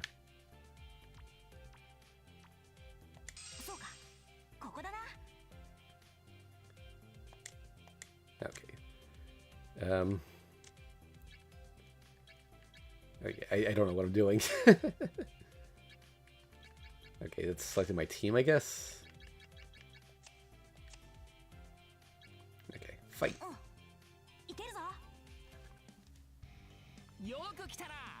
Welcome to Stage 1, also known as the tutorial. I see. It's nice to see. That's nice of you. I'm Mato Shinji, who originally was planned to be the boss character, General Shinji, but for various reasons was demoted to the tutorial punching bag. I see. What a pity.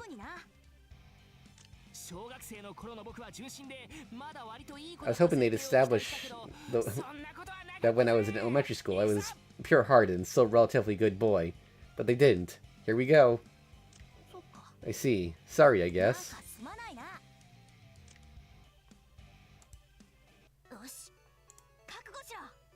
I should probably turn this down a little bit. Sorry, I'm just trying to get the volume level right here for the viewers. Is that supposed to be like a statue of him? Yeah.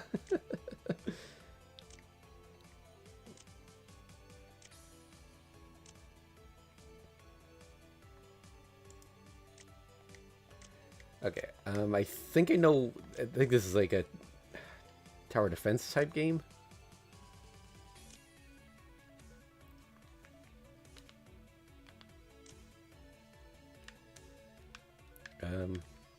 Oh.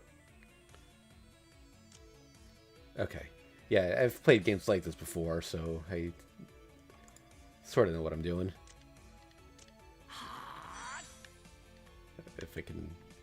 Wait, how do I... Oh.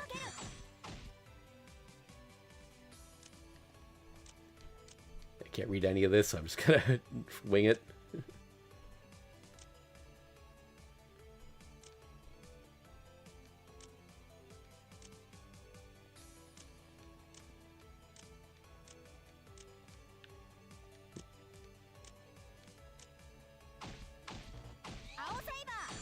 Oh, let's see, I can aim where they go. Interesting.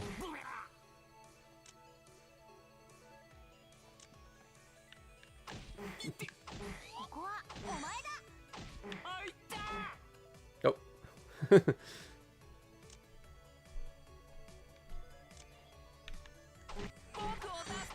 Okay, but okay. Oh, okay, there was the D-pad.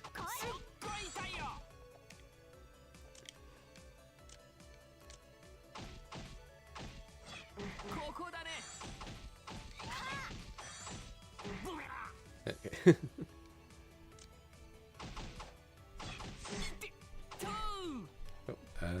Don't know what that is. It's mana. Okay.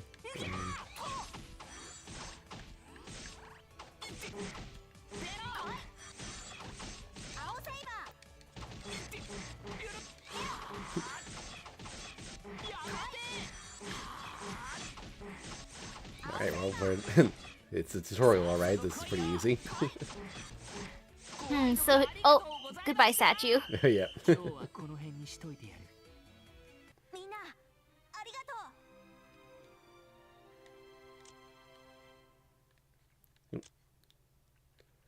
Okay. Yeah, it's stats and stuff. Okay. Unfortunately, I don't have translations for the menus at all, so...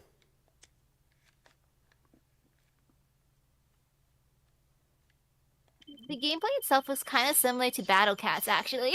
Is it?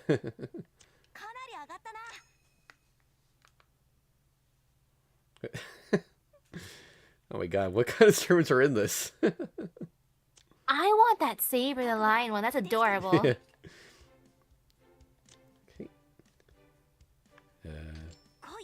Okay. Oh, I guess we get it. No. Oh no, is this like an FGO where you get multiple copies to level them up?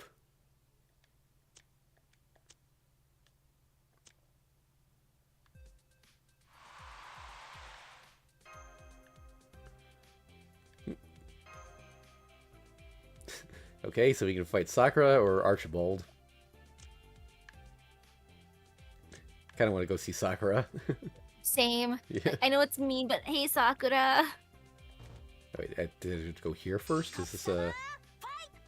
Okay. Oh, look at her team, though. Oh, yeah. It's a little scary. Alright, you got the script there? Ah, yes. I finally found you. I'll get revenge for Nissan. Okay, who is he? You see, he's got a lot of pride but gives off this really strong feeling of unimportance. His hair is gross like wakame. Ah, you mean Shinji from the tutorial. What a wonderful person. Okay, I got it. If I lose, I'll become your bride, okay? I see, Shinji must have it tough. Like, no need to avenge the bro at this point. Just get married to the person. Okay.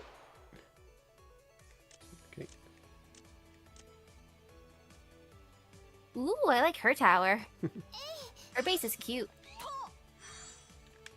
Yeah. Alright, oh.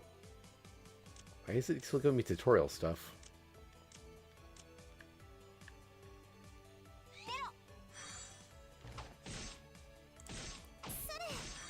Oh, this game's louder than I Uh-oh, it's a thought. scary saber. Oh, yeah.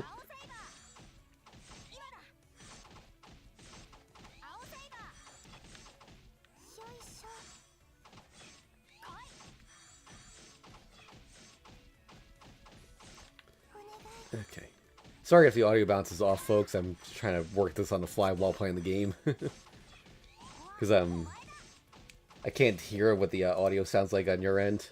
I just see what the sound readings say.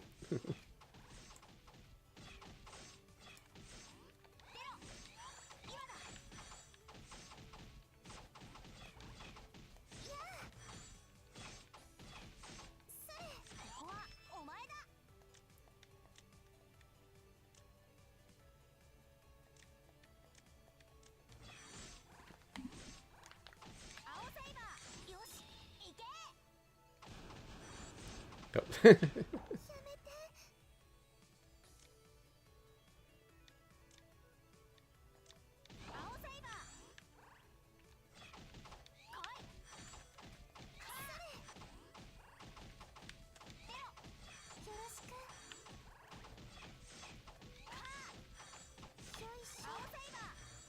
Am I making any progress here? Like,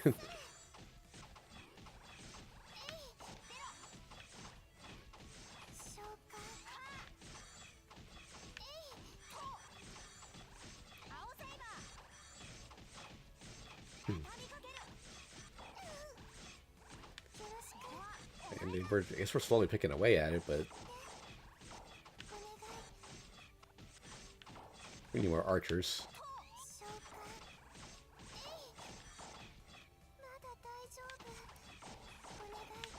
There we go. Now we're moving.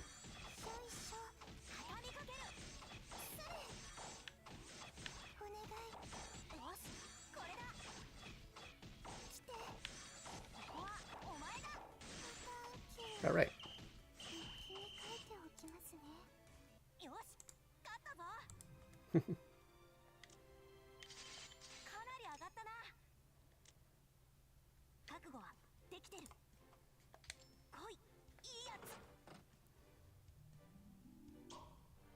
Yay.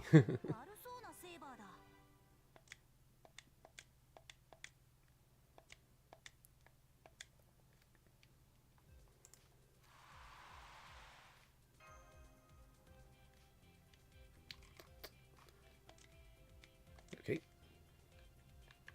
Oh, okay, that's... Wait, she's different from... It's odd.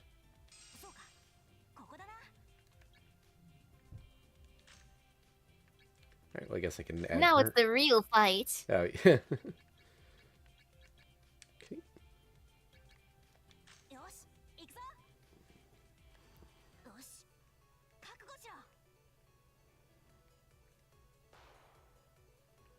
Okay. So I think I understand better how this works.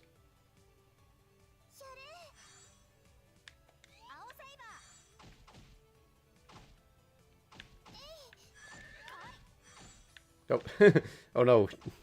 She can fly.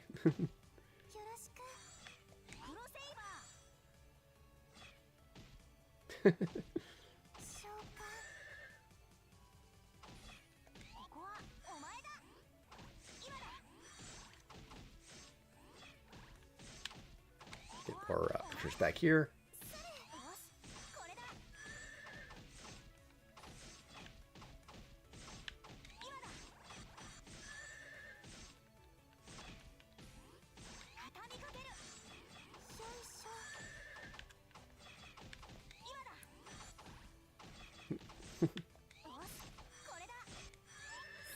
Uh-oh.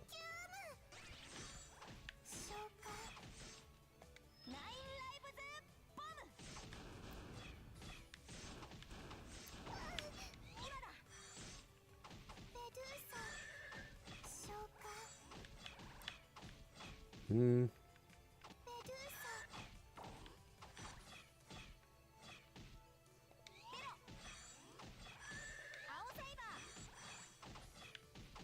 All right.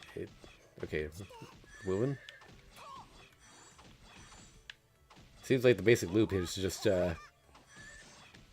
get a strong front line here so to protect the archers while I pick away at the enemy at the base. Oh, I think they're too far away, actually. I didn't realize they had limited range.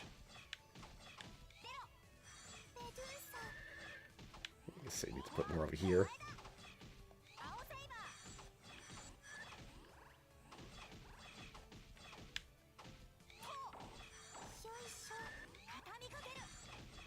Oh, they're still too far away, aren't? Oh no. Okay, there we go.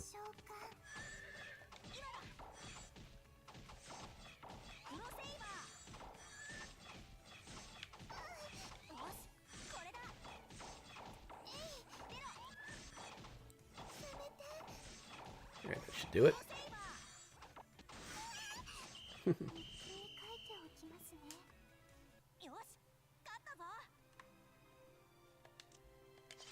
Nice.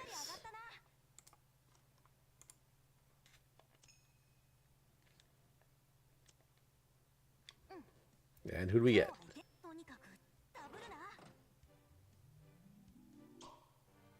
Yay. I like how she's in her casual clothes instead of her, battle gear.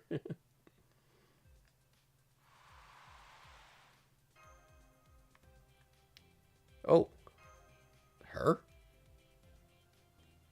You probably have no idea who she is, do you? Nope. Okay. That is Arthur's master from Fate Prototype.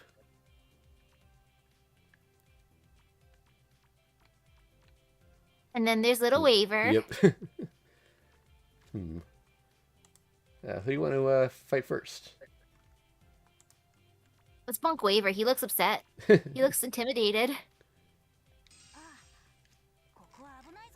Alright, scrolling down to Waver. Oh, okay. I don't know what this is saying, but... Oh, this might be about presets, I guess?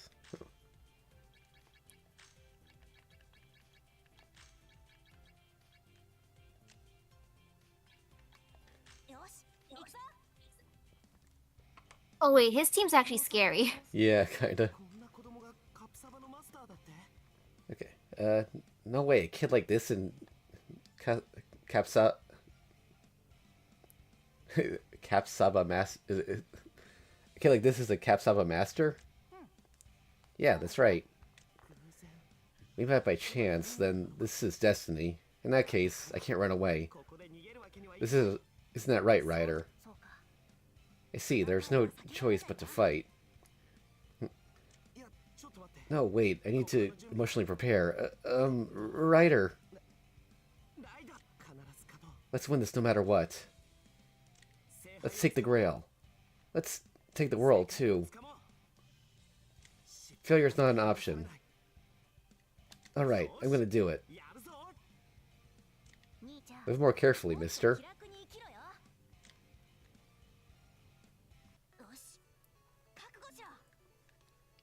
Is that a... Oh my god, that's a Tower of Power. That's a Sega Genesis with all its peripherals.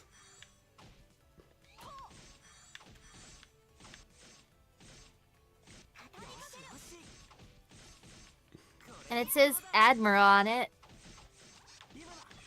Yep.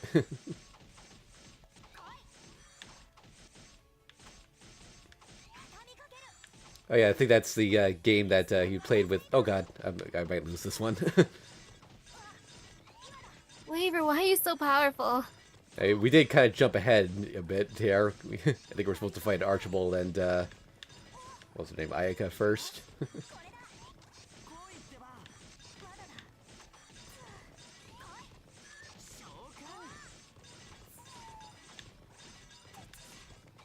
Alright, I'm gonna start pushing ahead and hopefully the master power kicks in. Okay, if not, if we have to follow the list, I guess Kenneth is next. Yeah. Yeah, then we're screwed.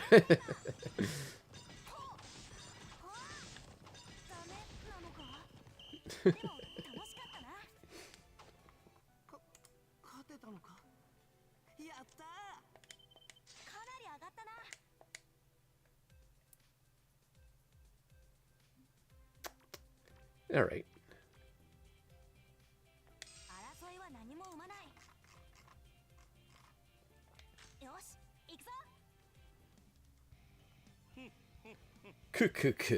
Move aside, commoner boy. I'll be taking all the rare Capsaba. I see. You must be really childish to cut in line.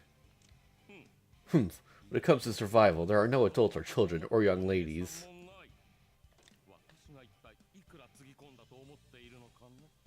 Did I... Wait, what? Oh, just how much do you think I have invested in this? Kapsaba is already my life. Yep, your life will be over when you run out of money. That's quite wise. Then I must recognize you as a formidable opponent. Behold, this Kapsaba Meister's artfully constructed deck. I see, so you're the type who doesn't learn until he gets hurt.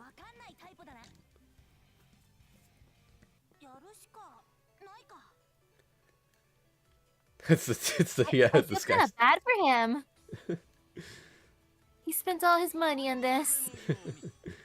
Pretty sure that's a skyscraper. Oh, hello, Siegfried.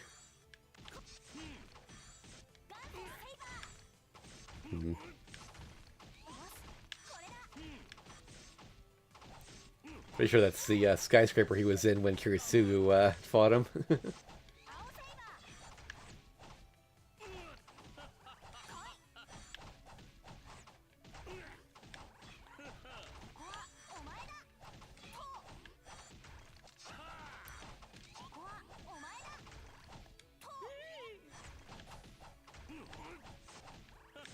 Alright. This one's kind of a mess.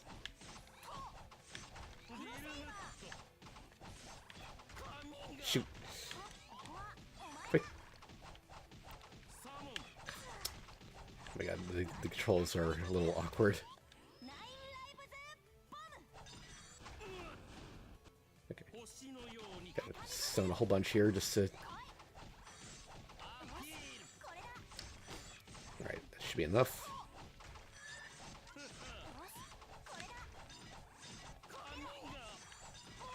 Okay. Uh-oh. They're getting through.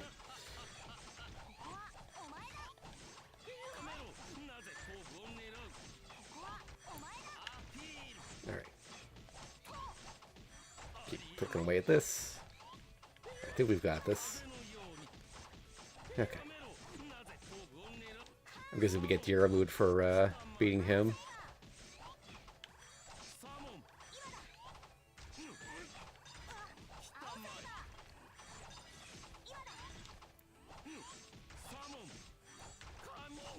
Alright, that should just about do it.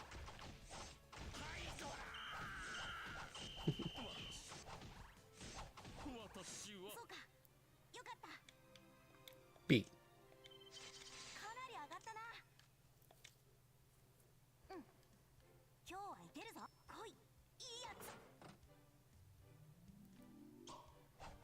Yeah.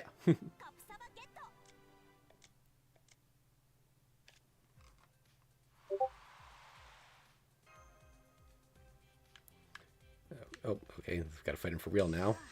Shoot. Let's add Diarmu to the team.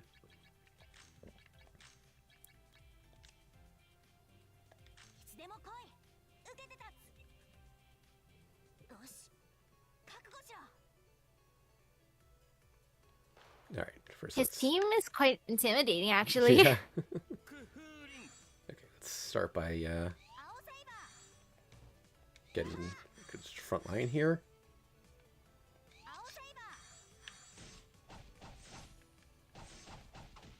Uh-oh. Oh god, he cuts right through. Alright, let's oh god, he's really far away, jeez.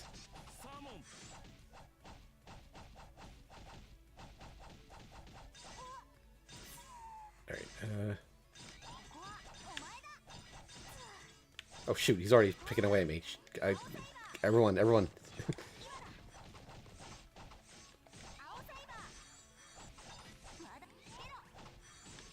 Alright, that should hold for a minute. Or not.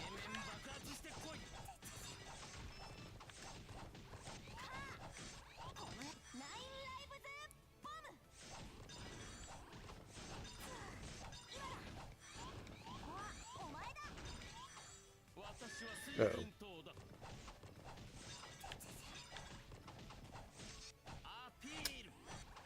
Oh my god. The game's getting real tough all of a sudden.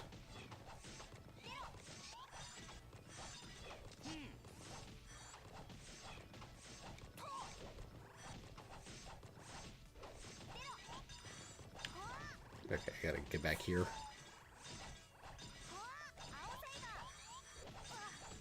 I gotta stop calling Archer out. He's not good for back here.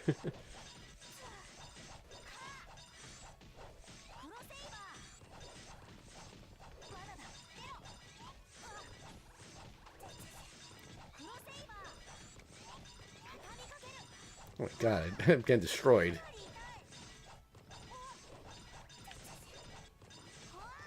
Oh wait, I just noticed the player level. I'm 9 and he's 18. No wonder I'm getting wrecked.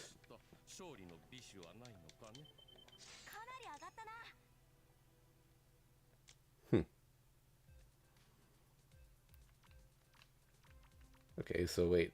I guess we'll go over here then. Okay, yeah, she's level 8. That works better.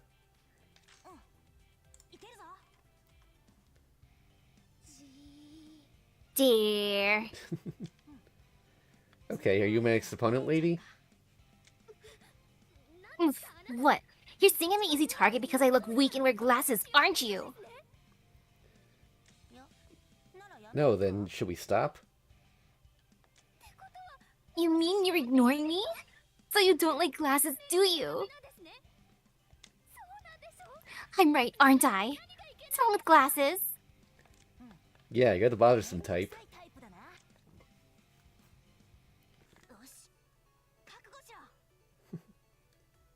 She has a cage of birds? Yep. I don't actually know much about Fate Prototype. I just know, I only ever, there was like this 12 minutes special, but it was more like a kind of a concept trailer for the series, and because I don't know if Prototype had actually been published yet in any meaningful way. Because Prototype is literally it was originally just a rough draft for what would become Fate Stay Night. You know, originally King Arthur was going to be a guy, and the Master was going to be a girl.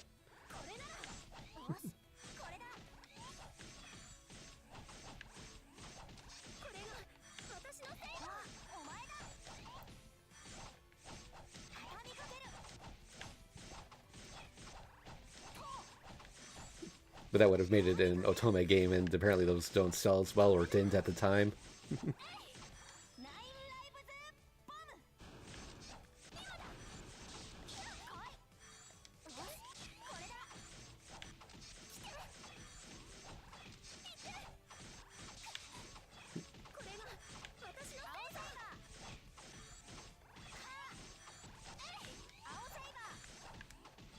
Okay.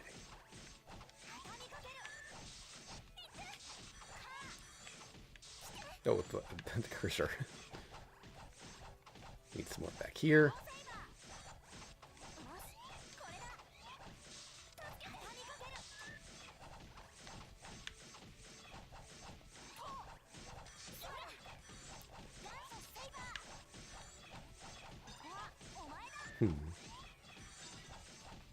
Okay, I think we're starting to get some damage done now. We take out this archer that's causing me trouble.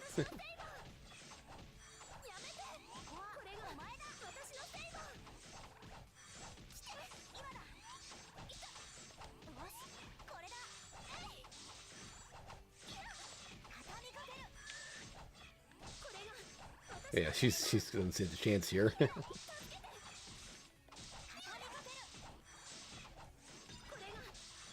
There we go.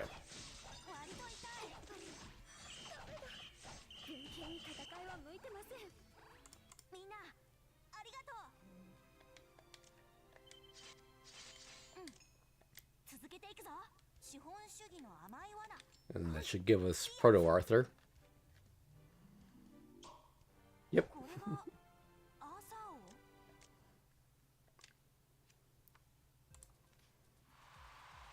Nice. Now the real fight. Same level. Yep. Wait. Okay, so I see Saber Lion, Saber King Arthur, but who's the guy with the mask? I do not recognize him at all. Hmm.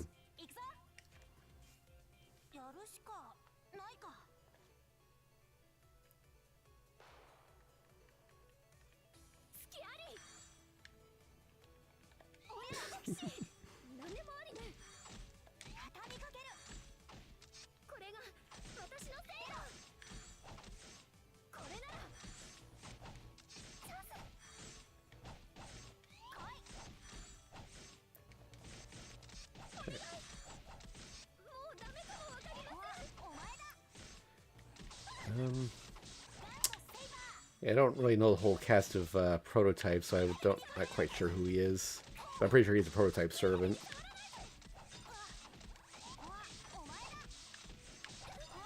Okay. You know what? They're defending just fine. Let's just keep picking away over here.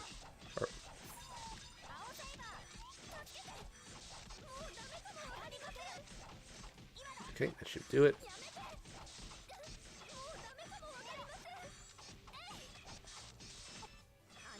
Oh.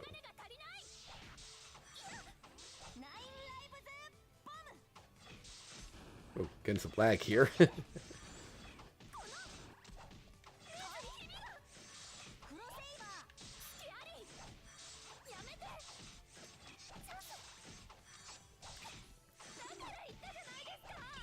Nice. I guess we'll get that guy as a reward for this, and we'll figure out who he is.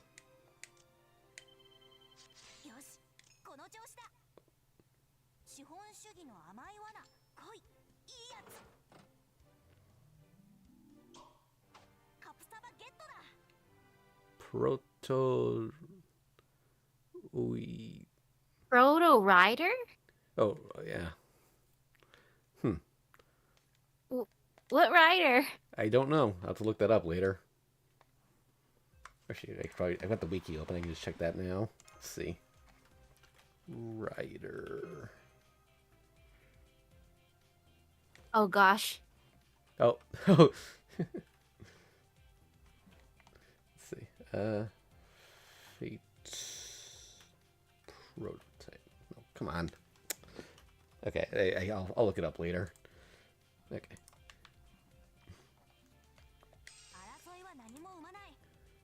Okay, I think we can take her. Alright, give her your best Ojo-sama voice.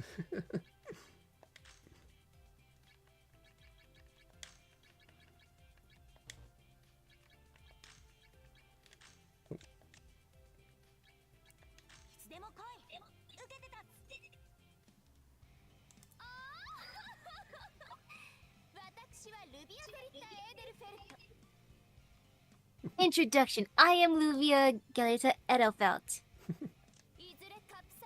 I'm a girl genius who will one day become queen of not only the Kapsaba world, but also the wrestling ring. I see. You should start small. What accurate advice for a first meeting? State your name. You seem to show promise, so I may consider hiring you as an apprentice butler. I see. I already know what I want to be, so no thanks. My, you have such a good sense of purpose as well. Excellent. I'll present you the special opportunity to become my manager. Only if you win against me, that is.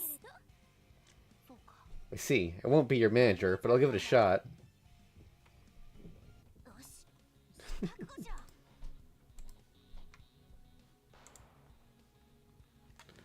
Okay. Wrestling trophy.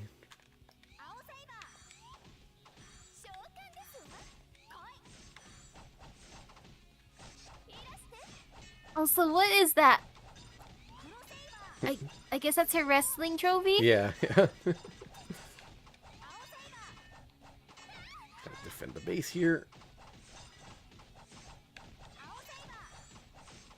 Okay.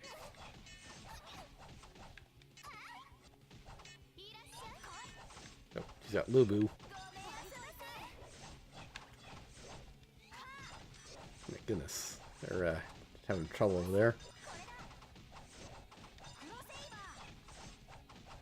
Oh, I got this guy. I don't know what he does, but oh, jeez, they.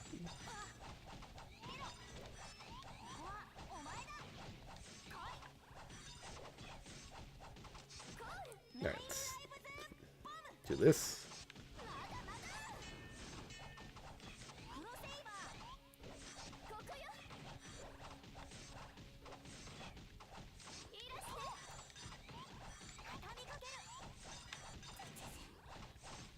All right, more back here.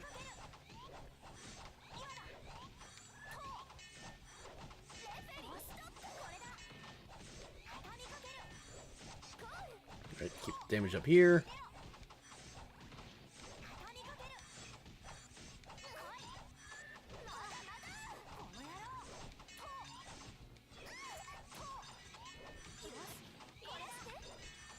Oh god, they're doing a lot of damage back here. Shoot.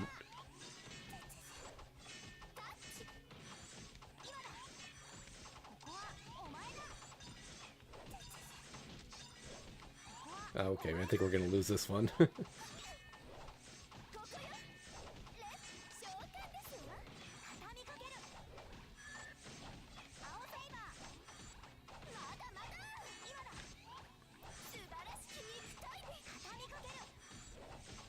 on. Keep the damage up.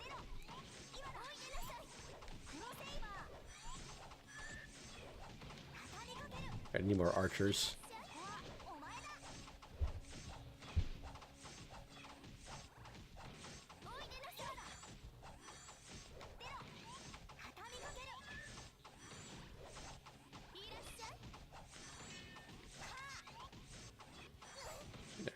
I think we can still turn this around.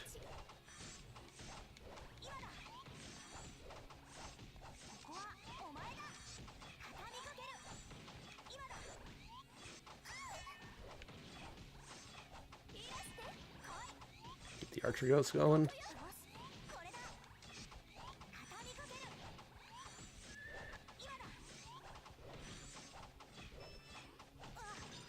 Alright. Let's even the odds here.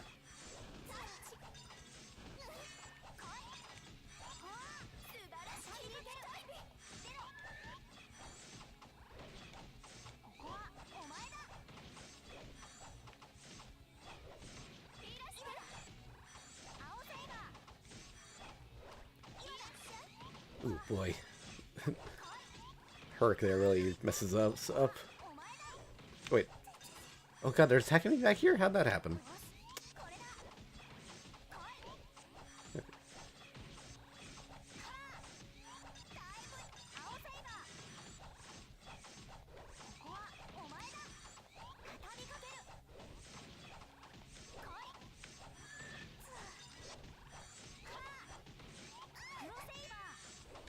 Oh god, this one's not going well.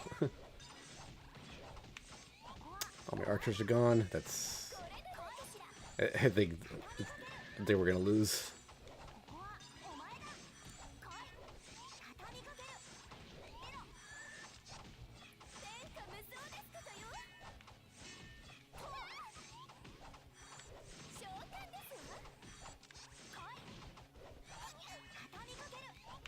Shoot. Okay, get more back here.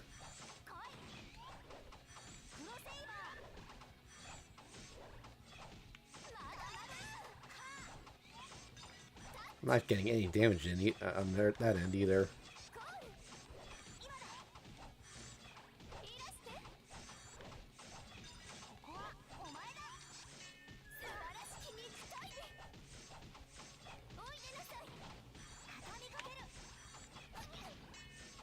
Okay, there we go.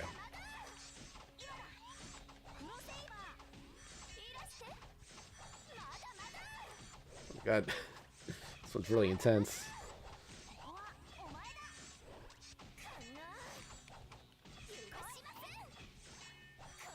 Based on her skills, I bet she could become the Kapsuba master and also the wrestling master. Whew, that was close.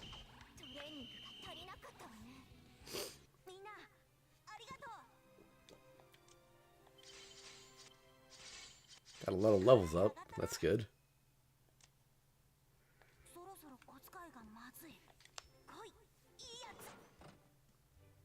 I want Berserker. We got Lubu. I mean, yeah, Berserker. Yep. Maybe I should have been more specific. Wait, do we have to fight her 3 times? Oh my goodness. Can we take on Kenneth yet? Not Level quite. 18. Yeah, and it's a little weak. I just noticed the time. It's a little late. Yeah, we want to pick this up next time, Misaki? Yes, this one's cute. Yeah. And it's fun seeing who to fight. Yeah. All right. Yeah. So thanks for watching, everyone. Guess we're gonna be sidetracked with Castle Servant for a while on the next stream. We'll be back on Saturday next week, and then again on Sunday. I don't know what's going on with Fate Grand Order. There's a high probability that we're doing Nero Fest, which would be a rerun. So, well, may or may not record some of that because it is Challenge Quest, and I kind of wanted to revisit. But aside from that, I've got Toho New World going up every day. I will stream Tears of the Kingdom on Tuesday. I've been slacking on that. I really need to finish that game soon because there are other games coming up that I want to play. And yeah, all right. I'll see you then.